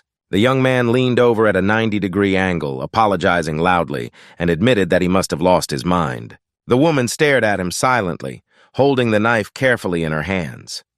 Her reaction was completely unexpected, arousing surprise and suspicion. After a moment, the woman spoke, her voice filled with compassion and determination. She said that she would accept this as the consequences of the trauma she had suffered in a tragic accident. Her eyes expressed sincere hope. She really hoped that this would never happen again in the future. After listening to his apology, the woman sighed, turned around, and without saying a word, walked home. The echo of his voice still hung in the air. The young man, feeling as if time was slowing down, shouted, "Aren't you going to the kitchen?" His voice cut through the silence like a dagger. The woman turned in his direction in surprise, looked at him carefully, and said, "Yes, it's true. That's how it really is." The young man rejoiced inwardly, put on a mask of a sincere smile, and said with fervor, "In that case, could I help you with this?" A short time later, the woman took out the fish and, wearing gloves, skillfully set to work quickly cutting off the head and cleaning the insides. Her movements were as precise and well-coordinated as a whale's dance, demonstrating her skills as a master. In a moment, the juicy pieces of fish were already lying separately, ready for the next stage of cooking. At this time, the guy was also cleaning the fish. Without hesitation, he said that this work requires a lot of effort and concentration. Seeing her doing it all alone every time, he was really impressed by her incredible dedication and diligence. Every time she sets out to cook something delicious, she has to put her best foot forward in cutting the ingredients and the cooking process itself. Sharply cutting off a piece of fillet from a fish bone, the woman explained with a smile that she was doing this only because of her hobby, and if it wasn't her hobby, she wouldn't do it at all. In any case, it is clear that the girl, like others in this situation, simply had nothing else to do there. Her eyes scanned the emptiness around her, finding weathered remnants of the past. Perhaps right now she was realizing that she had to find her own way in this new world. Her heart was beating faster, anticipating incredible adventures. The young man listened attentively to her, and at some point he turned in her direction, his gaze becoming defiant, piercing her to the core, as if he were up to something mysterious. For a few moments he just stood there and stared at the woman with such a fiercely unmoved gaze, as if he had revealed the secrets of her soul. Returning to his business, he asked the woman, without losing interest in the conversation, whether she often received guests in her home. All his talk was just a cover to distract the woman and not arouse her suspicions. In one of his hands, he was already holding the poison he was going to add to the prepared dish. His heart was beating faster, and every move seemed dangerously precise. He saw her look away for a moment, and this was his chance. However, the woman did not share the boy's enthusiasm for conversation. She dryly replied that she had enough guests. Her cold tone broke his enthusiasm, leaving him feeling uneasy and disappointed. At that moment, the boy pulled out the pesticides and was about to add them to the food, intending to poison the whole family together and get rid of them. All he said out loud was, "So that's how it turns out." An ominous smile flickered across his face as he watched the drops slowly come out of the pesticide flask, as if to foretell disaster. Suddenly, however, his hands trembled, and he was unable to continue. It turned out that killing them in this way was completely beyond his heart. A terrible scene unfolded before his eyes. All the family members were lying lifeless, poisoned by this food. It was hard to even imagine this scene. The image that the imagination painted was far from being pleasant and soothing. The boy gritted his teeth and closed his eyes. He knew for sure that he would not be able to do it, that he would not be able to beg for food. Doubts were eating him up inside, but he desperately held on to the hope that there would be another way. The branch trembled in his hands, and his heart beat faster and faster. Meanwhile, the woman broke the silence by addressing him with gratitude. "You are helping me a lot, and it is really impressive." She turned to him and asked with a smile, "Would you like to have dinner with us at our hotel?" The guy stood there silently, stunned by surprise, when the woman suddenly turned to him and started talking. He was numb with amazement, not believing that she had paid attention to him. It was like winning the jackpot in a lottery where the odds are always slim. His heart fluttered, his pulse beat faster, and his mind raced like rabbits in the woods. He felt a chill and a shiver run down his spine when he realized that she was staring at him intently, not even moving. The woman continued to throw dark glances at him, holding a piece of paper in her hands, and never ceasing to smile mysteriously. He didn't even pay attention to her or turn in her direction because she couldn't see the flask of pesticides behind the huge bowl. However, this did not alleviate his anxiety. He was still worried, as if he was expecting things to go wrong. After thinking for a few minutes, he looked at the woman with an apologetic expression and said, "I'm sorry, I can't make it today. I'm not feeling well." Suddenly, he ran out into the street. In just a moment, his expression changed to a dark and gloomy one. His head was filled with chaotic thoughts like a flock of crows. He pressed his palm to his face and chastised himself in his mind, reflecting on his insane behavior. "What have I done?" His thoughts raged like a storm. How could he have thought such a thing, almost killing them? After a moment, he raised his head, his eyes meeting the sun, which was already slanting toward the horizon, dipping the sky in golden-red hues. He stubbornly kept his gaze fixed on it, trying to figure out what the hell was going on. It turned out that the island itself was already driving him crazy. After a while, he came to an abandoned swing and, with a heavy sigh, sat down on one of them. Slouching, he lowered his head and poured the pesticides on the ground. It was the right decision, because now it didn't matter how bad they were. He had always been convinced and remained true to his beliefs. Killing is wrong, even when it comes to very bad people. Looking down at his feet, he couldn't help but wonder if the only way out was to destroy them once and for all. Amid the chaos around him, it seemed to him that there was no other way. The young man plunged into memories of Roma. Every detail of their interaction burned new scars in his heart. He had long ago concluded that this girl was nothing but the true incarnation of the devil. She ruthlessly played with his feelings and used him for her dark plans. Even the woman who invited him to dinner looked identical to the others. It didn't take long for it to become apparent, but eventually the truth came to the surface. It seemed that they were all just puppets in the hands of an invisible puppeteer. Pressing his hand to his face, he raised his head and eventually asked aloud, "Are we having dinner now?" And apparently it was indeed true. Armed with the binoculars he had brought with him, the boy cautiously climbed up the hill and began to watch what was happening around the house. It seemed as if his every move could change the course of events, and his heart was beating faster with anticipation. Peering through the window of the lighted study, he was surprised to see the emptiness inside. His observation indicated that his hunch was correct after all. The lights were also on in the other rooms, but no one responded. The young man looked around and said thoughtfully, "It looks like everyone is already gathered at the dining room table." Then, without wasting a moment, he ran toward his home, hoping to get there without being seen. As he approached the house, he cautiously crept along the walls, carefully ducking and keeping a close eye on the front door, as if he expected an ambush at any moment. Finally, having reached his destination, the boy raised his head and looked up confidently, silently assessing the situation around him. His eyes shone with determination, as if he already knew that something extraordinary was about to happen. After a while, he finally found a way to climb up, and he immediately began to act. With one hand, he carefully opened the office window, ready for any surprises. Noticing that there was absolutely no one in the office, the guy instantly crawled through the window without wasting a single precious second. Moving dynamically, the unknown man left no trace behind. And then he quietly jumped down, trying not to hit the nightstand or make a sound, as if the spirit of the night were entering the room. The first thing that caught his eye and instantly caught his attention was the cross hanging on the wall, which he had noticed from the window. A treacherous whirlwind of feelings swept over him as the glow from the cross seemed to set it apart from everything else. Turning his head a little, he noticed that in addition to the cross, there was also a rifle hanging on the wall. His heart fluttered because this unexpected discovery could completely change the course of current events. Perhaps this object had a hidden meaning or a story of its own, which could play an important role in the upcoming confrontation. He could not even imagine such an incredible combination. A cross and a gun hanging peacefully side by side, creating an amazing harmony of opposites. Feeling that he couldn't waste any more precious time, the guy turned around and started looking for the phone.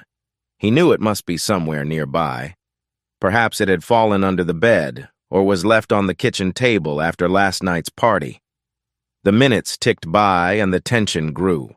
To his surprise, he didn't find his phone there, but his eyes fell on the laptop on the small coffee table. Pern looked at it in shock, not believing his eyes and how incredibly lucky he was. Without wasting a moment, he rushed over to the laptop, carefully opening it as if it were a shrine. His pulse was racing and his thoughts were darting like lightning on a stormy night. If there was no password on it, he was ready to believe in all the miracles of the world and even that God really existed. Opening the laptop, he immediately noticed that there was no password on it, and he breathed a sigh of relief as he felt the burden of anxiety disappear. Overjoyed that he had finally logged in, he looked at the laptop with a happy smile. He was thinking of only one thing. Now he needed the internet to appear, among other things. His heart was beating faster. His eyes were shining with hope, in anticipation of new adventures in the virtual world. Hovering the cursor over the internet icon, he was delighted to see that he was indeed connected. He exclaimed in delight, "My God, this is really cool!" But now he faced an important task, to decide who exactly he should contact. After all, he didn't remember anything at all, and every step could be crucial. Panic was beginning to take hold of him, but he managed to pull himself together. He had to find an answer, and as soon as possible. Suddenly, footsteps from the corridor reached his ears, and the approaching creak of the floor scared the hell out of him. His heart beat frantically. For a long time, only the creak of old wooden floorboards under the steps of a mysterious stranger cut through the air. Suddenly, the rhythm was broken by the loud sound of a lock being closed, foreshadowing something unpredictable. The real owner of the office suddenly appeared in the doorway, stepping quietly into his hideaway. His gaze radiated confidence and mystery, and his every move seemed premeditated. Silently, like a shadow on the floor, he continued to walk forward, immersing himself in the boundless space of the office, keeping his eyes fixed on an invisible point on the horizon. Then he turned his head in the other direction, looking closely at the laptop, which was lying exactly as it had been left before. All this time, the boy had been hiding under the bed, watching the man grimly. Cold sweat had already moistened his forehead several times. The tension in his body was growing with each passing second, as if before a storm. Would he finally get up and get out of this trap? The man's feet stopped in close proximity to the boy, who, looking at reality, tried in vain to understand why he was here. And wasn't it time for dinner? Watching him stare intensely at his laptop, the boy began to suspect that he had noticed something. In desperation, he imagined himself loudly ordering the stranger to stop staring and get out immediately. The tension grew with each passing second. If he could read his mind, the man quickly turned his head back. The boy was almost happy, but he mentally ordered him to leave again. The boy's eyes were burning with determination, his emotions on the verge of exploding. It seemed like a real fight was about to begin. Suddenly, the man turned his lips into a crazy smile and, turning to the emptiness of the room, asked loudly, "Is the window open?" The man suddenly turned his head and saw the windows wide open, although he remembered exactly that he had closed them earlier. This sight took him by surprise, and a cold stream of anxiety ran through his gut. What had happened? Reality suddenly seemed more unpredictable and mysterious than ever before. His face instantly turned into a subtle smile, as if he had suddenly realized an important secret. The guy hiding around the corner, however, did not notice this look. The smile on his face grew wider and wider as he approached the window, peering in and wondering if it was open. The boy under the bed stared in horror, holding his breath, trying not to make a sound.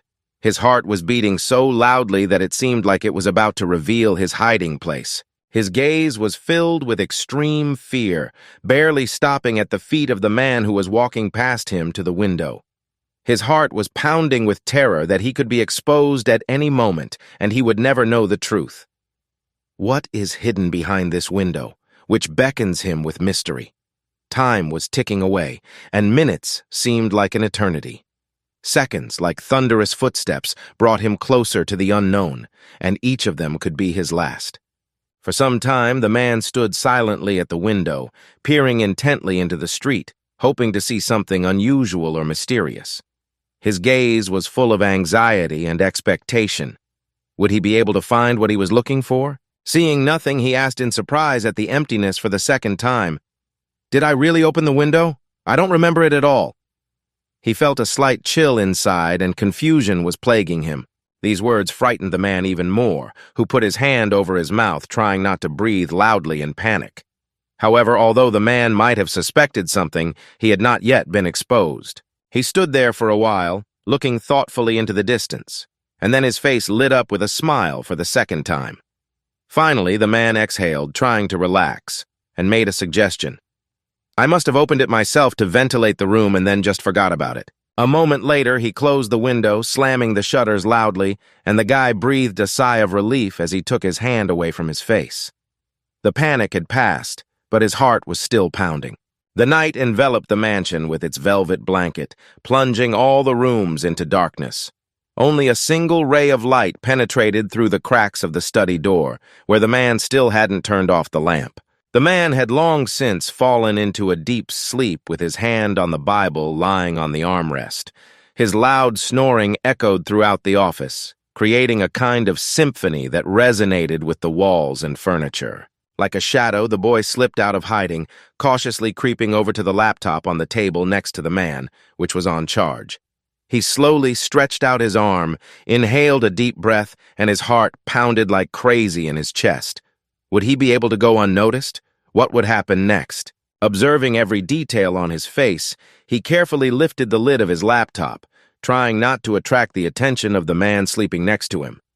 The silence around him could be cut with a knife.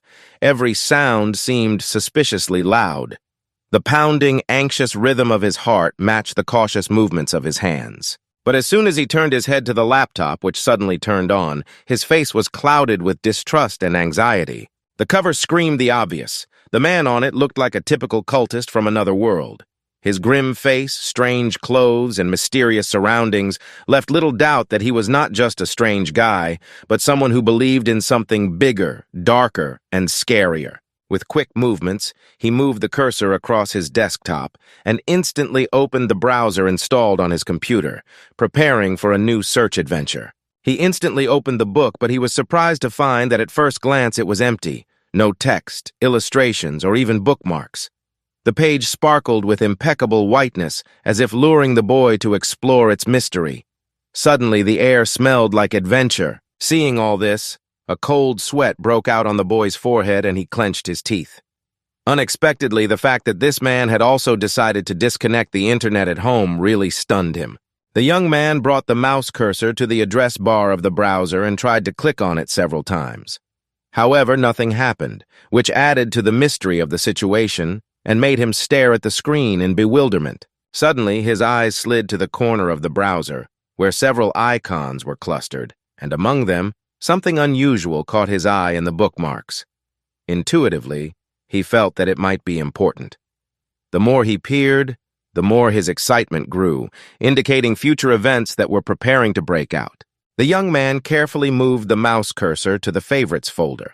Something inexplicable was drawing him there, but he still couldn't figure out what it was. The feeling of the unknown and mysterious intensified his curiosity. Suddenly, he clicked the mouse, preparing for the discovery. After all the intricate manipulations, a tab opened with only one mysterious file with a smiley face. This file had a mysterious caption, "Our Happy Family, a Piece of a Hidden Life." This activity absorbed the boy so much that he stopped noticing everything around him. His curiosity piqued. What was this mysterious file, and what was so special about it? Suddenly, the man stopped snoring. His breathing became light and even, as if he was waking up from a deep sleep. Hearing a strange sound, he instantly slammed his laptop shut, not caring in a panic how loud it was. His heart nearly jumped out of his chest, and the room fell into a tense silence. The man seemed completely oblivious to what was happening around him. He only slowly opened his eyes, stretched out with sweet pleasure, kneading his back and arms. After that, he slowly got up from where he had just been lying, carefully leaving the Bible on the arm of the chair that served as his temporary shelter. After the basic warm-up, he began to stretch his shoulders as well, feeling every muscle movement. Meanwhile, the guy hiding behind the chair was holding his breath and secretly praying that he would not be found out. Every second seemed like an eternity, and the tension electrified the air. Stretching his neck with one hand, the man spoke in thought into the void. Time really does fly like wings. Taking off his belt from his trousers and clutching it tightly in both hands, the man said with a sly smile, "Oh, Romy, you're just a little troublemaker. I'm going to teach you a lesson you'll remember for the rest of your life." The young man sat there clenching his teeth and watching the belt, which the man twisted and took in one hand through fearful eyes. An alarming buzzing sounded in his head, and his heart was pounding like crazy. The man abruptly stopped standing in the middle of the room, finished his thoughts, and walked confidently to the door. He opened it decisively and stepped out, leaving his hesitation and doubts behind. The world seemed to be waiting for him. Listening to the floor creak, which gradually quieted as the man moved further away, the boy finally allowed himself to take a deep breath. Looking at the door, he furrowed his brow, trying to figure out why this crazy old cultist had taken the belt. His thoughts were interrupted by a tense silence, and a premonition of something dangerous hung in the air. "Why does he need that belt?" flashed through his mind like lightning, but there was no answer. He didn't bother with these thoughts, and didn't think about the little things. He walked decisively to his laptop and opened it, ready for new adventures. He clicked the mouse again on the favorites icon, having previously opened the browser where this icon was burning like a beacon. Without wasting any time, he moved the cursor to the tab labeled Our Happy Family, and clicked on it with one confident click. However, what he saw there came as a complete surprise. His mouth opened wide in surprise, and cold sweat began to slowly trickle down his face. After he clicked on the tab, a picture with the title Sweet Home appeared before his eyes. The picture itself, at first glance, resembled a child's artwork, with brightly and somewhat naively depicted details. The young man watching it reflected, "That's right, this is the whole family of these strange people. In fact, they really look alike." His heart beat faster with every thought. But there was one more detail that kept bothering him. In the shadows of all the other figures, someone else was drawn. Despite the fact that his face was completely covered, the boy immediately realized that it was the boy. The young man could not take his eyes off the drawing, examining it again and again, noticing every detail, even the smallest, that had previously escaped his attention. His heart beat faster with each new discovery, as if he were unraveling an ancient mystery hidden between the lines and colors. This fact surprised the boy even more. Why did the young man's face look so blurry and incomprehensible? What was he doing in these drawings? The mysteries piled up one after another like an avalanche. Could this be part of some hidden plan or conspiracy? The mysteries grew deeper and the answers grew farther away. After a short while, he came to the conclusion that most of all it was because they just couldn't stand the boy. Suddenly, when he lifted the cursor to the painted face, the boy made a discovery. He said in surprise, "I think this child has a clue." Naturally, this strangeness bothered him, so he wasted no time in clicking on it, trying to solve its mystery. However, what happened next was not at all part of his plans, and he had no idea that it would happen. The computer seemed to freeze, the cursor did not even move, and any action was useless.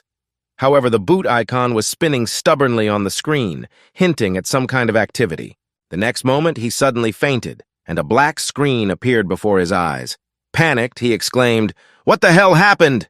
Looking at it, trying to understand the meaning, only one thought came to mind. It turned out that it was because of the power outage. Suddenly, the laptop made an unexpected sound, and a very strange red inscription flashed on the black screen. The Tale of the Six Pigs. It looked like something from a parallel world, where reality was intertwined with a dream. In the first chapter, we see three very different pigs. The first pig turns out to be incredibly intelligent. It is able to destroy anyone with just a touch of its finger. Meanwhile, the second pig, although less impressive at first glance, has a talent for creating beautiful bouquets if he concentrates on this task. The third pig, although prone to oppressing others, is able to selflessly become a human shield, protecting his comrades at the cost of his own life. All of them are so different, but each of them has their own unique gift that can be indispensable at a crucial moment. As the teenager immersed himself in the book, his thoughts wandered, trying to understand what was really hidden behind the mysterious pages. On the fourth page, he was swallowed up by darkness, a deep, endless tunnel that seemed to lead to the heart of the unknown. The fifth page told the story of a foolish pig who waited for her most desired lover to infinity, invisible pain penetrating her loneliness. But the sixth page, it didn't exist at all, like an illusion created by a bizarre dreamer. After he finished reading the message, it mysteriously disappeared, and in its place appeared a countdown timer that started at 60 seconds. Time was constantly beating a rhythm like a heart in his chest. He felt a slight tremor as he realized that every second was now crucial. The guy stared at him, puzzled because of all the possible scenarios. He hadn't expected such a treacherous setup. Meanwhile, the timer switched to another number.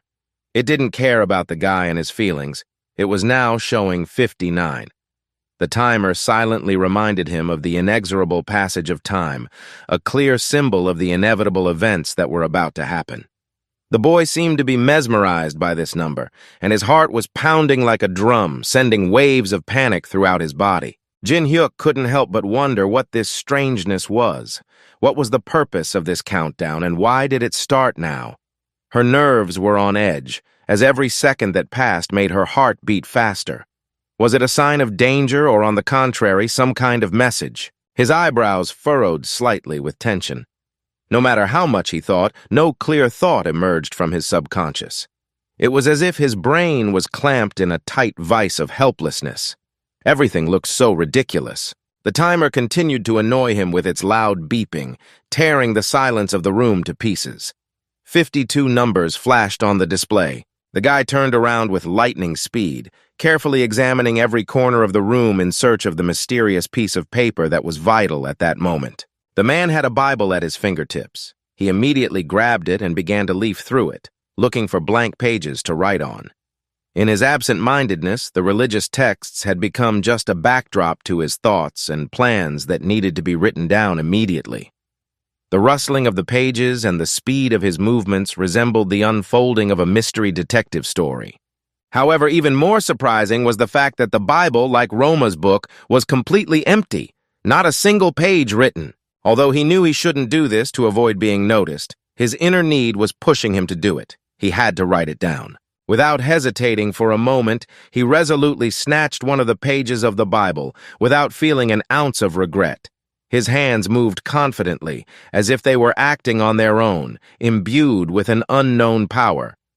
This moment was complemented by the trembling light of the hands being absorbed by the night lamp. The scene was filled with mystery and thick waves of intrigue. Then Jin-hyuk rushed to find a pen. Panic covered him from head to toe, and the only thing he thought about was writing everything down on paper. He rushed around the room like a cornered animal, thinking about the importance of the moment. Tables, bookshelves, and anything else where his pen could fall were the objects of his attention. In desperation, he rummaged around the room in search of the pen, even opening a drawer with men's socks and underwear, but to no avail. Finally, when he opened the next drawer, he found the pen he had been searching for. His joy knew no bounds. It seemed that all the stars were aligned at that moment. Grabbing it, he rushed to his laptop with lightning speed because it was unacceptable to waste any more time, and he had very little left. He moved his pencil rapidly and continuously across the paper, trying to get ahead of the timer. He was convinced that these words hid something extremely important, perhaps the key to unraveling everything. The clock was ruthlessly counting down the last seconds. The less time was left on the timer, the faster he wrote, hoping to finish everything in time. His fingers flew over the keyboard, and with each stroke his heart beat faster and faster. Only seconds separated him from his goal, and he decided to risk everything to achieve it. He only had a little time left, and the timer was already showing 8, a number that could change his entire life. The young man wrote down his thoughts more and more rapidly, as if he was trying to catch up with his own rhythm. There was no time for reflection. He had to finish this important text. His hands were almost flying over the pages, as if each letter had its own symbolic meaning and each word had its own mission. As soon as the timer hit 0, the laptop abruptly shut down, plunging everything around him into pitch blackness. Space was filled with thick gloom, leaving the heroes in complete obscurity. Jinhai exhaled deeply, looking at the dark computer screen. He'd barely managed to finish writing everything down without forgetting important details. Now, looking at the piece of paper carefully, he tried to figure out what it could possibly mean. Could it be a riddle or some kind of hidden message? His heart was beating faster because the answer could change his whole life. The next moment, without hesitation, he tried to turn on the computer, frantically pressing the on-off button. The boy enthusiastically clicked on the buttons of the laptop, but it stubbornly did not turn on. "What's wrong?" he exclaimed in frustration, eventually asking himself, "Maybe I should plug the power cord into a power outlet?" He picked up the laptop and found something glued underneath, similar to the picture he already had. His heart beat faster, and questions began to spin in his head. Who left this message, and what secret was it hiding? The feeling of the unknown literally hung over him, forcing him to be on the alert. As soon as he put the laptop aside, this mysterious pixelated picture suddenly fell on the table in front of him, immediately grabbing his attention. The picture seemed to shine with a mysterious light, making him feel as if it hid some secret that needed to be solved. The young hero was looking at the girl's face excitedly, recognizing familiar features, but this time something was different. Although the picture also consisted of pixels, it was strikingly different from the previous one. Each detail radiated a different atmosphere, as if there was a gulf of time between them. The boy approached the picture with excitement, feeling the adrenaline rush. With a sharp movement, he turned it over, trying to find out what secrets it hid. His eyes focused on the back, instantly picking up unrealistic symbols. What could they be? Perhaps a hidden pointer to a treasure or a theoretical formula. His breathing quickens and his heart pounds with unprecedented force. After he carefully turned it over, he laid it on the table, carefully examining the number 2 written on it. It became clear that this was not just a coincidence. This number had some important meaning. What mysterious message is hidden behind this mysterious 2? The hero's heart begins to beat faster in anticipation of the discovery. Before sunrise, the young man returned to his small house, hoping that no one had noticed his absence. Hiding a smile, he began to take off his dusty shoes, dreaming of a warm bath and a relaxing vacation. However, an unexpected light squelch from behind the door made him freeze. The young man rolled up his sleeves and put on work gloves and set to work, hammering nails into the wooden frame of the wardrobe. He struck the hammer with such confidence that each blow seemed like a symphony of skill.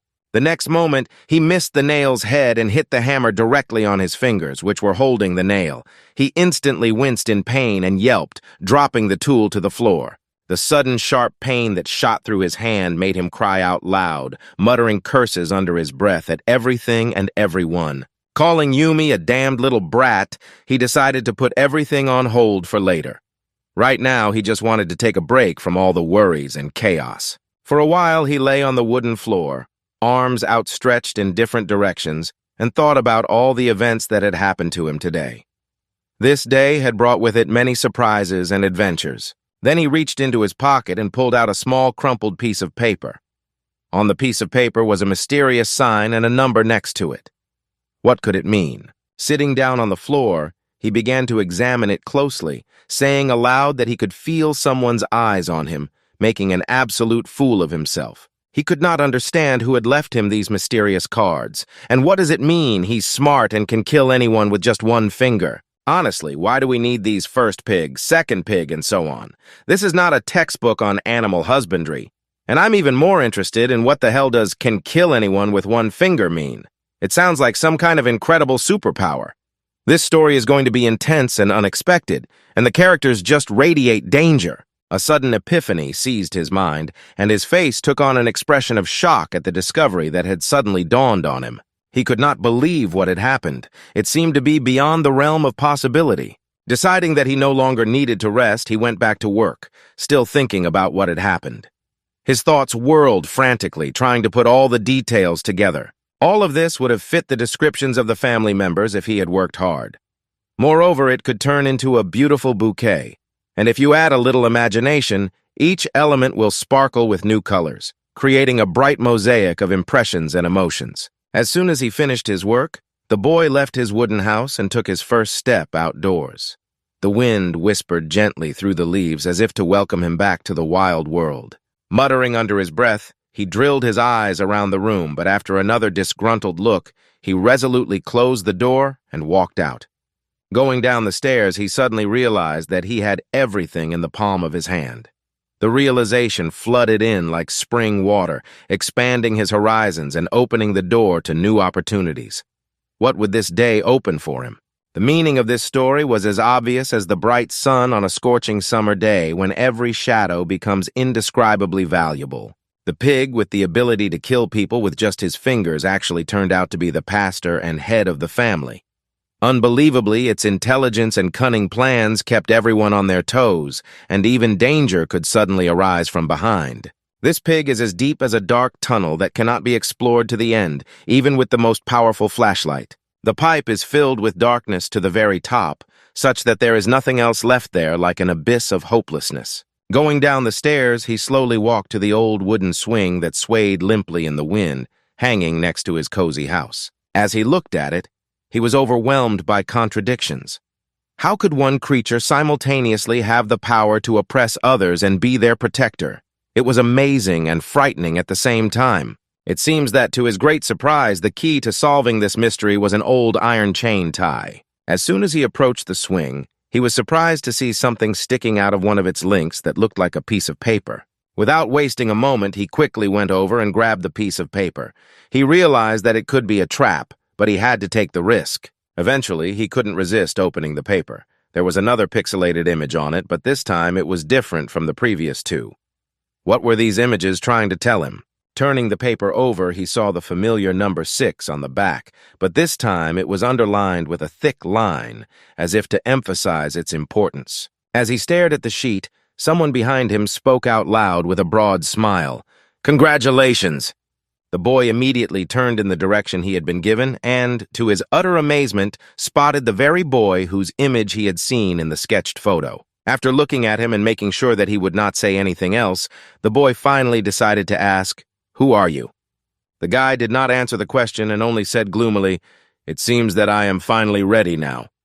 His eyes burned with determination, and there was a pre-explosive tension in the air. In response to this cryptic comment, the young man asked with obvious surprise on his face, "What are you talking about? What do I need to be prepared for?" The boy pointed to his pocket with his finger and said, "You should just look in your left pocket for sure." His voice was full of mystery, and his eyes sparkled with curiosity. Something amazing was about to happen. You could feel it in the air. The young man immediately stuck his hand inside, burning with curiosity and trepidation, trying to understand what was hiding there. He was shocked when he felt something unexpected at the bottom of the dark depths. It was a phone. He immediately took it out, trying to figure out how this device ended up there. Who could leave such a valuable thing in such a strange place? The guy, carefully observing the other man's reaction, said with a sad smile that his phone had been in his pocket all along. The guy had been pretending not to know where his phone was, when in fact he had lost it.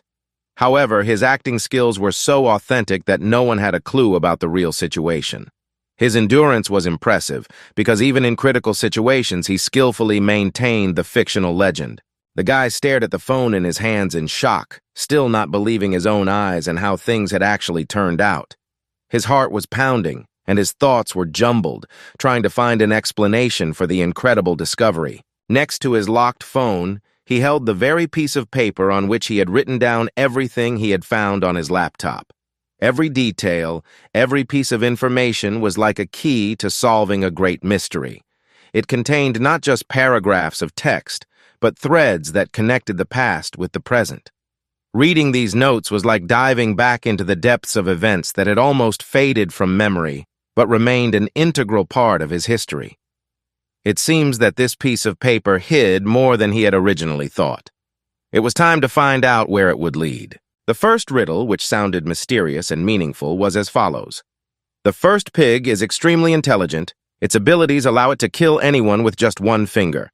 He remembered the photo that had been taped to the bottom of his laptop, and it fell right in front of him like a hint from the past. When he picked up the picture and turned it over, his surprise knew no bounds.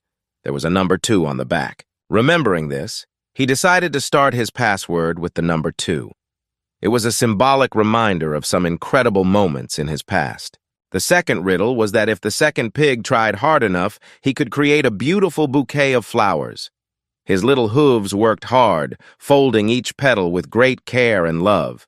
Every moment of intense anticipation and concentration was reflected in her eyes, adding intrigue and excitement. Would she be able to realize this work to perfection? The moment he realized this, he abruptly flipped the dartboard over and found an irritating picture behind it. Excitedly removing the picture, he immediately turned it over and saw a huge number 9, which ignited a new wave of curiosity. It was for this reason that he chose 9 as the second digit of his password.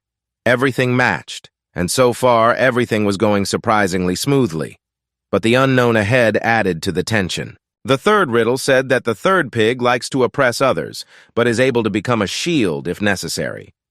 This character was incredibly contradictory. The combination of brute force and unexpected sacrifice was fascinating. The team would have to figure out how to unleash his potential, as their fate depended on it. Then he too took that piece of paper, unfolded it, and looked at the pixelated image on it.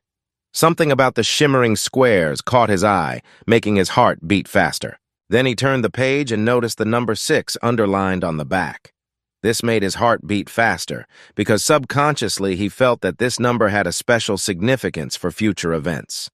The further he delved into his thoughts, the more intense the intrigue became, like an approaching storm.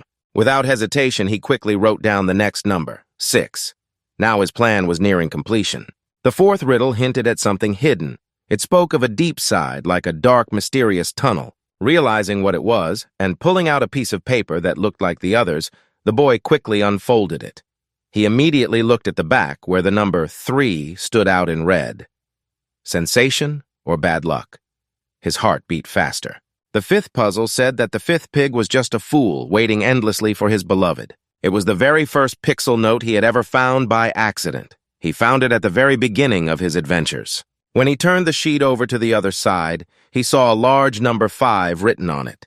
Its mysterious significance made him think about what it could mean. Without hesitation, he quickly entered the number 5 as the penultimate digit in his complex password, hoping it would work. That left only one digit and one last riddle, which claimed that the 6th did not actually exist. This confusing statement threw the guy into deep thought. How to solve this puzzle? Trembling with excitement, he reached out for the number 0, sure that this was the number he needed. The guy clenched his teeth in excitement and quickly pressed the key, remembering to cover his eyes in case it was the wrong password. However, to his great surprise, the phone immediately started working and illuminated the guy's face, which was open-mouthed in shock with the bright light of the screen. For a while, the guy stood across from the other guy, staring at his phone, which had suddenly lit up. He stared at the screen, which looked completely ordinary, and for a moment wondered what to do next. After all, this was definitely not part of his original plans. The mystery surrounded by everyday life only added weight to the upcoming decision. But still, what was definitely predictable was that Chinyala was not there. Suddenly, his eyes fell on the catalog in his phone on his desk, under the mysterious name, Photos. With a trembling finger, he touched the screen, and a gallery of memories opened before him. These pictures hid the truth he had been searching for all his life. With each new photo, his heart beat faster, filled with either hope or fear of the unknown. Without hesitating for a moment, he called him over with unwavering confidence, without wasting any words. A sly smile appeared on the face of the guy who had been watching him, but despite this, he decided to remain silent. Meanwhile, the guy opened an old dusty photo and saw albums with mysteriously signed sheets. Without hesitation, he clicked on the folder labeled My Photos. The folder immediately opened, and several selfies he had taken appeared before his eyes. Each picture showed different moods, emotions, and moments preserved by the crown of time. He looked at the photos carefully, trying to understand where they came from and what they depicted. The places seemed completely unfamiliar to him, and every detail of the photographs raised new questions. As if enchanted, the incomprehensible shots challenged him and pulled him deeper into the mystery. Suddenly, his gaze settled on a photo that was undoubtedly taken during his military service. His name was written brightly on the badge hanging on his chest, Sung Jin-hyuk. The young man's face lit up with a joyful smile. He had finally found what he had been looking for. Now he knew for sure that his name was Sung Jin-hek. Turning to the young boy, he exclaimed with delight, "I am Sung Jin-hek! Now I know my real name!"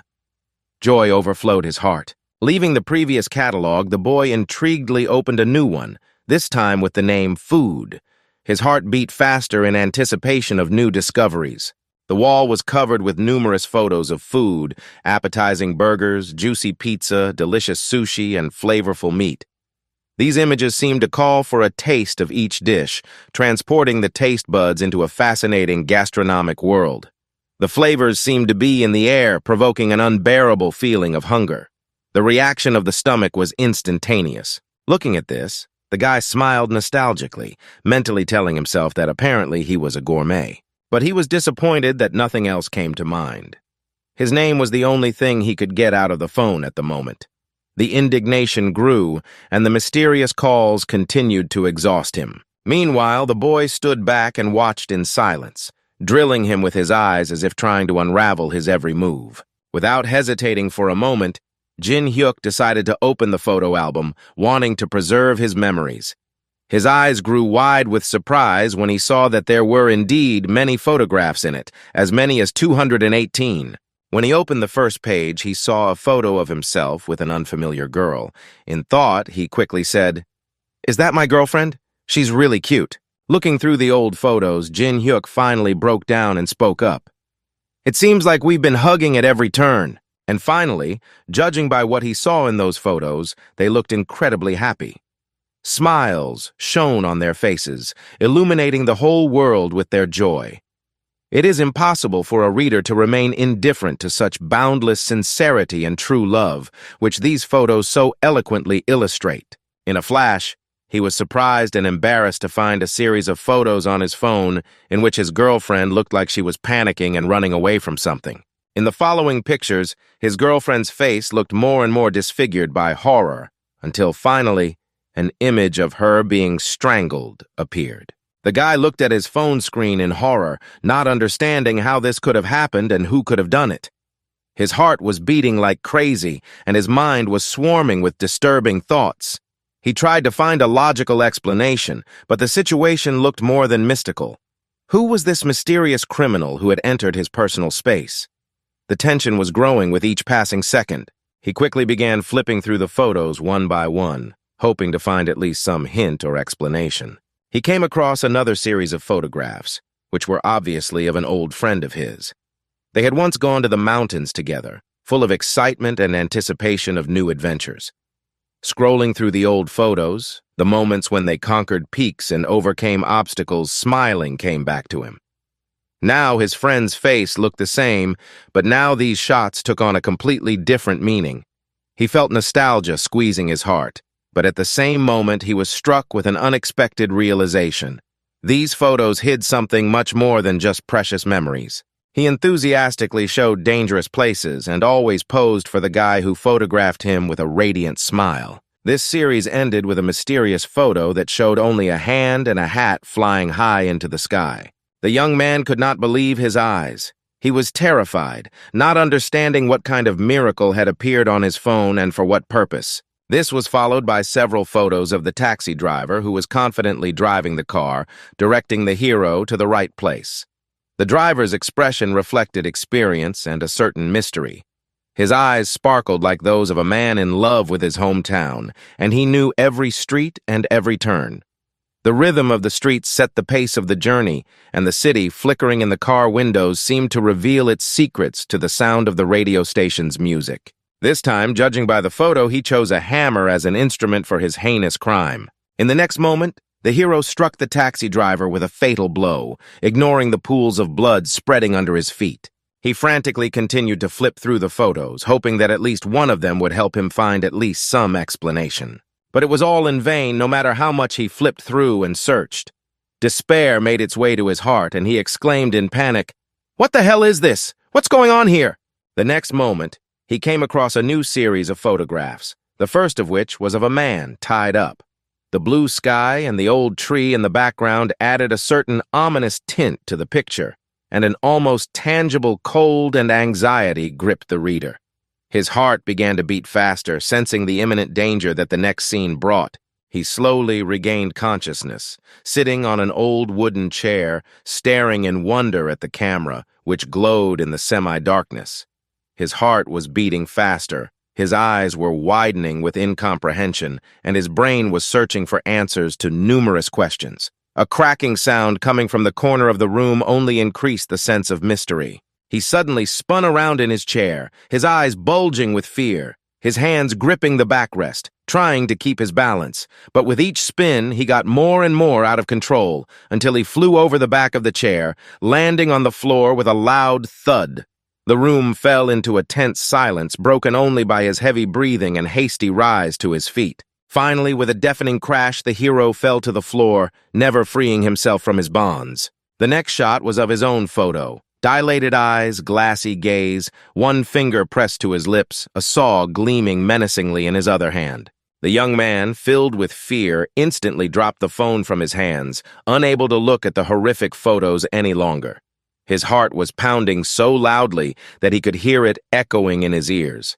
His hands were shaking, and the blood receded from his face. What kind of nightmare was this picture hiding?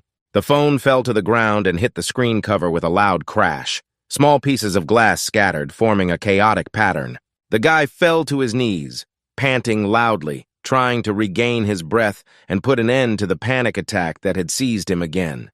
His hands were shaking, and his heart seemed to be beating at the speed of light in his chest. All he could hear was his own heavy breathing, which sounded like a loud drum in his ears. These moments, when fear and helplessness merge into one, always gave him a feeling of complete powerlessness. "Not now. Not here," he repeated in his mind, trying to find the strength to get up. Trying to distract himself, he looked around in the hope of finding something to calm him down, but everything he saw only deepened his sense of anxiety. The young man approached him, paused, and asked thoughtfully, "Do you really think this is funny?" The man suddenly got up from the ground, his face filled with anger. Eyes flashing with fury, he jerkily grabbed his opponent's clothes and shouted, "What kind of stupid joke is this?" Silence froze in the air, the tension between them escalating to the point of explosion. The next moment, he asked him to wait and said with a mysterious smile that the family had drugged him. The magic of this scene seemed to fill the room, making everyone hold their breath. He also laughed as if this was the most hilarious discovery of his life. He burst out laughing madly, apparently losing touch with reality, shouting loudly that it was all because of the damn drugs. The laughter echoed and echoed like the echo of a broken psyche, making everyone present feel creepy. The young man did not like it at all, and in a gloomy voice he firmly ordered him to pull himself together. After his gaze lingered on the interlocutor again, he asked how much longer he was going to endure the abuse from this family. The indignation in his voice was impossible to conceal. Every word echoed like thunder in the silence. And then he reminded him that it was actually always his dream to escape from this terrible place and leave the island forever.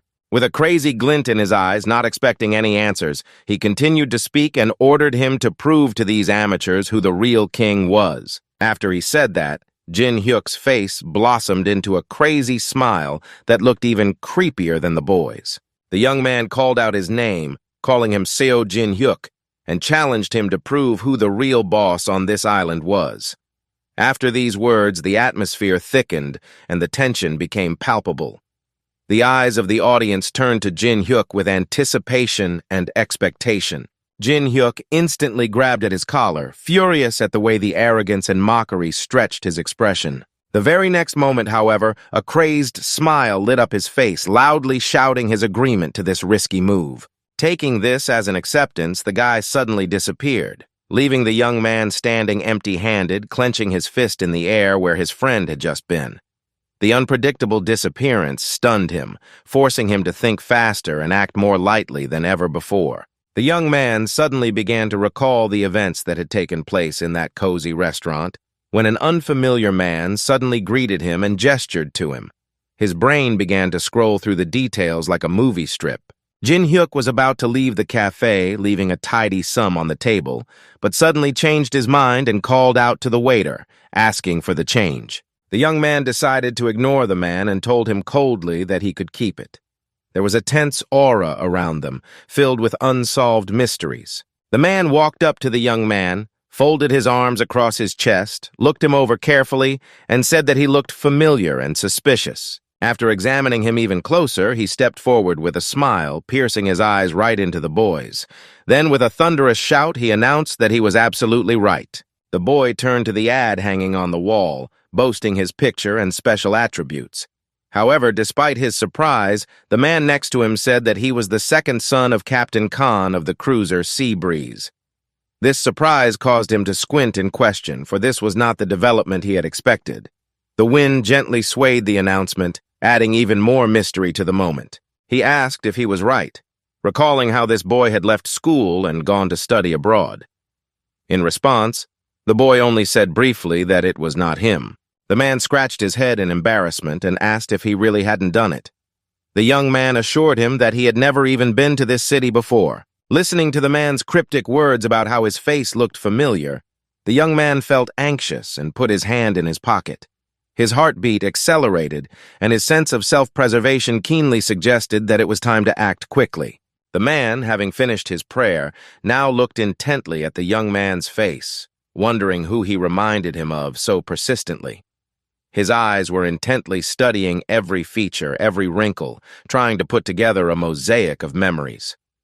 The sound of battle could be heard behind him, but the man, absorbed in his thoughts, did not take his eyes off the young man. It was as if both of them were momentarily in a vacuum of time, with only their eyes and the vague shadow of the past. Without looking away, feeling himself being judged, the boy pulled a box cutter out of his pocket. His heart was beating faster, and a light of determination burned in his eyes. The knife shone in the light of the lanterns, creating a mysterious halo around his hand. His fingers clenched the handle, ready for danger, but a storm of thoughts and emotions raged in his soul. The man seemed not to notice the young man's state at all, continuing to stare at him silently, making him feel incredibly uncomfortable. His gaze was piercing, and the tense silence between them was eerie. The next moment, his face lit up with a smile, and he spoke. "It seems you are right after all. I was wrong." The man patted him on the back and started laughing out loud, scratching his head awkwardly. The boy, not sharing his cheerful atmosphere, quietly headed for the exit, thinking about his unhappy thoughts. The man tried to stop him, asking if he wanted the change, but he simply told him to keep it because he didn't need it. His words sounded indifferent, as if he had long since stopped caring about trifles. Without saying goodbye and without looking at the man who held up his hand, he quickly ran out of the restaurant. His maelstrom of emotions was boiling like a volcano, ready to explode, leaving only heat and ash behind. The man watched him go, putting his hand on his chin in thought. He was also saying that this face was familiar to him from somewhere. But no matter how hard he tried, he could not remember where he might have seen it. Turning his head to the side, he finally noticed a wanted notice in his restaurant, emblazoned with a photo of the suspect boy. Something in the picture sent a slight chill down his spine. The next moment, he was overcome with shock and horror as he realized who the young man who had recently eaten in his restaurant was. The world seemed to stand still as he realized the truth. Sweat rolled down his forehead and his heart pounded like a bell. Was it really him? The same legendary warrior about whom myths and legends were told? Thoughts whirled in his brain and time seemed to stand still. The man looked anxiously out the window, trying to see something in the darkness. His hands were shaking as he quickly dialed the police to report the danger and that the suspicious guy was still around. Time was running out. His adrenaline was going through the roof, and every sound seemed threatening. His eyes widened in fear, and his heart pounded furiously in his chest as he listened to the beeps on his phone. Anxious anticipation gripped him, forcing him to clutch the phone nervously. Suddenly, in the next moment, someone's silhouette appeared behind him, and a voice asked him in a bold voice, "Who do you think you're calling?" The man turned in his direction and said calmly, "I just wanted to talk to an acquaintance, so I called him." Jin-hyuk stood by the window, peering intently into the darkness of the street, trying to catch the slightest movement. His body kept shaking with excitement, like a string on the eve of an important performance. Alertness and fear gripped him. Every muscle was tense to the limit, and his heart was beating like crazy. In the silence of the night, the trembling of his body seemed to be the loudest sound in the world, leaving him no time to rest. The next moment, he slammed the door so hard that the whole apartment shook. After making sure no one was around, he finally breathed a sigh of relief. He slowly walked closer to the man on the other side, finally straightening up to his full height. His gaze pierced the space, meeting his opponent's eyes, which were frozen with terror. The man, trying to play the simple man, looked nervously at the young man and asked him, with confusion in his voice, if he really decided to return for the change. He didn't answer, just turned on the other microphone of the phone. A voice came from the speakers. "This is the police. How can we help you?" The speakers were broadcasting a completely official and calm tone, but the tension in the air only increased. Jin-hyuk picked up the phone with a frightening smile, and his voice sounded eerie as he squeezed it out. "Nothing happened. Everything is fine." After a while, he finally walked out of the restaurant, barely able to stand, staggering with every step. Then he walked to an abandoned trash can. Stopping, the guy looked down in horror at his bloody hands and his tattered dark clothes, which were also wet with blood. Without hesitation, he quickly tore off all the dirty clothes, wiped his hands with them, and threw them into the trash can without hesitation. After completing all the necessary actions, the guy went to the seashore. He stood under the starry sky, waiting for his ship to arrive that night. Not wanting to stay in one place any longer, he decided to sit on a hill, contemplating the magical sunset and fluttering birds. He was completely absorbed in his thoughts, feeling a light breeze gently touching his face. The air was filled with soft, golden light, adding a special magic to the moment.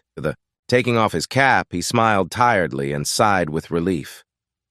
"I barely had time to finish everything before the boat arrived," he said, wiping the sweat from his forehead.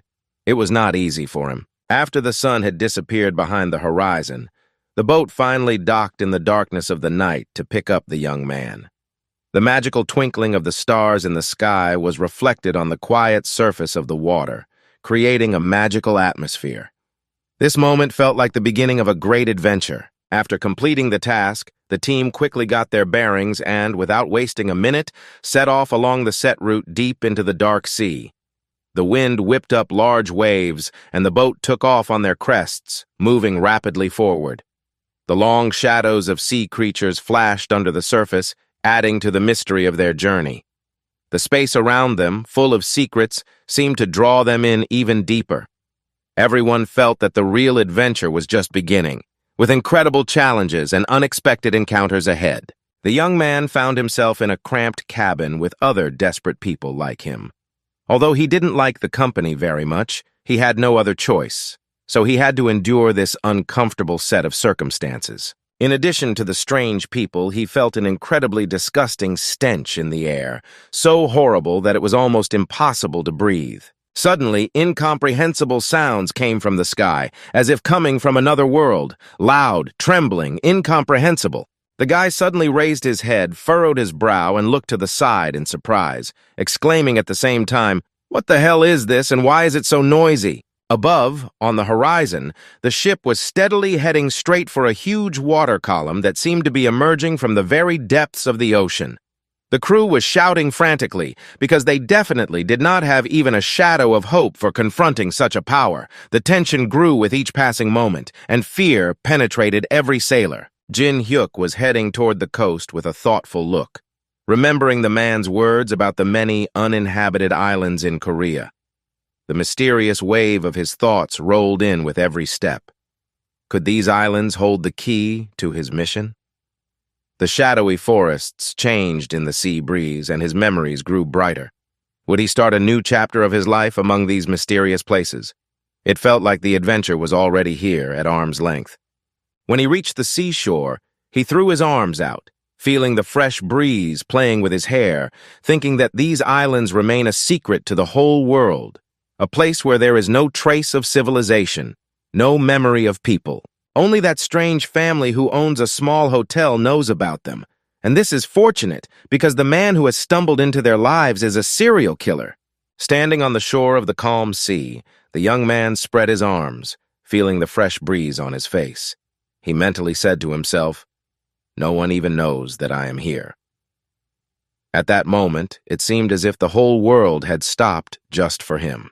His shoulders trembled from a sudden bout of hysterical laughter that rolled over him like a powerful wave. With his hands over his mouth, he desperately tried to hold back the hysterical laughter that burst out along with tears of joy. Quickly overcoming the seizure, he took his hand away from his face and let out a crazy grin, saying that no one but them was aware of his presence. Suddenly, a man appeared behind him, quietly sneaking up behind him with a rifle in his hands.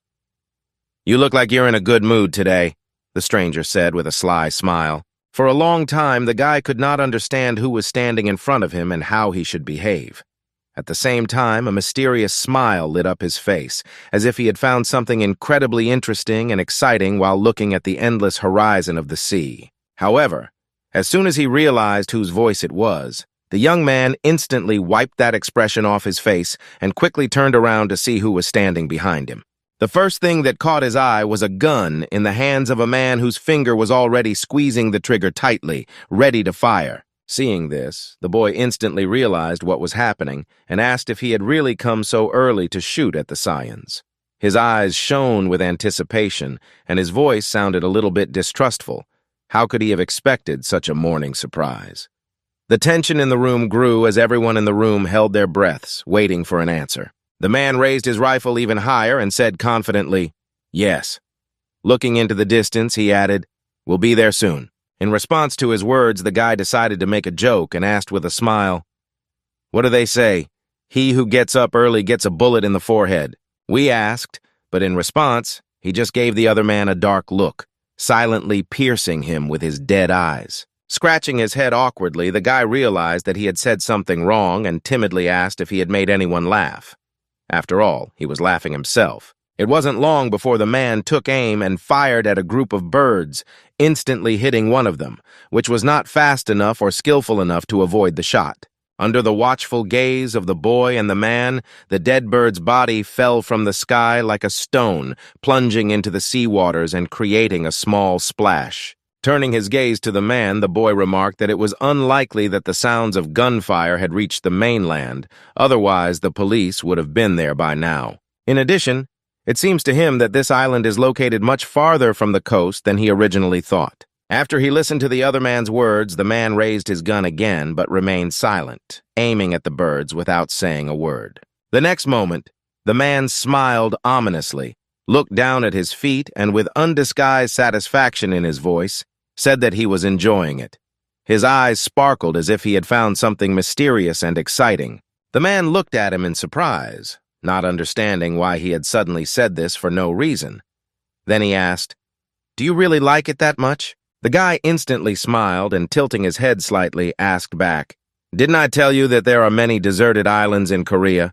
He said that these places are always practically empty and no one notices their absence. That's why he was so fascinated by it. He had no idea that such islands could exist, and this is how it actually happened. The man gave him another suspicious look. It was amazing how the behavior of this guy, who had once trembled in fear of them, had changed. Something was clearly wrong. The man's eyes shone with distrust. There were too many suspicious moments. Throwing all thoughts aside, the man began to aim at the birds again, and the boy, shielding his eyes from the sunlight, watched him intently. The atmosphere was tense, and every moment seemed like an eternity. Perhaps it was a decisive second that would change their fates forever.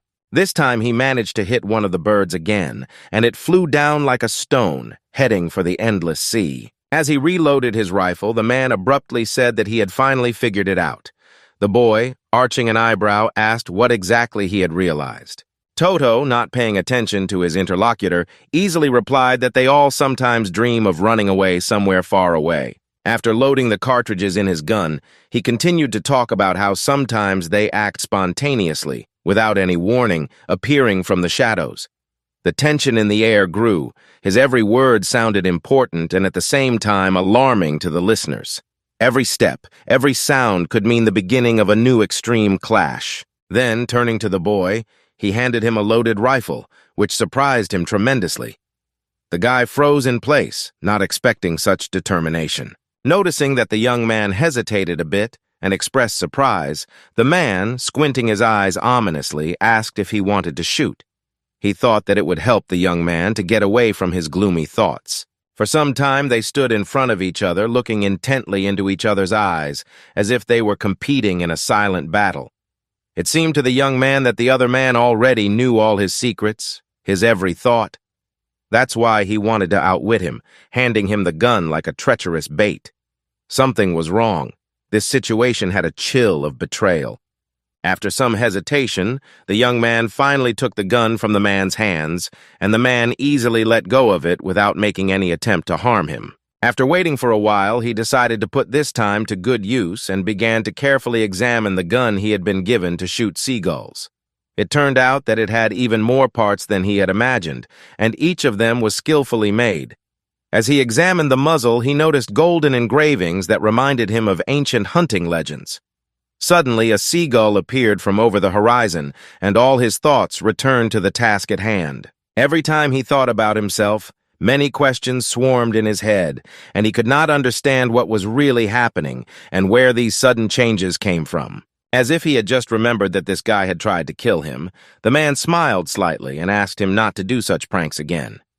His voice sounded casual, but there was a hidden threat in his eyes. The young man, as if suddenly remembering what had happened earlier, quickly checked the ammunition in the barrel, nervously swallowing his saliva. When everything fell into place and it turned out that the cartridges were indeed in their place, his heart exploded with relief. He took a deep breath, feeling the weight lift off his shoulders.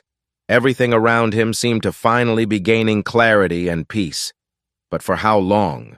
Without wasting any time, the man turned his gaze back to the birds circling high in the sky and pointed his finger at them, ordering them to aim there. His movements were decisive and confident, as if he knew exactly what he was doing. The birds suddenly became quiet, obeying his will. At that moment, it seemed that nature had frozen, waiting for further developments. Choosing one of the birds perched on a branch, he noted that this particular bird was perfect for the shot. His eyes sparkled with delight, and he slowly brought the sights up to his eye, catching the feathered target in his sights. At that moment, everything seemed to freeze. The wind stopped making noise and the sun hid behind the clouds, creating a tense atmosphere. The fascinating demonstration required an explanation. The guy stepped forward and began a short tour. He told them that they were looking at a double-barreled shotgun with 2 triggers skillfully combined. The tone of his voice charged the listeners with curiosity, adding to the atmosphere of mystery and tension. So, if he pulled both triggers at the same time, he would fire bullets from both barrels. If he pulls only one trigger, then the shot will come from only one. Firing from both barrels significantly increases the firepower, but the recoil is also extremely strong. For a beginner like him, it would be better to keep the situation under control and shoot from one barrel, as this will help to avoid undesirable consequences. While the young man was intently aiming, the experienced man kept giving him advice. He explained that before firing, he needed to closely monitor the seagull's flight and concentrate completely. His voice sounded even, but with a touch of firm confidence, emphasizing the importance of every word.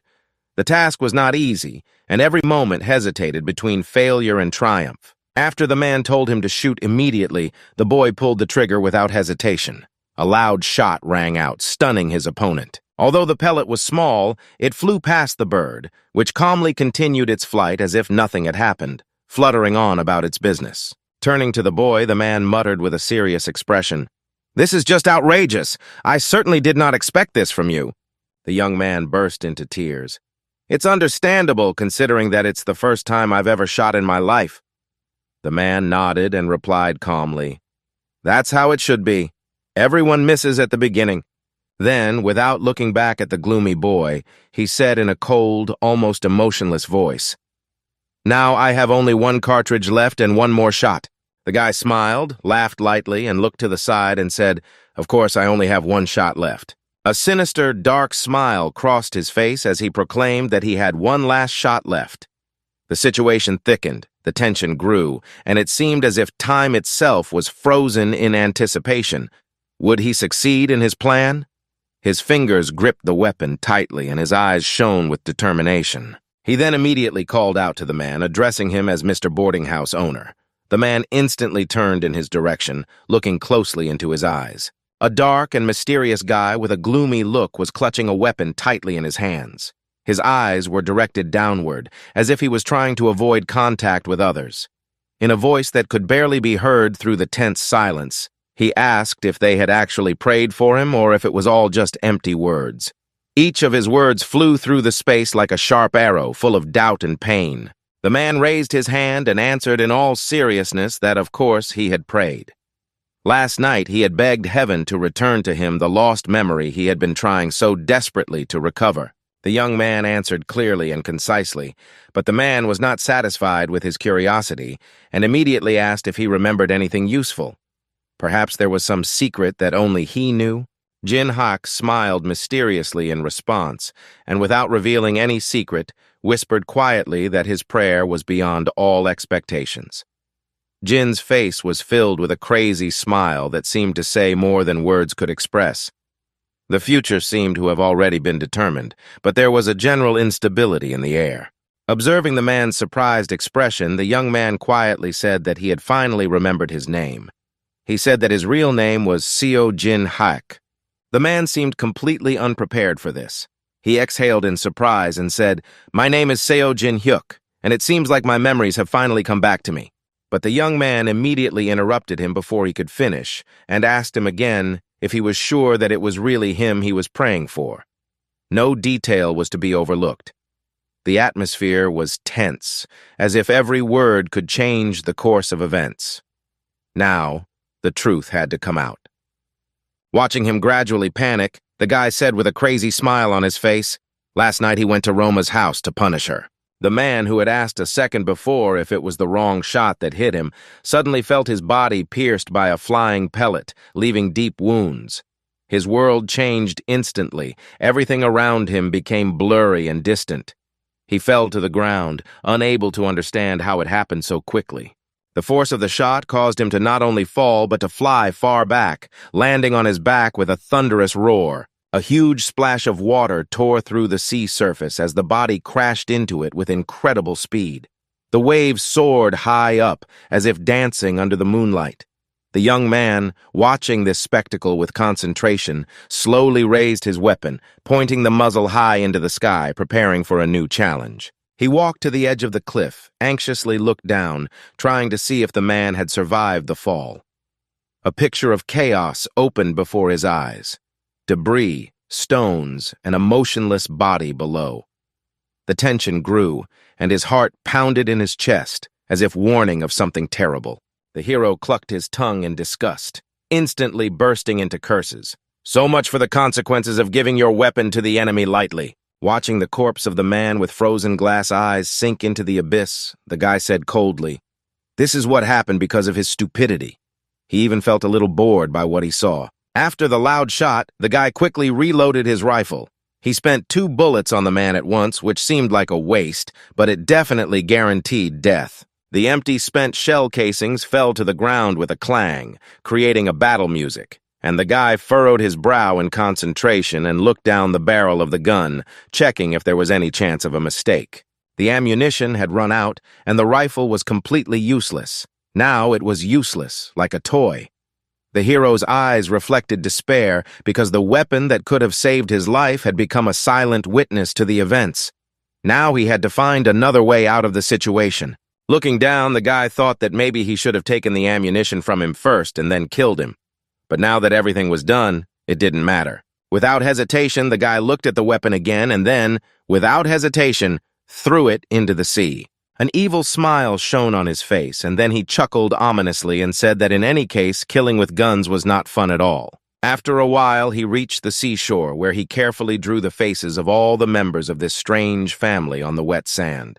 His hands moved confidently, each stroke conveying emotions and characters, leaving traces that the sea waves would soon erase. The face of the man, who looked eerily similar to him in everything but his ears, he decisively crossed out, saying that their pastor had already ascended to heaven. Now he was faced with the difficult task of choosing his next target from among all the family members left in the house.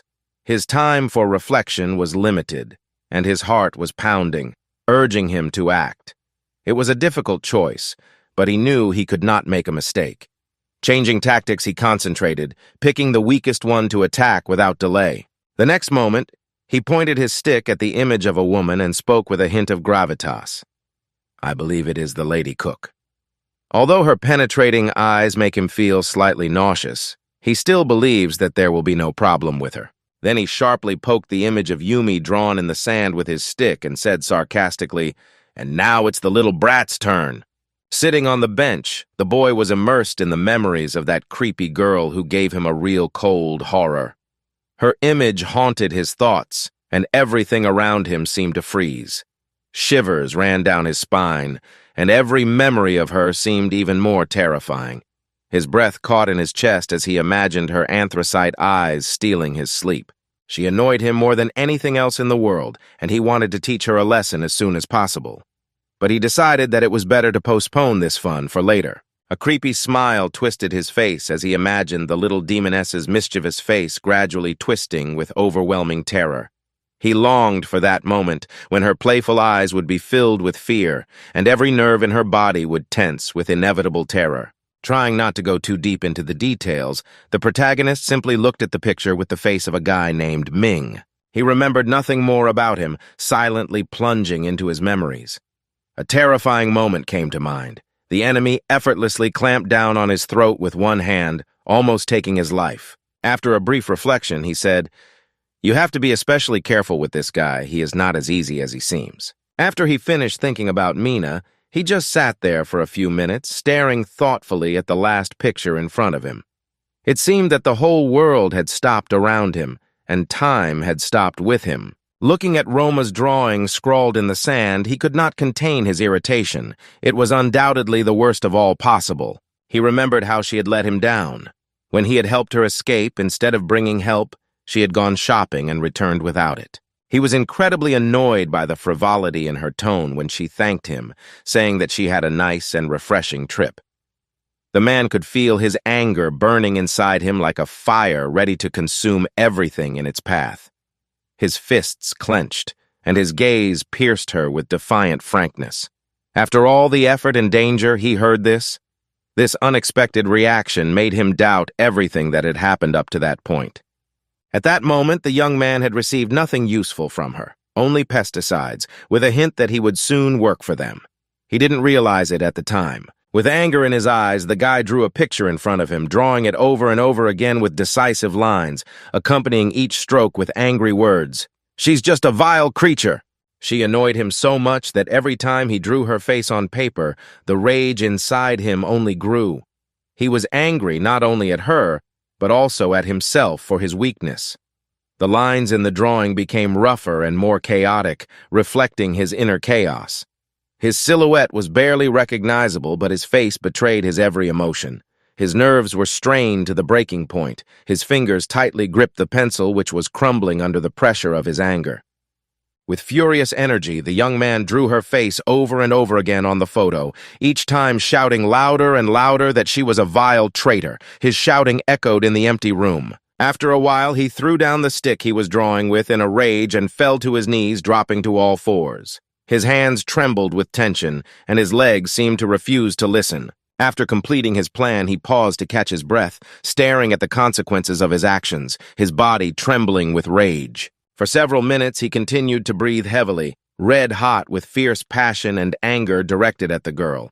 His eyes were burning as if flames were spilling out of his eyes, and his hands were involuntarily clenched into a fist. His pulse was rising like the drums of a war song, inciting his angry soul. Putting his hand over his heart, he took a deep breath and then let out a long exhale, calming down. and then a smile lit up his face. Damn it, I guess I got too excited. A lot of time had passed since he had been sitting in his seat unhurriedly. Fortunately, no one had discovered him yet. The sun was slowly sinking toward the west, emphasizing his state of calm and mystery. The shadow of the domain was getting longer, and a gentle breeze whispered of possible adventures to come. In addition to his own family members, the boy could not help but depict the famous drug addict idol that drove him crazy. Throwing a disdainful look at him, he walked around him in a circle, calling him a worthless stoner and a former idol.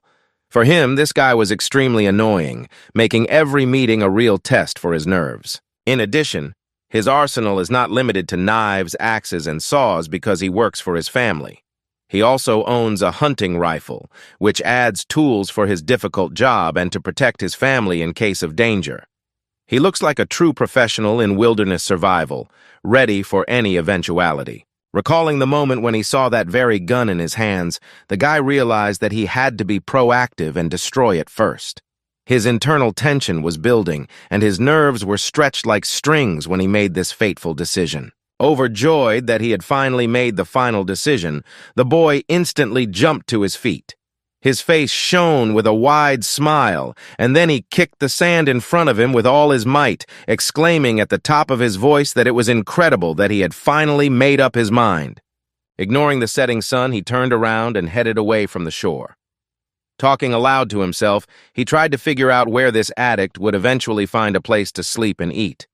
The hero's footsteps sounded confident, as if every sound strengthened his determination to find these answers. The streets were drowning in twilight, adding to the atmosphere of mystery. As soon as he said the word food and imagined appetizing dishes, his stomach growled loudly. He soon put his hand to his stomach, trying to control his grumbling. Then he suddenly stopped, deep in thought about what decision he should make now. Finding no other way out, he decided to go back to the hotel that belonged to the family he planned to kill.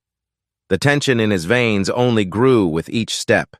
Every second counted now, and he could already see the malevolent glint in the eyes of some of the family members.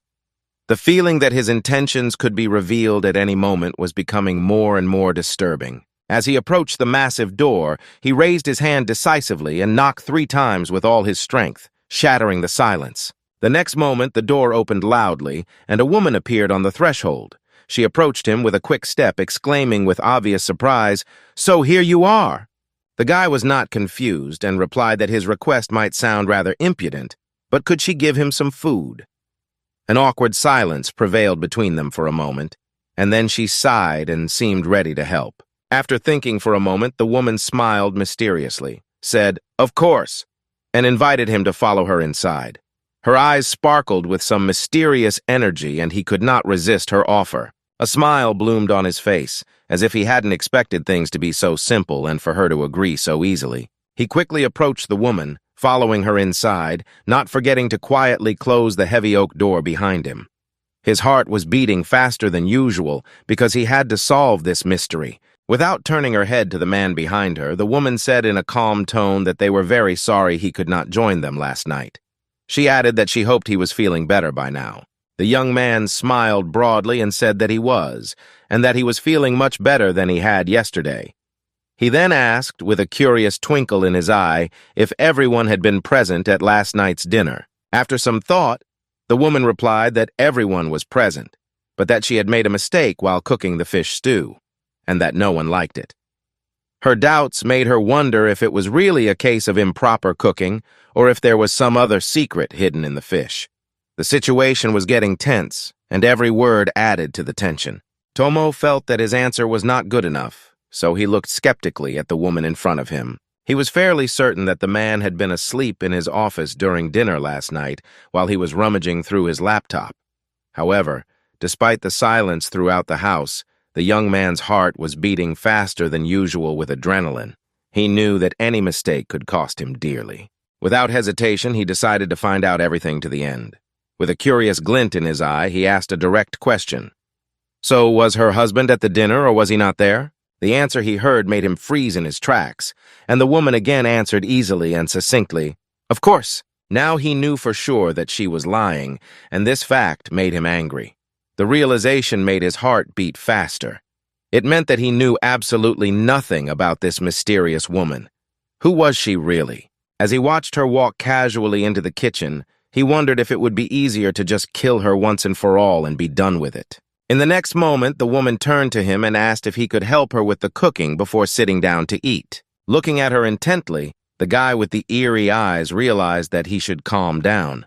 After all, in such a case, rushing would definitely not be helpful. When the cooking was finally finished, the boy began to help with the table setting. He carried the dishes and utensils, carefully placing them on the table. His movements were quick and effortless, the aroma of freshly cooked food was in the air, and everything pointed to a wonderful evening. The woman thanked him for his unexpected help, noting that preparing breakfast with his support had become much easier and more enjoyable.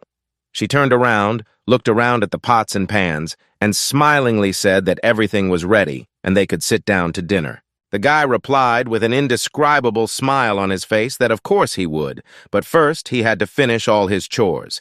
He continued to carefully put things away as if performing a real ritual.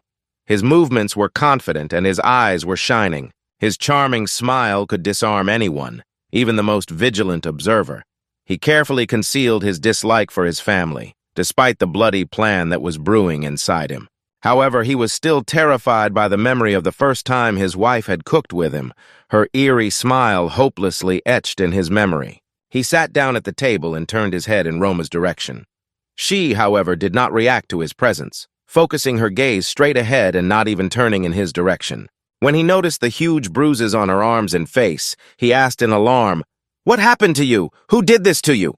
The girl, without turning to the interlocutor, confidently and succinctly replied that she had simply fallen down the stairs and that nothing terrible had happened to her.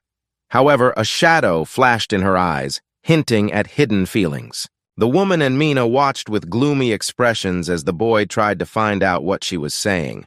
Undoubtedly, her bruises looked too serious to be the result of a simple fall down the stairs. A thin thread of suspicion wrapped itself anxiously around their thoughts, causing a slight tremor.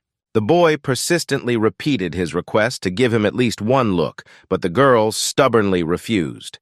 She kept assuring him that everything was fine and there was nothing to worry about. Seconds passed, and the thrill of the unknown only grew. The guy was eager to find out what she was hiding. Whatever it was, the mystery was almost unbearable. The young man, covering up his carelessness, slyly asked her if she was sure of her words, and holding his breath seemed to inadvertently hit the glass of juice standing next to her plate of food. Exclaiming, "Ouch!" he continued to watch the juice slowly spread across the plate, forming bizarre patterns, while Romy sighed in despair. "Not again!" The next moment, the guy, unable to withstand the tension, began to apologize to her embarrassingly. Roma, remaining calm, replied that everything was fine and she understood that he did not mean it. However, this was not enough for the guy, and in an attempt to draw attention to himself, he said extremely loudly and frankly that her breakfast was covered in juice. So, let her take his portion instead. This gesture not only demonstrated his concern, it also brought a little excitement to their usual morning. Handing her a plate of food, he said with a smile, "If you take my portion, I'll take yours." Roma remained silent, staring intently into his eyes, as if searching for a hidden meaning in his words. She could not understand the purpose behind all his actions and what he really wanted from her. The tension between them grew. The air became heavy and full of misunderstanding. The girl smiled gently and handed him a plate, sincerely saying thank you. Jin-hyuk nodded slightly and said that gratitude was unnecessary. The next moment, the woman turned to the boy, offering to put the food on another plate for him if he needed it. When she heard the boy's response, which was that he could not dare ask her to do such a thing, she thought for a moment, looking up to the sky. Eventually, everyone began to enjoy their food without waiting for the man to arrive, despite the possible consequences. Meanwhile, the guy kept his eyes on the girl, carefully watching her every move and change of expression. He noticed how she nervously pursed her lips, how quickly her eyes sparkled when she met his gaze. Each of her reactions caused a storm of emotions in him, making an ordinary moment extremely tense. However, the girl with a calm expression just continued to eat without saying a word. It seemed that there was really nothing suspicious about the food, and he was just too anxious and nervous. The young man looked at her in disbelief. She just calmly started eating. Maybe this time they just forgot to slip him drugs? Suddenly, the girl hit the table with her fist, her eyes shining with irritation. She exclaimed loudly and unhappily, "Where is my dad? Why hasn't he come yet?" There was an eerie silence at the table because no one had expected this question, although everyone except the boy had been thinking about it for a long time. The boy ate quietly, ignoring both the people at the table and the question of where the missing man had gone. His coolness in this situation was almost frightening, and the people around him could not contain their amazement. Romy turned her head to Yumi with her mouth full, barely able to speak. "Maybe he's still shooting." Yumi looked dreamily into the distance and calmly replied, "The sound of gunfire stopped a few minutes ago." This caused Roma to suddenly stop talking and turn her attention to the boy, who was calmly eating his food as if nothing had happened. The woman was silent for a while and then said that he would probably be back soon and they should finish their meal. Her words sounded worried, but she tried not to show it on her face. The girl disobeyed her, resentful of her father's absence. Her eyes flickered to the boy, sparkling with curiosity and anxiety. He was chewing his lunch calmly, showing no signs of anxiety that might make others doubt his indifference to what had happened to the man. His nonchalance seemed almost excessive, as if he was in another dimension where no worries or problems existed. But was it really indifference, or was his calmness hiding something deeper and more dangerous? Yumi looked at him with a firm gaze and asked sharply, "What if he's already dead?" The information he heard momentarily changed the boy's gaze, but it didn't stop him from filling his mouth with food and chewing thoroughly. Romy, pointing her fork at Yumi cautiously, asked how she could even say such words. Yumi just smiled back, assuring her that it was just a joke. Her mother sternly stated that it was not funny at all. The girl immediately apologized and stopped laughing, feeling bitter in her throat. Turning to Ming, she ordered him to go to the shore and check on his father. The urgency of her words was clear without explanation. The pounding of his footsteps echoed in the silence as he hurriedly set off in the direction of the waves crashing on the shore, hoping to find his father unharmed. Then he quickly jumped to his feet and without wasting a second headed determinedly toward the kitchen exit to find his father. But as he passed Jin Hyuk, he suddenly stopped.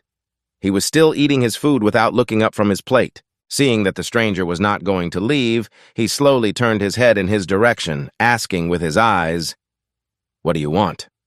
Minu didn't say a word. He just stood there, hovering menacingly over the guy like a dark and ominous cloud.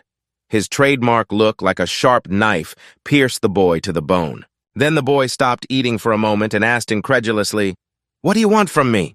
His voice was full of curiosity and caution. But no Ming stood silently, his eyes drilling into the boy with a look that seemed to try to incinerate him on the spot. Deciding that he'd had enough, Min turned around and walked confidently out of the kitchen. He didn't want to waste any more time arguing. All the while, the young man had been watching him, frowning, trying to figure out what the hell was wrong with the damned bastard. His eyes followed his opponent's every move, as if trying to figure out the secret behind his angry expression. I intuitively felt that this guy was not as simple as he seemed.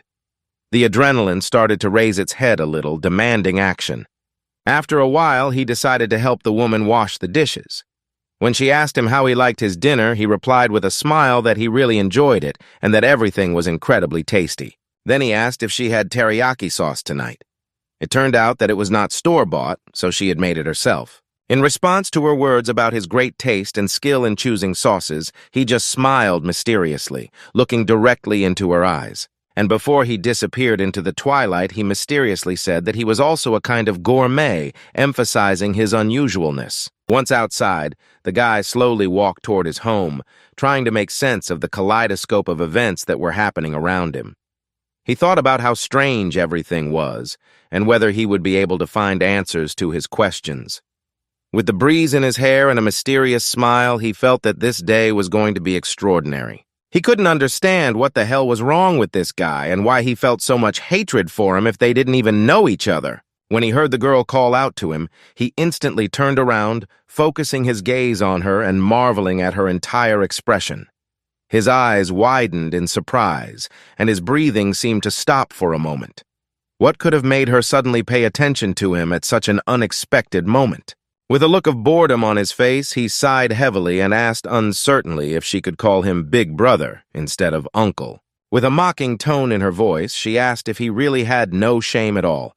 Without waiting for an answer, she abruptly changed the subject and asked curiously, "So, how is it going with my request?" The young man, finishing his work, took a breath and said, "Almost done. Would you like to come up to the treehouse with me and see it?" The girl looked around silently, her eyes telling of fear or uncertainty. As if in doubt, she stopped for a moment, as if trying to weigh her options in the face of an invisible threat.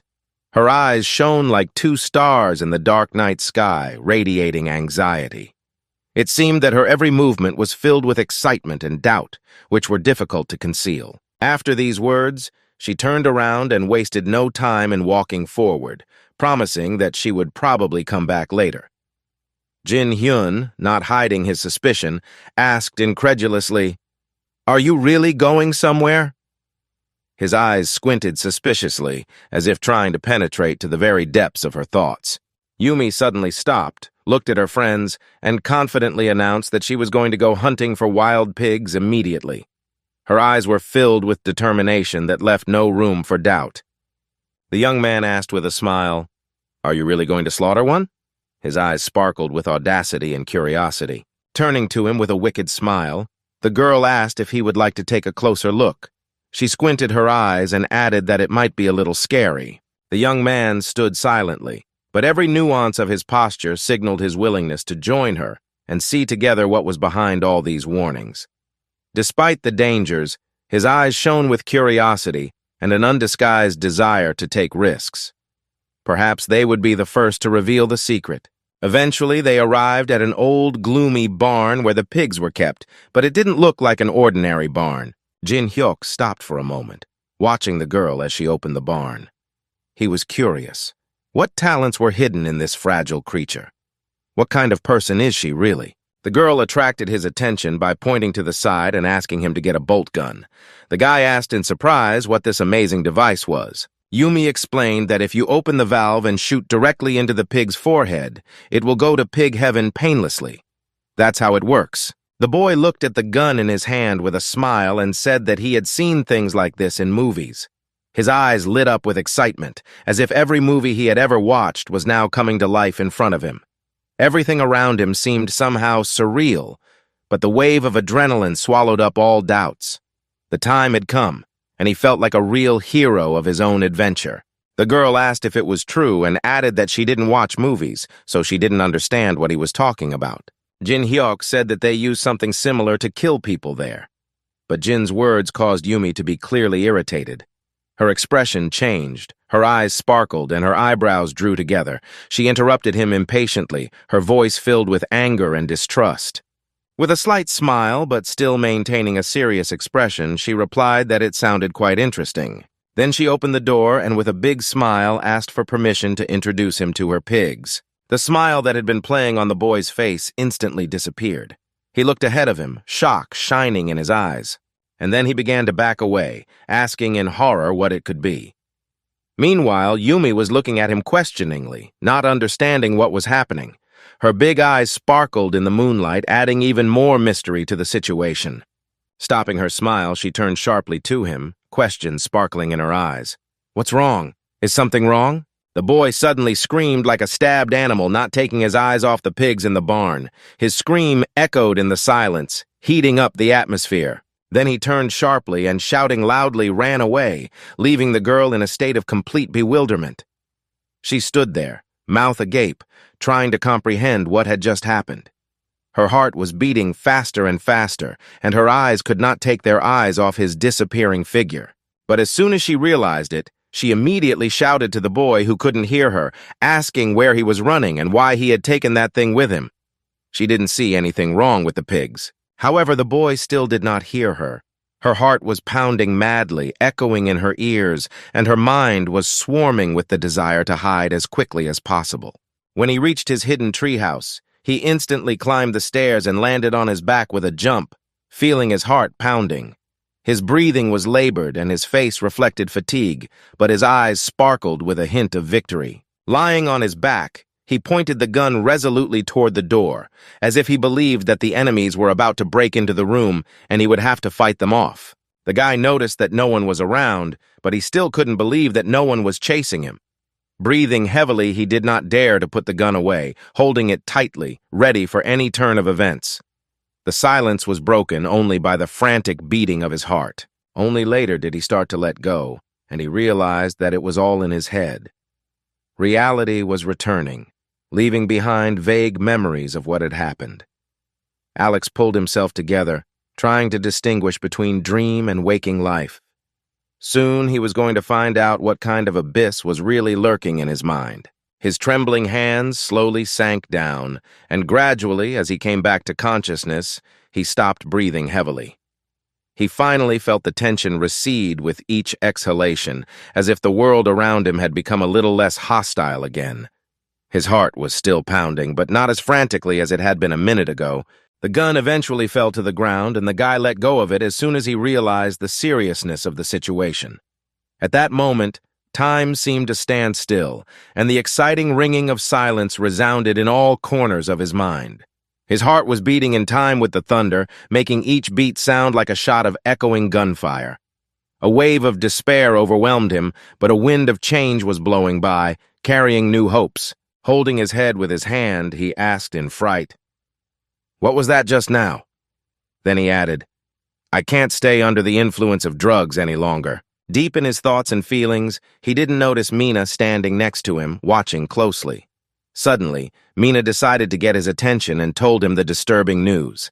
His father was missing. Jin Hyuk turned around nervously, not imagining that anyone else could have been there besides himself. A shadow of suspicion cast over his heart, causing a loud thumping in his chest. The stranger appeared suddenly like a ghost in the twilight. The tension became palpable, as if the air had thickened around him. Minu, ignoring his condition, stepped away from the wall and said that no matter how hard he searched, he couldn't find him. Jin Hyuk ignored Minwoo's words and looked up at him and asked what he was doing there. He didn't answer and gradually approached the young man, who had been holding a sickle in his hands all this time. His cold, intense gaze caused a shiver in the air, and every step brought danger closer. It seemed that nothing could stop the inevitable meeting of their fates. Taking a step forward, Minu leaned over the boy, who was trembling with fear, and, smiling ominously, noticed that he smelled bad. Jin Hyuk, almost choking on his excitement, nervously asked what exactly he meant by his mysterious words. Minwoo recalled how one evening his mother, standing by the fire, asked him to go to the coast and visit his father. She bowed her head and watched the soup boil, almost imperceptibly wiping away the tears that accidentally rolled down her cheek. Minu felt that this trip could change his life, but he didn't realize how much. As he passed by a guy chewing on a bun, a familiar scent suddenly made him pause and freeze in place.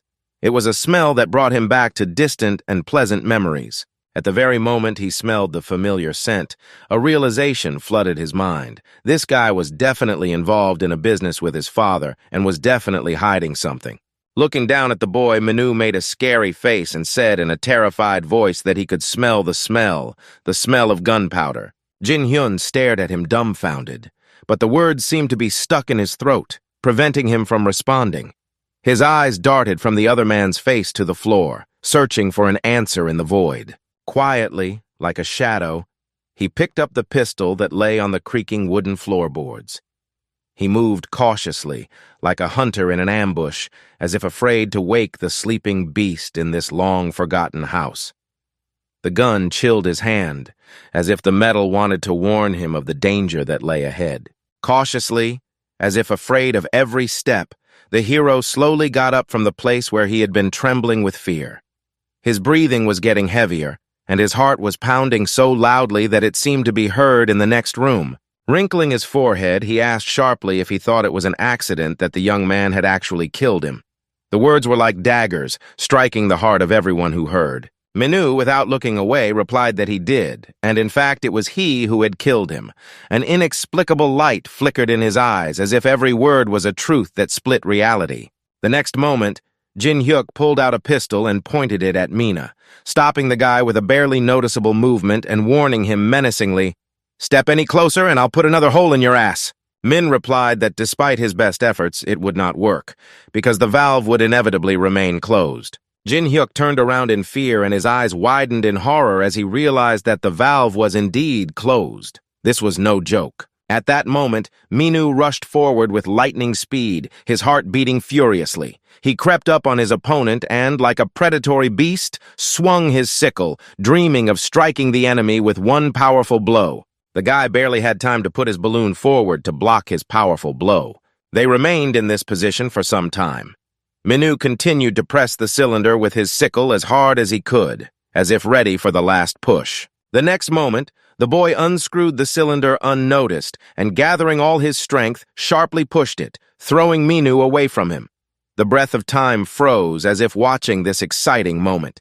It seems that even more adventures and dangers await them ahead. Mina was thrown far back by the power of his punch, but he quickly stopped and faced his opponent again. The latter, unable to withstand his indignation, snapped at him, looking into his very soul.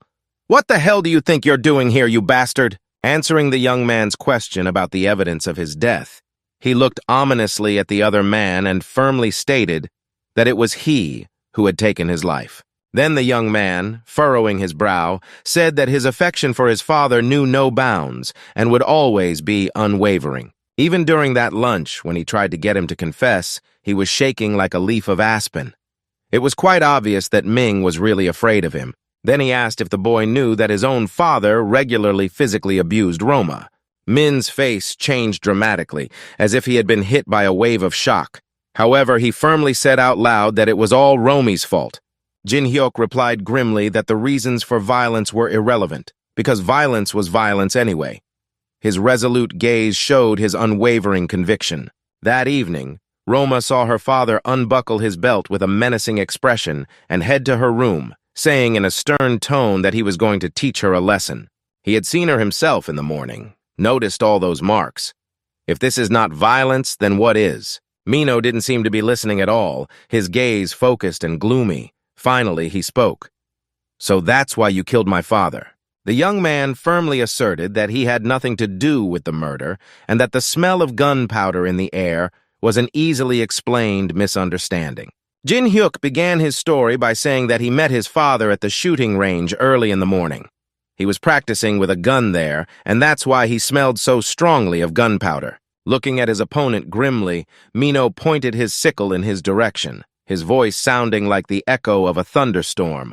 "You're just a liar, and I'm going to finish you off soon." After thinking for a moment, Jin-hyuk sternly asked if he was not ashamed of saying such things and acting like this. He then looked at the surprised Minu, asking him with a challenge what gave him the right to think he was better if he was also filled with lies.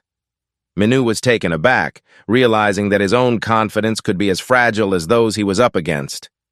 The atmosphere thickened with tension, and the sense of an imminent denouement was almost physically palpable. With a gloomy expression, he lowered his head and bitterly announced that he knew everything. He knew what had happened to the couple who had recently come to vacation there. They told him that the house was completely empty and tried to make him look like a madman. But it was he who saw with his own eyes the bloodied belongings of the guests. It was quite a trick. A group of people united to declare a loner crazy. Minnie didn't have the words to respond to this. He stood there confused, unable to understand how he could have gotten involved in such an intricate plan. His mind was racing with conflicting thoughts and his heart was beating like crazy. The situation was much more complicated than he could have imagined.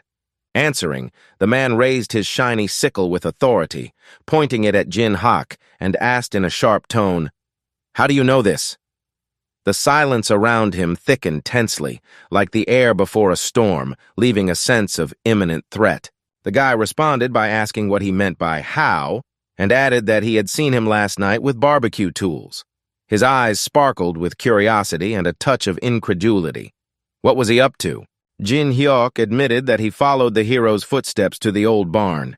In the trash can, he found the remains of bloody clothes, which raised terrible suspicions.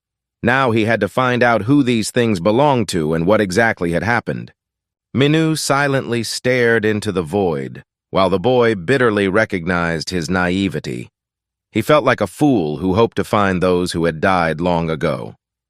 He could not fully understand why they were having a barbecue if they had planned to kill them from the beginning. Thanks to this, he was convinced beyond any doubt that they were indeed a real family of murderers. The shadow of suspicion was replaced by cold certainty because all the circumstances were stacked against them.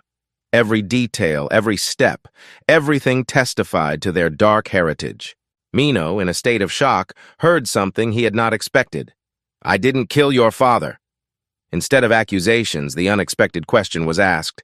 Who in their right mind would dare to deal with a family of murderers? These words created an uneasy silence in the air. Since he can't leave the island, he decides to find a way to become useful to its inhabitants, just like Taii. He wants to prove his worth and be indispensable. Every day he offers his services. He helps repair fishing boats and harvest crops, not afraid of hard work. Deep down, he dreams that one day his efforts will be rewarded and open the way to return home. However, the more time he spends on the island, the more he becomes attached to its inhabitants and begins to wonder if he ever wants to return. Our hero is ready to do anything to save his life. He does not want to fall victim to someone's wild appetites. His desire to survive is stronger than any fears. Now he has to show his intelligence and strength to get ahead of the danger that stalks him at every turn. After all, in this world where every corner can hide an enemy, he must stay one step ahead. Every encounter with them could be his last, and this thought only pushes him to act faster and more decisively. Minu, looking deeply into his eyes, said that they don't actually eat people. Jin Hyun reacted with a satisfied smile. "Well, if that's the case, then everything is fine." Minu thought for a moment and fell silent. And then this brave man added defiantly that he must have had too much faith in his abilities to call them murderers to their faces. The atmosphere was tense to the breaking point. The young man calmly replied that these guys did not even try to hide their deeds. Eventually, the boy slowly lowered his sickle and, keeping his cool, said, "Okay." The boy frowned and thanked them for believing him, and noted that they hadn't told him he was wrong again. However, Ming said that his attitude was really useless, and that he should just look at himself from the outside. Perhaps then he would understand why everyone around him was so concerned about his behavior. But will he be able to look at himself objectively, taking into account all his shortcomings and weaknesses? Obviously, introspection is always a difficult process that requires courage and determination. He noted that he was particularly annoyed with his mother. She simply cannot tolerate rudeness and those who do not know how to behave. The young man wondered what her words, "and her too," meant. He thought this girl was exceptional, but it seems that his thoughts were wrong. From a height, he could hear Mina calling out to him to wait, and at the same moment he turned back, as if he felt the tension of the moment. As Mina cautiously walked out of the small house, the boy suddenly offered to help her find her father. Looking into his eyes, he suddenly nodded his agreement and allowed her to join him in the search for his father. Finally, they joined forces in this dangerous adventure.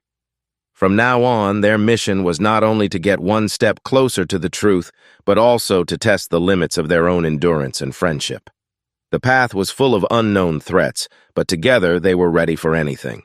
Following Min up the stairs, Jin Hyuk decided to ask him how he chose his victims. He asked Minu what she thought about Taii, adding that perhaps because her landlady was a fan, she just let her live. Minu didn't hesitate to knock the pair out of the game as soon as they appeared. However, the question arises, why did he let him live? Perhaps it was part of a larger plan that no one understands yet. Is there an ulterior motive behind his actions that we have yet to discover? Minu stopped, looked at his interlocutor, and answered with a sigh. In general, I am not the one who makes decisions in our house. And that's why he decided to cook that barbecue. He had no idea that this day would be their last. Joy and laughter filled the air until the clouds covered the sky and fate delivered its verdict. Without turning toward the enemy, Minu said calmly but with a palpable threat, "If you do anything suspicious, I will destroy you." His words sounded like a bolt from the blue, making the tense atmosphere even more intense. Suddenly, a young man named Minu, who was walking in front of him, stopped suddenly before he even reached the end of the stairs. The young man walking behind him suddenly stopped with him and called out his name loudly, attracting his full attention. When he remarked that everything around him seemed strange, the boy asked with a sly smile, "What exactly do you think is strange?" Minu said that he believed with all his heart that they not only ate, but also killed people ruthlessly. Jin-hyuk confirmed that this was true, but Minwoo suddenly argued strongly, saying that it was not true at all. At the same moment, Minu turned and cast a dark look at his opponent. "Then why did you eat with them if you believe that?" he asked defiantly. In retrospect, he always attacked the food greedily, as if he had never seen it before, and he never worried about it. His appetite was a real spectacle, and his indifference to the consequences was almost legendary. Jin-hyuk looked at Mina with mixed emotions, not knowing how to respond to the shocking confession. After a few minutes of silence, he tried to find the right words, realizing that the truth was indeed on Min's side. The situation was escalating, and Jin-hyuk realized that his every word could change the course of events. In an instant, the guy's face first became ominous and then crazy, and he said, "Am I, like this damn rascal, more agile than I thought?" Then he began to slowly approach him, holding his pistol at the ready, like a Western hero before a decisive duel. Cold sweat beaded on my forehead. My heart was pounding like a drum, and every step seemed to stretch out forever. For a moment, looking at the cold metal of the muzzle, I felt adrenaline pumping through my heart. The hero, pointing the gun at his enemy's stomach, said that he even missed those moments and feelings. The situation had heated up to a critical point, creating an unforgettable atmosphere of tension. Ignoring his shocked look, which said that he had not expected such a turn of events, I quickly opened the valve. The energy instantly swirled around, creating chaos, but it only added adrenaline to this already tense moment. Suddenly, a harsh hissing sound spread through the air, echoing throughout the neighborhood as if warning of danger. Some time passed, and Minu's corpse with a pierced stomach lay face down at the foot of the stairs, forming a large pool of blood. The young man looked down at him, remembering the times when he was genuinely afraid of him and considered him a real threat. Now, the situation had changed dramatically, and he couldn't help but smile as he saw how much their roles had changed. The days when he had to hide in the shadows were over, and it gave him new strength and confidence. The bloody pistol he had used to brutally pierce Minu's stomach before finally killing him trembled in his hands. Much to his surprise, he was able to deal with the most problematic people incredibly easily, as if it were a walk in the park. After a while, he used the method of throwing the body to the coast. There, he tied a heavy stone to its legs and with cold determination threw the body into the deep ocean waters. The body fell right next to the corpse of his father, who was also tied to a stone with his feet. The scene was eerily similar, as if history was repeating itself with inexorable precision. The dynamics of the moment only emphasized the horror of what had happened. Looking down at the stormy sea, Jin-hyuk breathed a sigh of relief. "I finally sent them both to the bottom. It was quite a troublesome task." Without hesitation, he resolutely threw Min's sickle into the sea, thus throwing all evidence away. The young man patted his hands hesitantly, thinking intently about the survivors of his family and that boy, Taii. After all, he had a rifle in his hands, and he had served his family faithfully, reminding them of the last thread of hope in the chaos. As he thought about it, he decided it would be easy. After all, apart from a few weak women, he only had that drug-addicted idol to look after. He sat on the shore for a few minutes, immersed in his thoughts about the past and the future. He pondered what steps to take next. The waves rolled quietly onto the shore, creating an almost meditative rhythm. His thoughts were confused, but out of this chaos he began to crystallize a plan of action.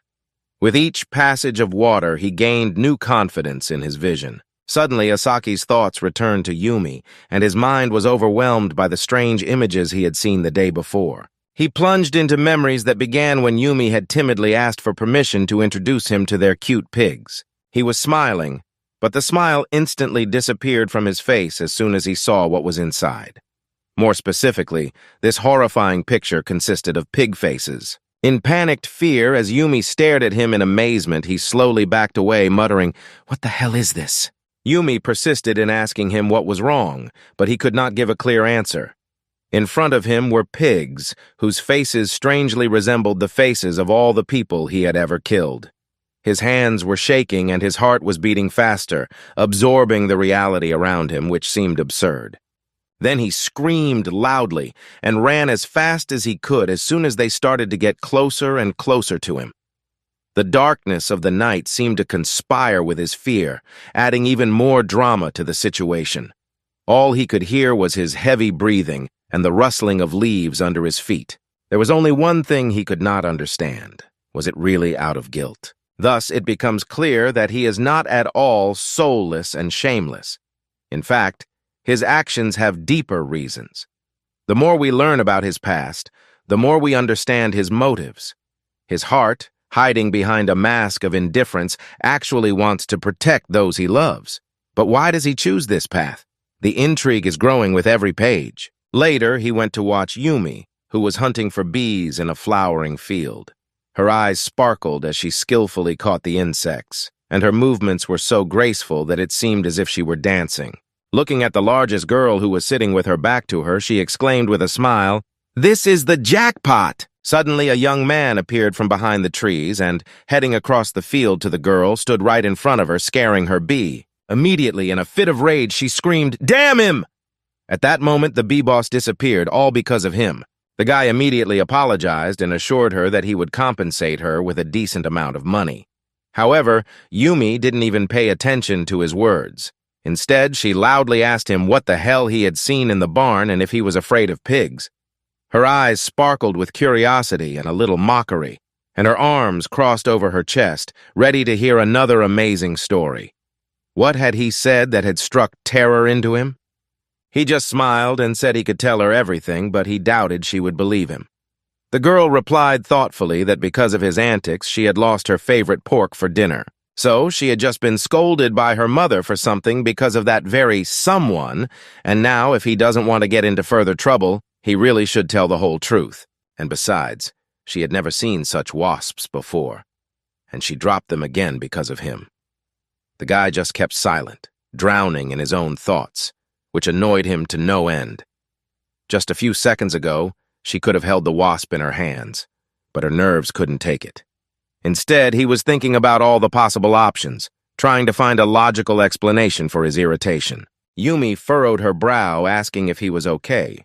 Scratching his head awkwardly, he denied that everything was fine, but added that he actually had one question. He wanted to ask about the guy in the checkered shirt, whether Taii happened to know where he lived. A flash of curiosity hit him like a bolt from the blue. Maybe Taii could show him the way? After staring at him indifferently for a minute, the girl calmly replied that she had no idea where Taii lived. Her gaze was so distant that it raised even more questions. Looking at his surprised face, she confidently explained that no one really knows where Taii lives. This place is shrouded in mystery that no one has been able to solve. For a while, they stood in silence, locking eyes as if trying to read each other's thoughts. The silence was only emphasized by the tension in the air. The boy thought that this was some kind of a stupid joke because it was absolutely incredible that no one knew where he lived. Someone must know about it. He stopped for a moment, took a deep breath, and asked, "Why don't you know me? I work for you, and it would be logical if you recognized me." The girl nodded uncertainly, admitting that she was telling the truth and that she really did not know anything. The guy, raising his eyebrows in surprise, asked, "So you really don't know anything at all, despite everything?" She replied that she knew almost nothing about Ajosathohi, and that no one knew how long he would stay there. The guy frowned and asked with pressure, "What does that even mean? What are you talking about?" The girl asked with a sly smile on her face, "If you think about it, when did you actually get there?" The young man immediately became gloomy, as if a huge dark cloud with red eyes was hanging over her. It seemed as if he was about to explode. "I'm tired of your ridiculous jokes," he growled, his words cutting through the air like lightning. However, the girl was not afraid at all, but looked at him without any emotion. She asked him calmly, but with a touch of curiosity in her voice, "What do you mean?" But he did not answer, only silently began to unscrew the valve. She immediately realized what was happening, and it was no time for jokes. Fear gripped her, the kind of fear that makes your heart beat faster and every moment seem like your last. He pointed the gun at her, slowly approaching her, and said with anger in his voice that he would not allow her to abuse him anymore, calling her a little shit. His eyes were burning with determination, and every step he took away her confidence. The girl looked at him in surprise and then whispered, "Is it true? Did you really kill my father?" The boy quickly made a sharp swing in her direction, but the girl deftly avoided the blow by grabbing the jar of honey. Gathering all her determination, she threw the jar right into his face without even opening it. Before he could even blink, her figure had disappeared, disappearing into the crowd. Adrenaline was boiling in her veins, and her footsteps turned into a drumbeat in her temples. The guy tried to open his eyes with an effort of will, trying to find out what exactly had fallen on him. Touching it with his hands and inhaling the aroma, he was surprised to realize that it was real honey that had spread over his hands and face. Just a moment ago, the unknown drops had turned into a fragrantly sweet substance that seemed to have penetrated his skin. What would happen next? The next moment, he carelessly touched the jar with the bees, and it overturned. The bees inside instantly took off and ran in all directions. The girl ran away like the wind, not paying attention to the boy who was shouting, "What is this?" and waving his arms chaotically, trying to fend off the angry bees. The young man was screaming loudly, covering his face with his hands, and could not understand why these angry bees suddenly started to sting him. His desperate cries broke the silence of the forest, echoing through the green gloom. "Why? Why?" he screamed, trying to dodge the angry insects at the same time. This unexpected attack seemed unreal, as if nature itself had conspired against him. He tried to find salvation by running around and waving his arms in a vain attempt to drive away the relentless attackers. While the bees mercilessly stung him, the girl ran forward relentlessly, hearing piercing screams of pain behind her. With each step she took, the pulsating panic grew, and she felt her heart ready to jump out of her chest. The dynamics of the scene did not allow her to stop even for a moment. Every sound twisted into a single symphony of chaos and fear. Along the way, the girl, trembling with fear, screamed at the top of her voice, calling out to Roma's mother and Menia, begging them to save her from the evil guy. Covering his eyes from the burning pain, the boy rushed after her, hardly able to see what was ahead, but promising himself that she would not escape her fate now. When he turned in that direction, he noticed a guy in a checkered shirt looking directly at him with a shocked expression. It seemed that time had stopped around them, and this chance glance kept them both frozen. What really made that guy react like that? As he ran past him, he exclaimed, "It's you! I didn't expect to see you here!" The expression on his face reflected complete surprise, as if he had been struck by thunder. At the sight of him, Taii immediately couldn't help but scream out loud in fear, realizing what was happening around him. Without hesitation, he ran away, tearing through the air around him. His heart was pounding, his hope fading with each step. He prayed that the man would not give chase. The young man was burning with anger as he watched his enemy try to slip away and rush to the aid of his allies. Taii ran as fast as he could without looking back, with fear in his eyes and heart, realizing that he needed to get a weapon to survive this chaos. Jin-hyuk thought to himself that his opponent was about to escape. The plan was good. While he was chasing the girl, Jin would quickly get his weapon, and then he turned his head in the other direction, following the girl who was rapidly running away, even though a moment ago he had intended to kill her. He froze for a moment, considering his position. He imagined her returning to her family and bringing him back. There, a trio of enemies would be waiting for him, each with their own deadly skills. It seemed that being in their lair would be extremely difficult, and confronting all of them at once could be his last test. The pressure was building, and his heart was beating faster and faster, but there was nowhere to retreat. He cursed quietly, but besides them, there would be Taii, who would definitely come to their aid and bring a gun. Wasting no time, he changes his route and with red eyes burning like fire rushes after Taii. His determination knows no bounds, and each step echoes in the silence of the night. As he accelerates his pace, he feels the adrenaline rushing through his veins and all other thoughts gradually disappear, leaving only one goal, to catch up and stop Taii. Jin-hyuk chased after Taii, but he was much faster than the wind. Feeling unable to catch up with him, Jin decided to drop his weapon to free up his arms and add speed.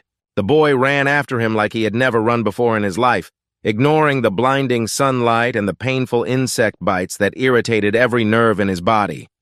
His heart was pounding in his chest with adrenaline, and every step echoed in his ears like a drum beat. So they finally reached a high hill. Immediately, Taehyung accelerated his gait as if his legs had become wings. Everything became clear. This path led directly to his home. A little while later, the boy, breathing heavily, climbed up there and, taking his tired body, stepped over the edge with difficulty.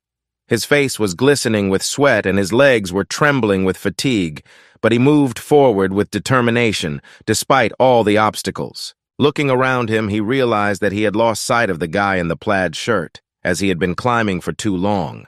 His heart was pounding with excitement and every sound seemed threatening. Could it be a trap? Every second seemed like an eternity, and in the darkness he searched for traces left by the enemy. Panic was about to overwhelm him when his eyes accidentally rested on a small house at the edge of the forest. His first thought was that this must be Taii's hideout, his only place of peace and safety. Although it seemed obvious, he still couldn't figure out whether it was the right place for him or not. Before the decisive step, his doubts blurred all the clues. However, he decided not to take any chances and quietly crept up to the mysterious house to check it out. The soft rustle of the leaves under his feet increased his sense of tension.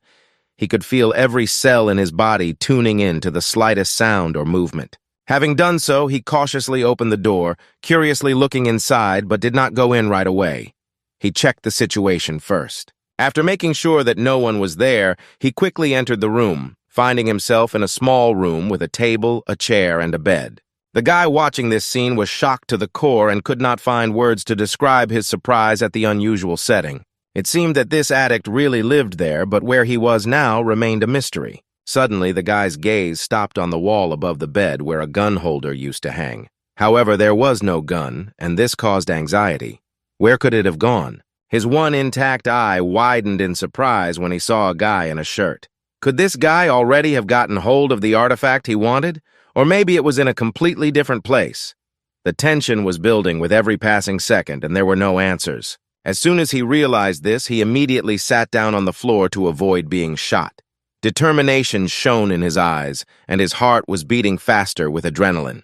The guy glanced at the window with one eye, wondering if he really had time to take the gun. Now he had to be extremely vigilant. While the young man was completely engrossed in watching the window, the basement hiding in the floor began to slowly open next to him. Eventually, the basement opened and with a deafening creak began to slowly sway from side to side, confidently attracting everyone's attention. The young man did not pay attention to the other man at all, focusing solely on the view from the window.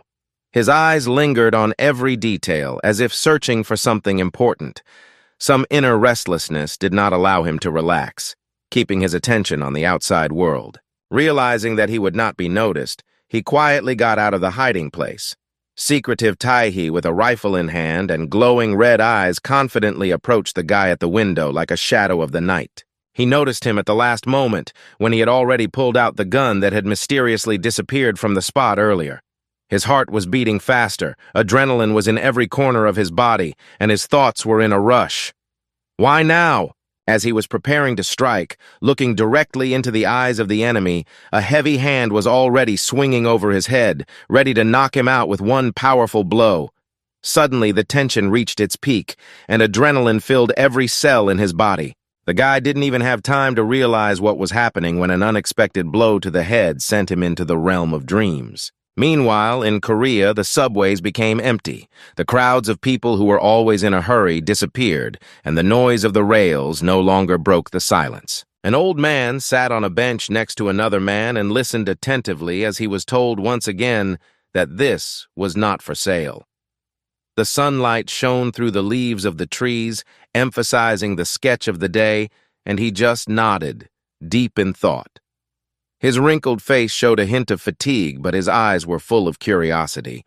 The conversation continued, simultaneously breaking through the silence of the park, creating an atmosphere of mysterious but inaccessible truth. He didn't say a word, continuing to stand with his head and chin down, as if the weight of the world was pressing on his shoulders. And then, without saying a word, he began to open the suitcase he had brought with him, instantly attracting the man's attention.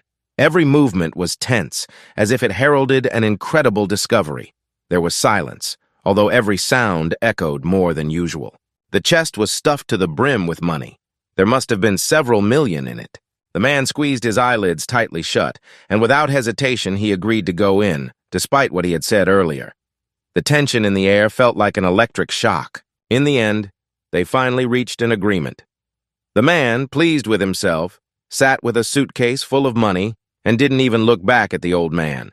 The smile on his face showed complete satisfaction, and a sparkle of triumph shone in his eyes. What awaits them both in this world where wealth can change everything? He turned sharply in his direction and smiled ominously, as if he had just won the jackpot in the devil's lottery, leaving the dazed man behind. Meanwhile, back on the remote island, the young man finally opened his eyes after a long and deep sleep that had confined him to this mysterious place. He looked around the workshop, and a small rack of saws and blades for an electric saw caught his eye. The unexpected sight of the tools made his heart beat faster. In the corner of the room, as if forgotten, stood a knife and a sledgehammer, two mysterious objects that clearly hinted at a hidden purpose. The young man was kneeling in front of a broken washing machine, leaning against it as if it were his last hope, his arms chained to the ceiling, stretching upward like defenseless caged wings. Suddenly, the girl standing in front of him called out to him, asking if he had regained consciousness. Her voice was filled with anxiety, making him turn his head sharply. Then she held out a plate with an indifferent expression, turning to him. "Are you hungry? If so, eat this." The guy ignored her words and, with palpable sarcasm, asked if she could just kill him to end his suffering. Then he said that she really should kill him while she had the chance, otherwise he would kill them all. Without letting him finish, the girl suddenly pulled out a pipe and forced it into the boy's mouth to pour food through it. She began to pour it down mercilessly, ignoring his desperate attempts to defend himself and his painful cries. Suddenly, a woman appeared in the room. She stood majestically over him, casting a sensual, though slightly arrogant glance. The boy seemed to reluctantly greet her, addressing her as an aunt, and then asked with a strained smile if it was possible that he was still alive.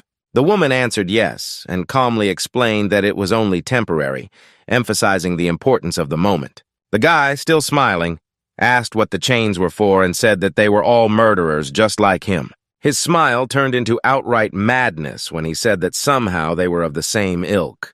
The cold glint in his eyes made the moment even more disturbing. The woman said in surprise that it seemed he had finally remembered everything. The boy replied that he had not remembered everything, but a large part of it. The woman calmly asked him what his name was if he did remember everything. When he said his name, Sung Jin Hyuk, she looked him up and down with suspicion. Her eyes glittered with disbelief as she asked him what he was looking for and how he had managed to get into their hideout in the first place. The young man admitted that he was wanted, so he decided to flee to another country, but the ship he was sailing on sank. Suddenly, he was overcome with doubt. Why would he share all his secrets with her so readily? He thought that perhaps this woman had put something in his food. Noticing that he had ignored her first question, the woman repeated it with an overt threat. "Do you want them to kill you?" The guy replied with a sly smile. "Maybe if you can kill me painlessly, then yes." When asked why he would do this, the boy looked up and answered with a crazy smile. "You have to do it because I did the same thing to your husband and son." The woman stared into his eyes for several long seconds, then, silently turning around, began to slowly leave the room, as if hesitating. Her figure gradually disappeared in the darkness of the corridor, and each step sounded like an echo of farewell.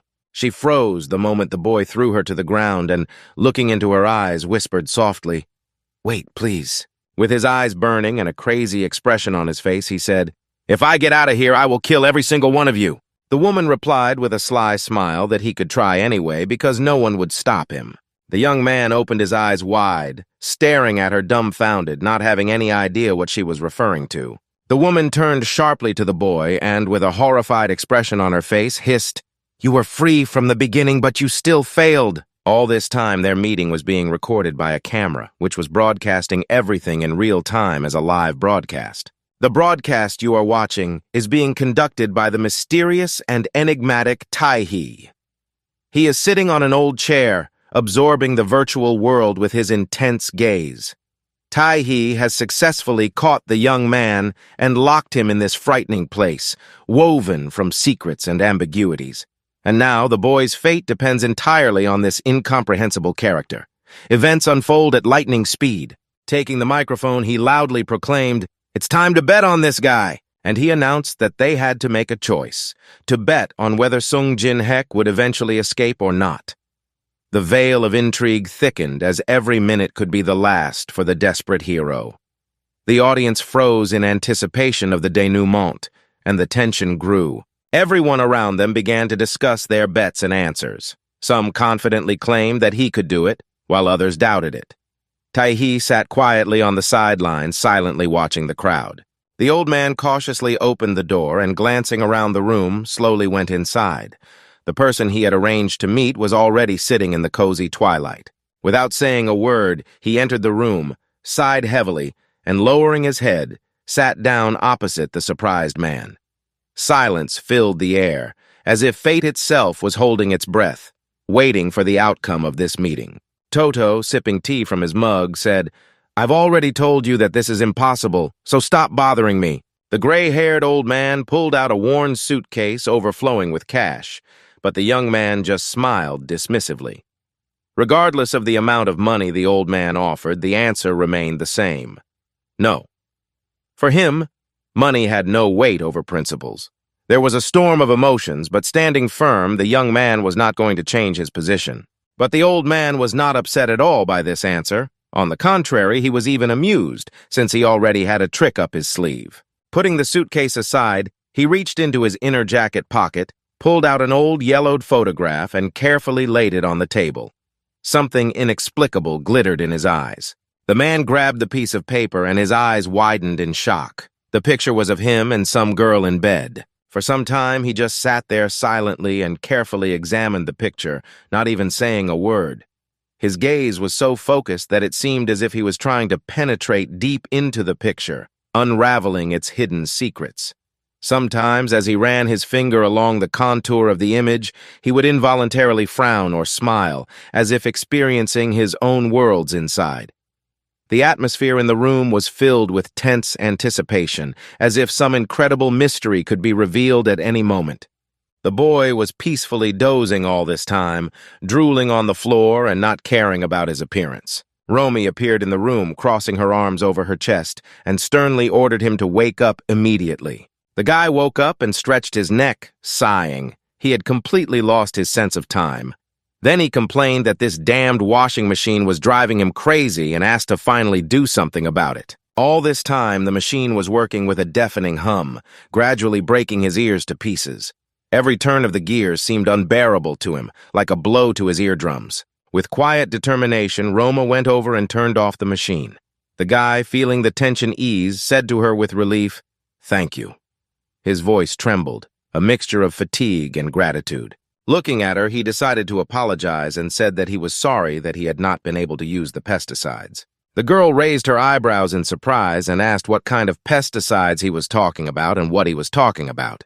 He told her that he was talking about the pesticides that he had been given to destroy her family.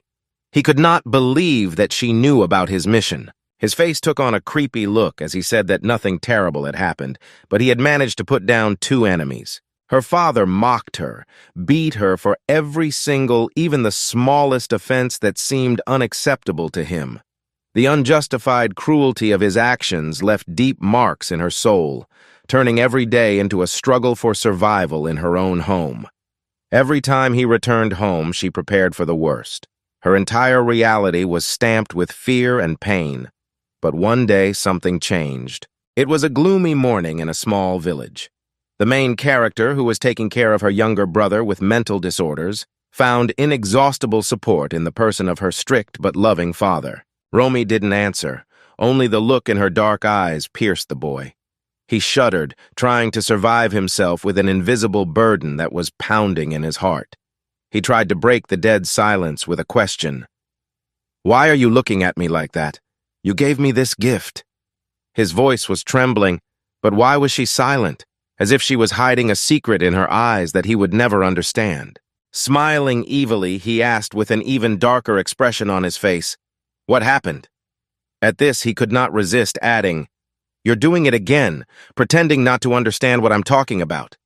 Without waiting for an answer, he shouted that she would not fool him again and that he was not really crazy. They were making him think so. His words were filled with anger and despair, like an explosion of feelings that had been building up inside him for a long time. He could no longer tolerate the silent conspiracy against him and took a deep breath, preparing to fight. His eyes burned with determination, and his brain worked at full speed to develop a plan of action. Meanwhile, Romy stood up and took the floor. She passionately explained that this was not what she had given him the pesticides for. Her voice was full of indignation, and her eyes were full of unwavering determination. With a horrified and mocking smile, she folded her arms across her chest and asked if he still didn't understand. Her eyes sparkled as if she was taking more pleasure in his misunderstanding with every passing second. The guy laughed out loud, realizing what she was getting at, and then promised that he would finish her off last. His words sounded like an ominous oath, laced with dark humor. The tension grew, and the atmosphere around them was filled with an unsettling energy. Not hearing a response to his words, he laughed out loud, and the spittle that flew out of his mouth flew directly into the girl's face. She stood there for a while and then said with a stony expression, "I already warned you, don't yell at me."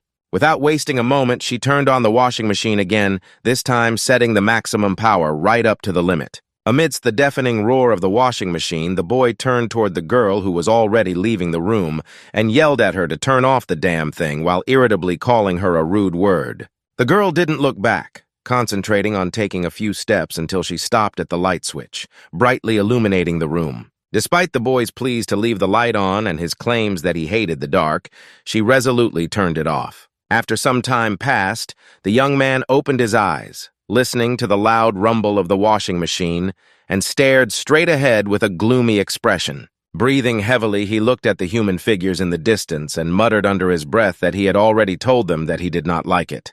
His heart was pounding, his hands were sweating, but he could not take his eyes off this dangerous sight. Gradually, the picture became clearer, and the young man thought it was a good sign, as his eyes gradually got used to the darkness. His anxious breathing slowly calmed down, and his heart beat more steadily. The shadows no longer frightened him, but stretched out in light contours, drawing a vast world in front of him. He continued to frown, wondering how these people could be so crazy. Despite the fact that he had killed her family members, how could she react like this? His irritation grew, and his thoughts haunted him like ghosts of the past. His heart was beating faster as the situation became more and more confusing and incomprehensible. Could she really forgive such horrible things? Squeezing his eyes shut, he desperately tried to push away all thoughts of what was happening and of his family. Opening his eyes after a short pause, he decided to act decisively. Then a thought flashed through his mind. "I have to kill them all, and then it will stop." His eyes burned with determination, and his heart beat faster with anticipation of battle. There were no more doubts, only determination and a thirst for resolution. However, the next moment he realized with horror that many giant pigs had gathered around him. Their burning eyes glittered in the darkness, and the thick smell of fear filled the air. Out of fear and terror, he immediately burst into a loud scream, for everything he saw around him looked too real to be an illusion. He began to swing the chains frantically, trying to escape from the pigs and find a secluded place where he could hide away from danger. Every movement was full of desperation and hope for rescue. Clutching the chain so tightly that his knuckles turned white, he jerked his arms and legs with a loud scream, trying not to touch the ground. Over the noise of the battle, he begged them to retreat. Eventually, the stick holding the chains could not withstand the incredible pressure and began to break off slowly, threatening the heroes with a rapid fall into the abyss. Eventually, the girl fell with all her might to the ground with the boy, raising a huge column of smoke that blinded everything around her. First, a hand slowly emerged from the dust cloud and clutched one of the slanted wooden planks, holding on for dear life. And then the boy himself appeared from the rubble, desperately trying to free his leg, shouting that it was all a terrible nonsense. His voice mingled with the cracking of the crumbling walls, adding to the sense of extreme danger. Each new attempt to free himself seemed futile, but the boy did not lose hope, even when everything seemed doomed. Taii, looking at the screen in puzzlement, could not believe his eyes. "What kind of lie is this?" he exclaimed, wondering what the hell they were talking about. His head was filled with questions, and his heart began to beat faster in anticipation of the solution. Suddenly, a voice came over the loudspeaker, asking how these boards broke so easily and if he hadn't interfered after all. The anxiety on the faces of the interlocutors was visible, like a mark from a sudden blow. The voice said that interfering at such moments is also fraud, and everything becomes clear. Then he asked what this character was doing with those boards. Taii, smiling slightly, said that he no longer did such things. When the voice reminded him that the situation was completely different now, he decided to remain silent, avoiding further explanations. As he watched the desperate man try to pull the chain off the board using only his hands and feet, he noticed that it was different every time. At this crucial moment, Yinhek nervously looked around for any object that might be of use to him. His attention was suddenly drawn to an old but sturdy saw lying on a shelf. However, the saw was at such a distance that it was extremely difficult for the boy to reach it. His hands trembled with tension, because every centimeter mattered. He could feel the cold sweat running down his back, but he did not give up. Time was running out, and every second was worth its weight in gold. The guy concentrated on the saw. His breathing turned into short, sharp breaths. Every time he tried to grab the tool, his fingers missed by millimeters. Would he finally be able to cover the distance? But when he finally managed to get hold of it, he couldn't contain his emotions and let out a sigh of joyful delight. He instantly grabbed the saw and began to skillfully cut the chain, dividing it into two parts, allowing him to break off the board and free himself. Every movement was precise. Every sound was like a blade on the edge of the night, filling the space with excitement. Eventually, with a titanic effort, he managed to cut the heavy chains into two pieces, which fell to the floor with a loud clang. The young man rushed to the light switch and, almost falling, stretched out his hand, trying to turn on the light. At the same moment, he turned the washing machine on and off. After completing all these manipulations, the guy continued to hold the saw in his hands and muttered about the damn pigs, thanks to whom he was able to get out of there in the end. He could feel the adrenaline rushing through his veins. Clutching the saw even tighter, he stubbornly repeated the words of mockery, grateful to his enemies for his unexpected rescue. No sooner had he felt relieved than he heard the sound of footsteps from around the corner. New adventures were just around the corner. Afterwards, he recognized that he might have made too much noise, but the building was far enough away from residential buildings that it shouldn't be a problem. Looking around, he sighed and said that he had spent a lot of energy cutting the chain, so he sincerely hoped to find something to eat. Suddenly, his gaze rested on the shelves, which were full of cans of canned fruit, glistening in the light of the evening sunset. On one of the cans, barely visible to even the most keen eye, was a miniature camera that was following the boy. The boy looked back in that direction, dumbfounded, not believing his eyes and the incredible luck that had befallen him. Voices came out of the speakers again. One skeptically remarked that now he would finally die. Another added that his crushing whining had become unbearable and should be silenced. But Taii didn't even pay attention to any of this, just stared at the monitor, stunned by what he saw. The guy's face suddenly changed, taking on an ominous and even creepy look as he looked directly into the camera attached to one of the cans. Seeing this, Taii took the microphone, got comfortable, and confidently announced, "The bets are finally on!" A loud noise came from the speakers, as if everyone around him exploded in delight at what they heard. Meanwhile, Taii smiled slyly and asked if Song Jin-hyuk would find out about their existence or if he would remain in the dark. Would their secret remain unsolved, or would the truth come out? The question hung in the air, and the tension grew with each passing second. However, despite all the predictions in his favor, the guy slowly reached for the can of canned food and simply took one. And then, looking at it with hungry eyes, he exclaimed loudly and joyfully that he just wanted to eat at least one. She thought his enthusiasm was funny, and she couldn't help but smile. From the speakers came the joyful shouts of those who bet against the boy and the despairing sighs of those who believed in his victory. The boy didn't even realize that he was called a common idiot behind his eyes, so he calmly continued to eat with his hands directly from the can, not paying attention to the people around him. Taii looked at the monitor with wide eyes of surprise, where the image of the unfamiliar young man flickered. A wave of shock swept through his body as he made eye contact with the one who could change his fate forever. Some time passed, and the young man finally managed to finish his meal, freeing himself from the chains that had been restricting him. His body felt a long-awaited lightness, opening up new possibilities. Like a bird ready to fly, he felt a surge of strength and determination. What would happen next in this exciting adventure? Now he was turning over piles of old things in search of something that could help him realize his bold plan. Finally, after much digging in the dark room, he pulled the hammer out from under the pile of junk with a quick movement and brought it into the bright light. He waved his hand a little in the air and was happy to note that his arm was fully restored and his strength had returned. Considering this a suitable solution, he stopped searching. But then a firing machine suddenly roared to life next to him, as if it had come to life before his eyes. The young man suddenly stopped, his gloomy gaze sliding over it from under his half-closed eyelashes, as if he was really afraid that something terrible was hiding there. Hearing a strange knocking sound from inside the machine, the boy instinctively turned his head in that direction, as if deciding whether to go check it out or to refrain from doing so. For a while, he stood there in silence, trying to understand what was happening. Finally, he broke the silence and looked into the eyes of those present and said, "Actually, I turned it off, so what the hell is going on?" Finally approaching the locked chest and overcoming his fear, the young man dared to open it, raising the hammer in a determined motion. However, to his great surprise and disappointment, instead of the coveted find, he saw only a toy pig that somehow resembled a bee. A little later, looking at it more and more closely, the boy suddenly realized an important truth.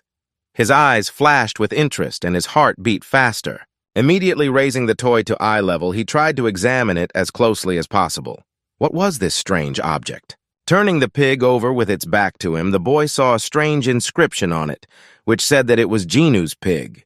He was completely surprised by this surprise. Looking perplexed, the boy asked the name with curiosity, keeping his eyes fixed on the little pig. His eyes seemed to be trying to find the answer before it appeared here, and what importance this small creature had for the plot. And we, the readers, in anticipation of an unusual denouement, are watching every movement with bated breath. What will happen next? After a few minutes, his eyes rounded with surprise when he finally asked, "Who is this mysterious Jinu?" The very pigs he had been so afraid of lately began to appear around him again. Their presence, like a nightmare, haunted the young man day and night, making him tremble even at the slightest rustle. He couldn't understand why these creatures had chosen him as a victim, but their ominous eyes and fleshy snouts followed him even in the safest of places. An integral part of his nightmares had become a reality again, and the boy realized that he would have to find a way to end this horror before he lost his mind. He suddenly threw the toy on the floor, stopping looking at it, deciding that he didn't need it anymore. It seemed that this trinket had lost all value for him, turning into an incomprehensible thing among others. The boy, leaning over her from a height, held his heart, trying to calm the frantic breathing that was escaping his chest. His eyes, filled with anxiety and admiration, peered into her face. Wrinkling his face, he suddenly exclaimed, "What is this strange thing?" He attacked the toy and kicked it, shouting loudly, "What kind of an outrage is this?" He began to ridicule his family, calling them scoundrels. Having completely crushed the toy, the boy began to catch his breath again after such an unexpected burst of vivid emotions. His heart was pounding and his mind was swarming with thoughts. What was it? Why did a simple toy cause him such strong feelings? He could feel the adrenaline still coursing through his veins as if he had just escaped from danger. His breathing was gradually slowing down, but the internal struggle was just beginning. He tensed up, looking down at his feet with a crazy expression in his eyes. After everything that had happened, he no longer felt sorry for toys or people. Putting his palm to his chest again, he began to breathe slowly and steadily, trying to calm down. His heart was beating frantically to the rhythm of his anxiety, but with each new breath he felt the excitement gradually leave his body. Taking one last heavy and deep breath, the boy said with a warm smile that he had probably been worrying too much. Picking up the pig by the ear, he loudly exclaimed that it was all their cunning plan anyway. He had had enough of these endless games. It seems that there is no more room for patience, and this situation is on the verge of exploding. Staring into the void in front of him, he wondered if it would all be over when he destroyed them all. With a loud laugh, he threw the toy back into the washing machine, as if launching it into space orbit. All that was heard was a rattling sound as the toy tumbled around inside, and he stood by, waiting for the outcome of this strange idea. To Taiha's great surprise, he said that he would no longer suffer from hallucinations because of these drugs. Was this the end of his torment? Or was the peace only a temporary illusion? He carefully pulled a small bundle out of his pocket and examined it carefully, as if it hid some secret that could change his entire life. After a short pause, the hero took a deep breath with a sly smile and said, "Of course it's drugs, I'm sure of it." His words sounded like a bolt from the blue, causing a real flurry of emotions. Meanwhile, Pren was confidently climbing the stairs, trying to escape from the gloomy dungeon. His heart was pounding, and each step seemed to echo in this mysterious labyrinth. It seemed that every step brought him closer to freedom, but the mysterious sounds from the depths kept him awake. Would he be able to leave this place unharmed? Approaching the door, he carefully opened it and carefully examined the room inside to avoid repeating his past mistakes. Now his movements were more precise, and his gaze more focused, for he could not afford another misstep. After a while wandering around the room, he noticed some strange objects on the table and stopped his gaze on them in surprise. The shine of the metal attracted his attention, as if it was trying to hide a secret. Glancing at the phone and the pile of papers, he sighed heavily and said that they had brought literally all his junk here. After that, he picked up the phone and tried to turn it on, but unfortunately the device did not respond to his efforts again. Picking up the pixel cards, he thought for a moment. Perhaps he should take them with him. These artifacts might be useful. Immediately afterwards, he carefully put the items in his pocket, turning his attention to the clock with the radio transmitter in the corner of the room. He glanced at the clock. It read 5:34. Without wasting a second, he made a determined run for the stairs leading outside. When he got out of the hatch and onto the city street, he stretched himself out and said, "Well, it's time for dinner." His eyes sparkled with hunger, and his heart beat in anticipation of the upcoming feast. As soon as he stepped on the ground, he quickly looked around. The area was unknown to him, but he had to somehow figure out where he was. The unfamiliar nature seemed mysterious, as if it hid an ancient riddle. And although his heart was pounding with anxiety, he felt a surge of excitement. It was an opportunity to discover something new. Nature and the unknown called him to unexplored adventures, filling his soul with the anticipation of an incredible discovery. He listened to the rustling leaves and rustling grass, trying to gather all his thoughts together, but the answers remained hidden in the shadows. Looking toward the boarding house, he said gloomily, "I hope they're enjoying their meal now and that they're really well." The man, clutching a heavy hammer in his hand, said in a terrified voice that he hoped so, because he believed this might be their last meal. His gaze was full of anxiety, as if his every movement hid a premonition of imminent danger. Some time passed, and he finally escaped from that unfamiliar terrain, heading for his cozy treehouse. The difficult path was definitely not in vain, because each step brought him closer to the coveted peace. The branched treetops sighed with relief, as if the forest itself was glad to see him back. Having packed everything he needed, binoculars, a pipe, and other useful things, the guy carefully put it all in his backpack and confidently threw it on his back. Full of determination and anticipation, he was ready for new adventures. His every step echoed with the sounds of unknown trials that lay ahead, and the sudden breeze of the wind seemed to invite him to unexplored distant lands. After that, he set off across the field, approaching the boarding house in order to look behind the scenes of its secrets. His attentive gaze closely followed every movement, every shadow, hoping to catch the moment when the secrets would begin to be revealed. So he did. And after a while, he was hiding behind a tree, peering intently at his goal.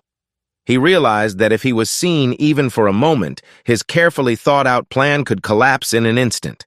His heart was pounding and his hands were shaking with tension. Taking the binoculars out of his backpack, he carefully pointed them toward the house and began to watch carefully what was happening inside.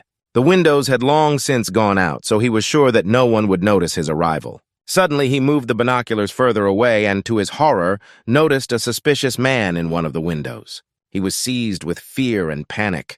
It simply could not be true because the man had to be dead. What kind of ugly miracle could have brought him back from the dead?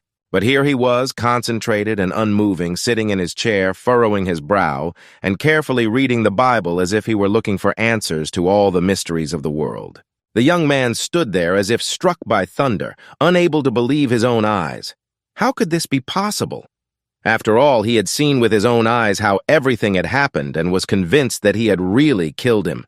His mind was filled with doubts, furiously attacking logic and leaving him uncertain. All this time, he was so absorbed in his worries that he did not even notice how a gloomy Minu appeared behind him and began to slowly approach him. A thick gloom enveloped him like a midnight haze, adding mystery and danger to his every step. Sneaking quietly, Minu moved closer and closer, almost merging with the shadows, and then suddenly swung his sickle he had brought with him. At that moment, as if sensing something wrong, the boy turned around quickly, and his face immediately showed a mixed expression of embarrassment and incomprehension. It was at the last moment that Minu managed to dodge the blow, narrowly avoiding the enemy's unpredictable attack. His lightning-fast reaction and clear sense of danger helped him avoid a catastrophe when he left the trajectory of the blow with the speed of lightning, like a martial artist. Freezing in time, he felt for a moment what it was like to be inside the whirlwind of events, where every movement was a matter of life and death. Minu pressed the sickle to Demai's neck, making him freeze in surprise and realize that resistance was futile. Much to the hero's surprise, the boy deftly ducked under his arm and, without wasting a second, tried to strike back with a heavy hammer.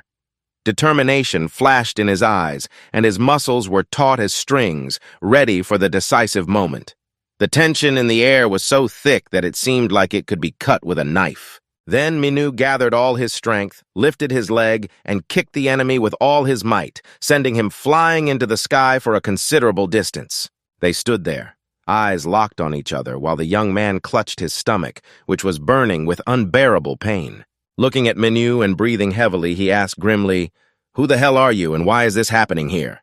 Minu just stared at him grimly, not answering any questions, not with a word or a gesture. The shadow that settled in his gaze revealed a hidden storm of emotions that he was holding back inside. Jin-hyuk himself could not take his eyes off this mysterious man. His thoughts were confused. How can this be? I killed them both. What is he doing here? It is not known where this unexpected guest came from, but his appearance caused complete chaos in Jin-hyuk's mind. It seemed impossible, but the reality before his eyes said otherwise. The struggle of internal conflicts overwhelmed him, and he felt shivers running down his spine. What was this intruder really doing here? He resolutely pointed the muzzle of the gun directly into the enemy's stomach and pulled the trigger without hesitation. From that distance, Min had no chance of survival. Even as he descended the stairs, blood splashed in all directions, creating a picture of horror. As a result, a whole puddle had formed, and it seemed as if the floor itself was ominously soaked in a deadly red liquid. Now he wondered if the person trying so hard to kill him was a ghost or a zombie. Could it be a ghost from the past that could not find peace? Or a terrifying zombie resurrected from the earth? His imagination painted incredible scenarios. And suddenly, a knock on the window. His heart beat twice as fast. The boy, nervously looking at the stranger, could not take his eyes off him. Is this my paranoia again? He thought. All his instincts were screaming for danger, and his heart was pounding like crazy. Finally, he came to the conclusion that all their deaths were just a play of his imagination. His sweaty hands trembled with the realization that every dramatic battle and every tragedy was a figment of his imagination. The world in which he thought that the cornered heroes continued their desperate battle actually existed only in his mind. How could he trust his eyes now, when everything he saw and felt could be just an illusion? The young man looked at the sickle as it rapidly approached him, and a thought flashed through his mind. This cannot be a hallucination. Even though the world seemed crazy, it felt all too real. His heart was beating so fast he could almost hear it in his ears, and every moment seemed endless. He clenched his fists tightly, ready for the danger that was creeping up on him at the speed of a terrible whirlwind. "Well, I have to act!" he decided as the sharp blade approached to a dangerous distance. At that very moment, Minu drew his sharp sickle across his shoulder. But the young man did not stop. His thoughts were swarming in his head like bees. Ignoring the blood streaming from his shoulder, the hero was thinking hard. He was facing not just a shadow or an illusion, but a truly living and real enemy. The young man frowned, holding his wounded shoulder tightly, his gaze fixed on the figure standing before him. He pulled his hand out of his grip and then looked at it in shock, almost managing to say, It's blood." His heart was pounding like a drum in close proximity. His shoulder was torn to shreds and blood was flowing steadily from it like a red stream, flooding everything around him. As he looked at her, his heart suddenly began to beat faster and faster, as if it were the last time he would ever see her. Then he put his hand to his head and laughed loudly, almost defiantly, without even looking at Mina, who was standing in front of him looking pensive and anxious. This behavior made Mina frown and look at him with a question in her eyes. There was clearly no reason to laugh. She felt an inner tension, realizing that something was clearly going wrong. The young man came closer, his eyes shining with ambiguity. He spoke with difficulty, almost with a grunt. "I admit it's not easy to admit, but imagine that I didn't kill them. Moreover, he is well aware that this pain in his shoulder is very real, and the blood that flows is not just a vision." The guy looked at Mina with crazy eyes, nervously scratching his chin with a hammer. He said in an ominous tone that if he killed him right now, Mina would really die. Mina was not going to listen to any more explanations from the enemy. Without wasting a second, he abruptly rushed forward, channeling all his strength into this jerk. After that, he swung again and struck the wound on the enemy's shoulder with his sickle, increasing the size and danger of the injury. But the next moment, Minu was frozen in surprise when he met Jin Hyuk's gaze. Their eyes locked, and Minu felt something unusual awaken inside him. He quickly grabbed the sickle and, directing a piercing gaze at his opponent, asked, "Do you always strike from the top down, or do you have other tricks in your arsenal?" With a full swing, he raised the hammer above his head, and with a smile that shone almost like the light of the stars, he decisively hit Ming directly on the head.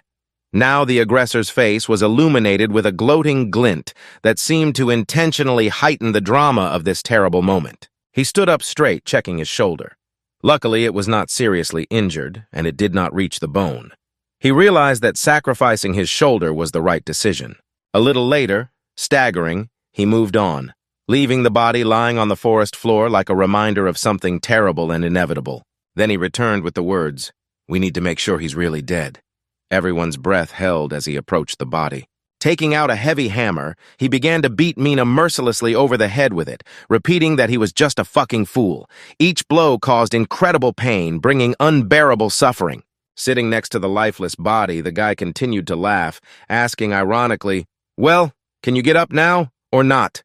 His voice sounded like an echo in the empty space, breaking the silence with its sinister mockery like a dagger in the heart. Laughing loudly, he barely managed to dodge a bullet that whistled past and hit a stone behind him. The young man instantly stopped laughing and, looking back anxious, tried to understand where the ominous shot had come from. To his surprise, the shooter turned out to be a man who had opened both window sashes and was now looking in his direction with a look of bewilderment on his face. The man seemed to be frozen in time, and a light breeze tangled his hair, emphasizing the instant tension of the situation. The eyes of the two strangers met, and the air seemed to thicken with the unpredictability of the next moment. Wasting no time, the man quickly reloaded his gun, walked over to the windowsill, and jumped down without hesitation.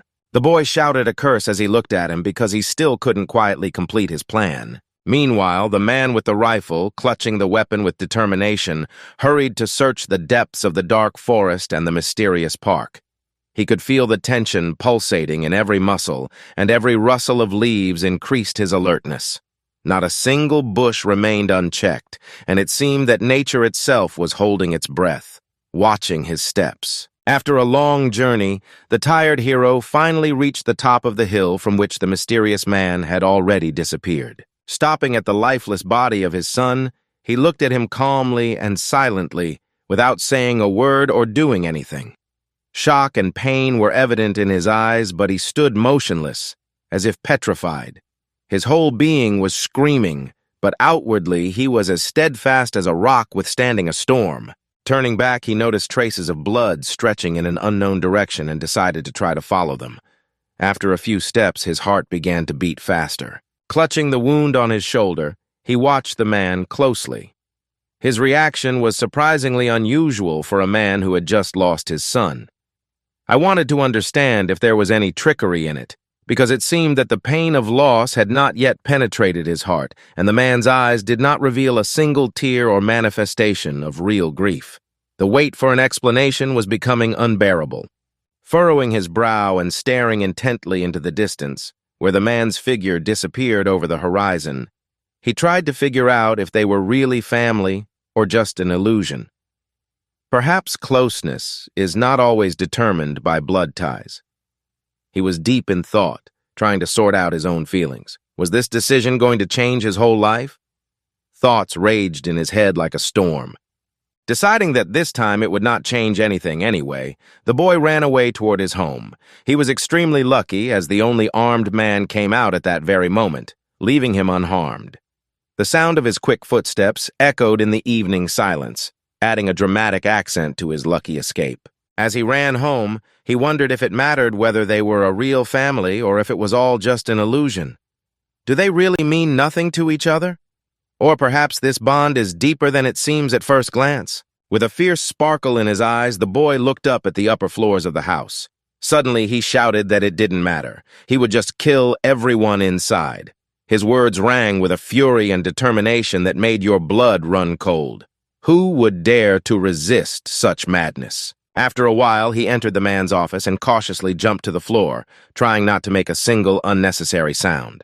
The same evil smile appeared on his face again, showing his impatience and anticipation of the coming triumph, as if he had already tasted victory. Meanwhile, the girl in the kitchen had finally finished her culinary masterpiece and smiled with joy. She could not believe that she had managed to create something so delicious. Looking at the thing in her hands, she smiled mysteriously and said, "Tomorrow I'm going to use this to make that guy lose his head." Still with a crazy smile on her face, she said she thought she heard gunshots from outside. Her eyes sparkled with excitement, as if in anticipation of a game, as she added that maybe her dad had decided to go hunting, or maybe he was preparing something else incredible. The shadows of doubt and excitement flickered in her voice, heightening the tension of the moment. With sincere wishes of good luck, the girl left the kitchen and, humming a melody cheerfully, headed for her room. The path through the house vividly echoed her noisy energy, filling the space with carefree notes. After a while, a boy came out of the door and, frowning, spoke to her. "You're taking on too much, little chick." Looking into the dining room, he noticed that the table was not yet set, which meant that it was not yet time for dinner. The boy walked past the table with a quiet, almost silent step, approaching the kitchen. There he was going to have a super spy adventure. Suddenly, he looked up and froze in surprise when he saw the stuffed deer that had been hanging silently in the dining room all this time. Why hadn't he noticed it before? His thoughts went wild and his heart beat faster. One of the deer's eyes blazed with red light, as if it did not belong to the animal but was artificially attached. Under the thick veil of darkness, the young man felt someone's ominous observation.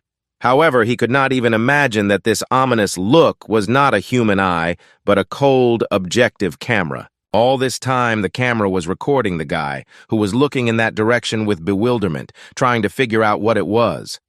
His eyes wide open, he involuntarily steps forward, unable to take his eyes off the unusual phenomenon.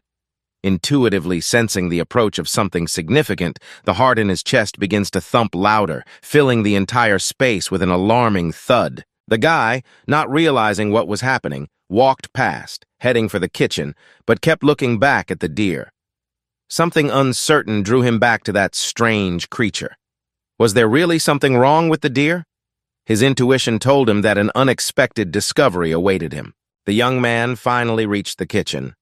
Quietly opening the door, he looked around the room with a gloomy expression, as if searching for the cause of his anxiety. As soon as he walked in, his eyes were immediately drawn to the refrigerator on the side. Prawn already had plans for it.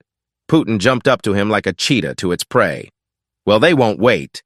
He smiled happily when he noticed that the place was open, and there were no guards or traps for uninvited guests. Opening it, he began to carefully examine the contents with a crazy grin, figuring out what he could use as a pesticide container. His eyes sparkled with excitement as each item he found opened up new possibilities for his plan. Deciding that the best thing to do was to add the mysterious ingredient to the meat, he began to pour it carefully. At the same time, he kept saying that without this secret ingredient, the steak intended for the evening meal would never taste as good. His movements were quick and precise because he knew that the slightest mistake could ruin their dinner. Suddenly, the silence was broken by footsteps coming from the stairs. It was obvious that someone was heading toward the kitchen. The feeling of tension grew with each step. He hadn't expected such a surprise, so he tried to pour everything into a plate as quickly as possible. A woman was walking down the steep old staircase, carefully going down. Small bottles of perfume fluttered in her hands, exuding a magical aroma of mystery. Thinking for a moment, she suddenly said out loud that she had heard the sounds of gunfire. She was sure that it was some kind of perfume because she could not understand what was really happening. The flow of thoughts in a mysterious whisper was mesmerizing. Tucking them away in her pocket, she opened the door to the kitchen and walked in with determination, preparing to create a culinary masterpiece for dinner. Without hesitation, she headed for the refrigerator. Approaching it, she silently opened the door and carefully looked inside, looking for something specific. The most important battle of the day, her versus the mess in the fridge. While she was busy doing her own thing, it never occurred to her that a dark shadow was lurking quietly near the refrigerator. As soon as the refrigerator door closed with a slight click, a crazy grin instantly appeared on the guy's face, as if this was exactly what he had been expecting. He instantly came around the corner and turned to the woman and asked her what kind of manners she had. They probably forgot to invite him to dinner. The woman was immediately frightened and stared at him with big eyes, silently ignoring his persistent questions. The young man, with a desperate look, uttered words that plunged everyone into terror. He warned her that if he got free, he would kill them all. Roaring with anger, the young man with the cut face raised a heavy hammer above his head and rushed at the woman in front of him. At that moment, she decisively pulled out a bottle of perfume and unquestioningly sprayed it directly into his face, as if she were using it as a secret weapon. Before he knew it, the aromas were in his nostrils, and the droplets were scattered all over his face like magic rain. The guy suddenly began to feel surprisingly strange, as if he were in some other dimension where his physical body had simply disappeared. He was surrounded by a mysterious, almost ephemeral atmosphere, and every movement seemed like a ghostly illusion. He felt as if he was being squeezed harder than when he was hallucinating, and no one could guarantee that it wasn't just another trick of his imagination. The tension was incredible. His heart was pounding in his chest like a frightened bird. Could this be real? Or was his mind playing tricks on him again, creating dangerous illusions? At any moment, he expected to be awakened to the realization that he was once again trapped in his mind. Right now, everything seemed so real that it was hard to distinguish between truth and fiction. Throwing himself into blind hysteria, he screamed, asking the boy what she had done to him and what it was. His voice pierced the air, resonating in the darkness like a last cry of despair. She didn't notice how the woman instantly jumped away from her and started swinging the hammer, hoping to hit her. Hiding his tears, he ordered himself with all his being to wake up and pull himself together. It was more important than ever to open his eyes and see the world. Eventually, he finally gathered all his willpower together, opened his eyes, and began to calm down. However, despite all his efforts, the silhouette of the woman in front of his eyes remained blurry, like a foggy ghost, and he could not see her clear features. At one incredibly intense moment, he flew toward her with lightning speed, loudly shouting for her to disappear from this world. In a fit of anger, he called her horrible names and raised a heavy hammer above his head, ready to strike the decisive blow. However, his hammer never reached its target, being instantly intercepted by someone's strong hand at the last moment. The dynamics of the battle amazed all the witnesses. The young man opened his eyes wide, trying to see who had stopped his blow aimed at the woman with incredible ease. But Mina was standing in front of him, absolutely calm, not a drop of anxiety in her eyes, holding his hammer tightly in her hand. His gaze suddenly darkened and his face filled with darkness as he said that the boy was dangerous, and that was why he was doomed to die. The thunderous words came from his lips like lightning in the night. The young man stared in fear and confusion, unable to realize what was really happening and why it was happening to him. He laughed, unable to hold back his tears, for it was he who had killed this Manhwa and crushed his head. and now he was standing in front of him, unharmed and intact, as if nothing had happened. The scene seemed so unbelievable that the hero could not understand whether it was reality or a terrible nightmare. His emotions were overwhelming, and his laughter mingled with his tears, creating an amazing mishmash of inner feelings. What kind of mysterious miracle had restored Manhwa? Without hesitation, he instantly rushed to his opponent and, gathering all his strength, convulsively hit him in the head with his own forehead. Minu instantly grabbed him by the head and easily lifted him off the floor as if he weighed nothing. And then he gathered all his strength, confidently grabbed the enemy, and threw him like a hurricane in the other direction. The enemy, before he could even realize what had happened, flew several meters and fell to the ground with a loud thud. The force with which he threw him didn't just make him fall to the floor. He flew like a whirlwind across the entire corridor, out the door to the dining room, and stopped there. The young man, writhing in excruciating pain, writhed on the floor, holding tightly to his bruises, and moans escaped his lips. When Mina approached him with a gloomy expression, he suddenly burst out laughing like a madman who had lost his mind. And while laughing, he exclaimed that he had actually gone mad, and that everything that was happening around him was just an imagination. Turning his head, he noticed a man with a gloomy expression approaching him. Now the stranger was standing over him, clutching a gun. His heart began to beat faster. Suddenly, the laughter stopped, and his face twisted into a grimace of fright. He jumped up, staring at the man, and then fell to the floor as if his legs had refused to serve him. With a smile on his face, he admitted that it was true he had lost his mind, but let it be. Then he suggested that we just end it all. Without hesitation, the guy threw his backpack on the ground and pulled out a pipe. "Attack me all together! I'll overthrow you all!" he confidently shouted. If they do manage to resurrect, he will find a way to destroy them again. Moreover, he is ready to kill them as many times as necessary. Ruthless and unyielding, he will stop at nothing in his mission. Doesn't that make him the true master of his enemies, who are forced to relive their worst fears over and over again? Suddenly, the man's smile became strained, and the atmosphere around him changed to a strangely tense and anxious one. The young man looked at his interlocutor in surprise, not understanding what exactly was happening to him and why it was causing such a shock. Song Jin-hak was a serial killer, and with each new victim he was haunted by a strange premonition like a shadow behind him. His eyes could have reflected pure fear. The stranger's panic was so clear. Every movement of that man, every drop of sweat on his forehead spoke of one thing. Terror was covering him like a dark gloom. The young man, looking at the man with a mock-crazy look, asked him cheerfully, "Are you afraid of something?"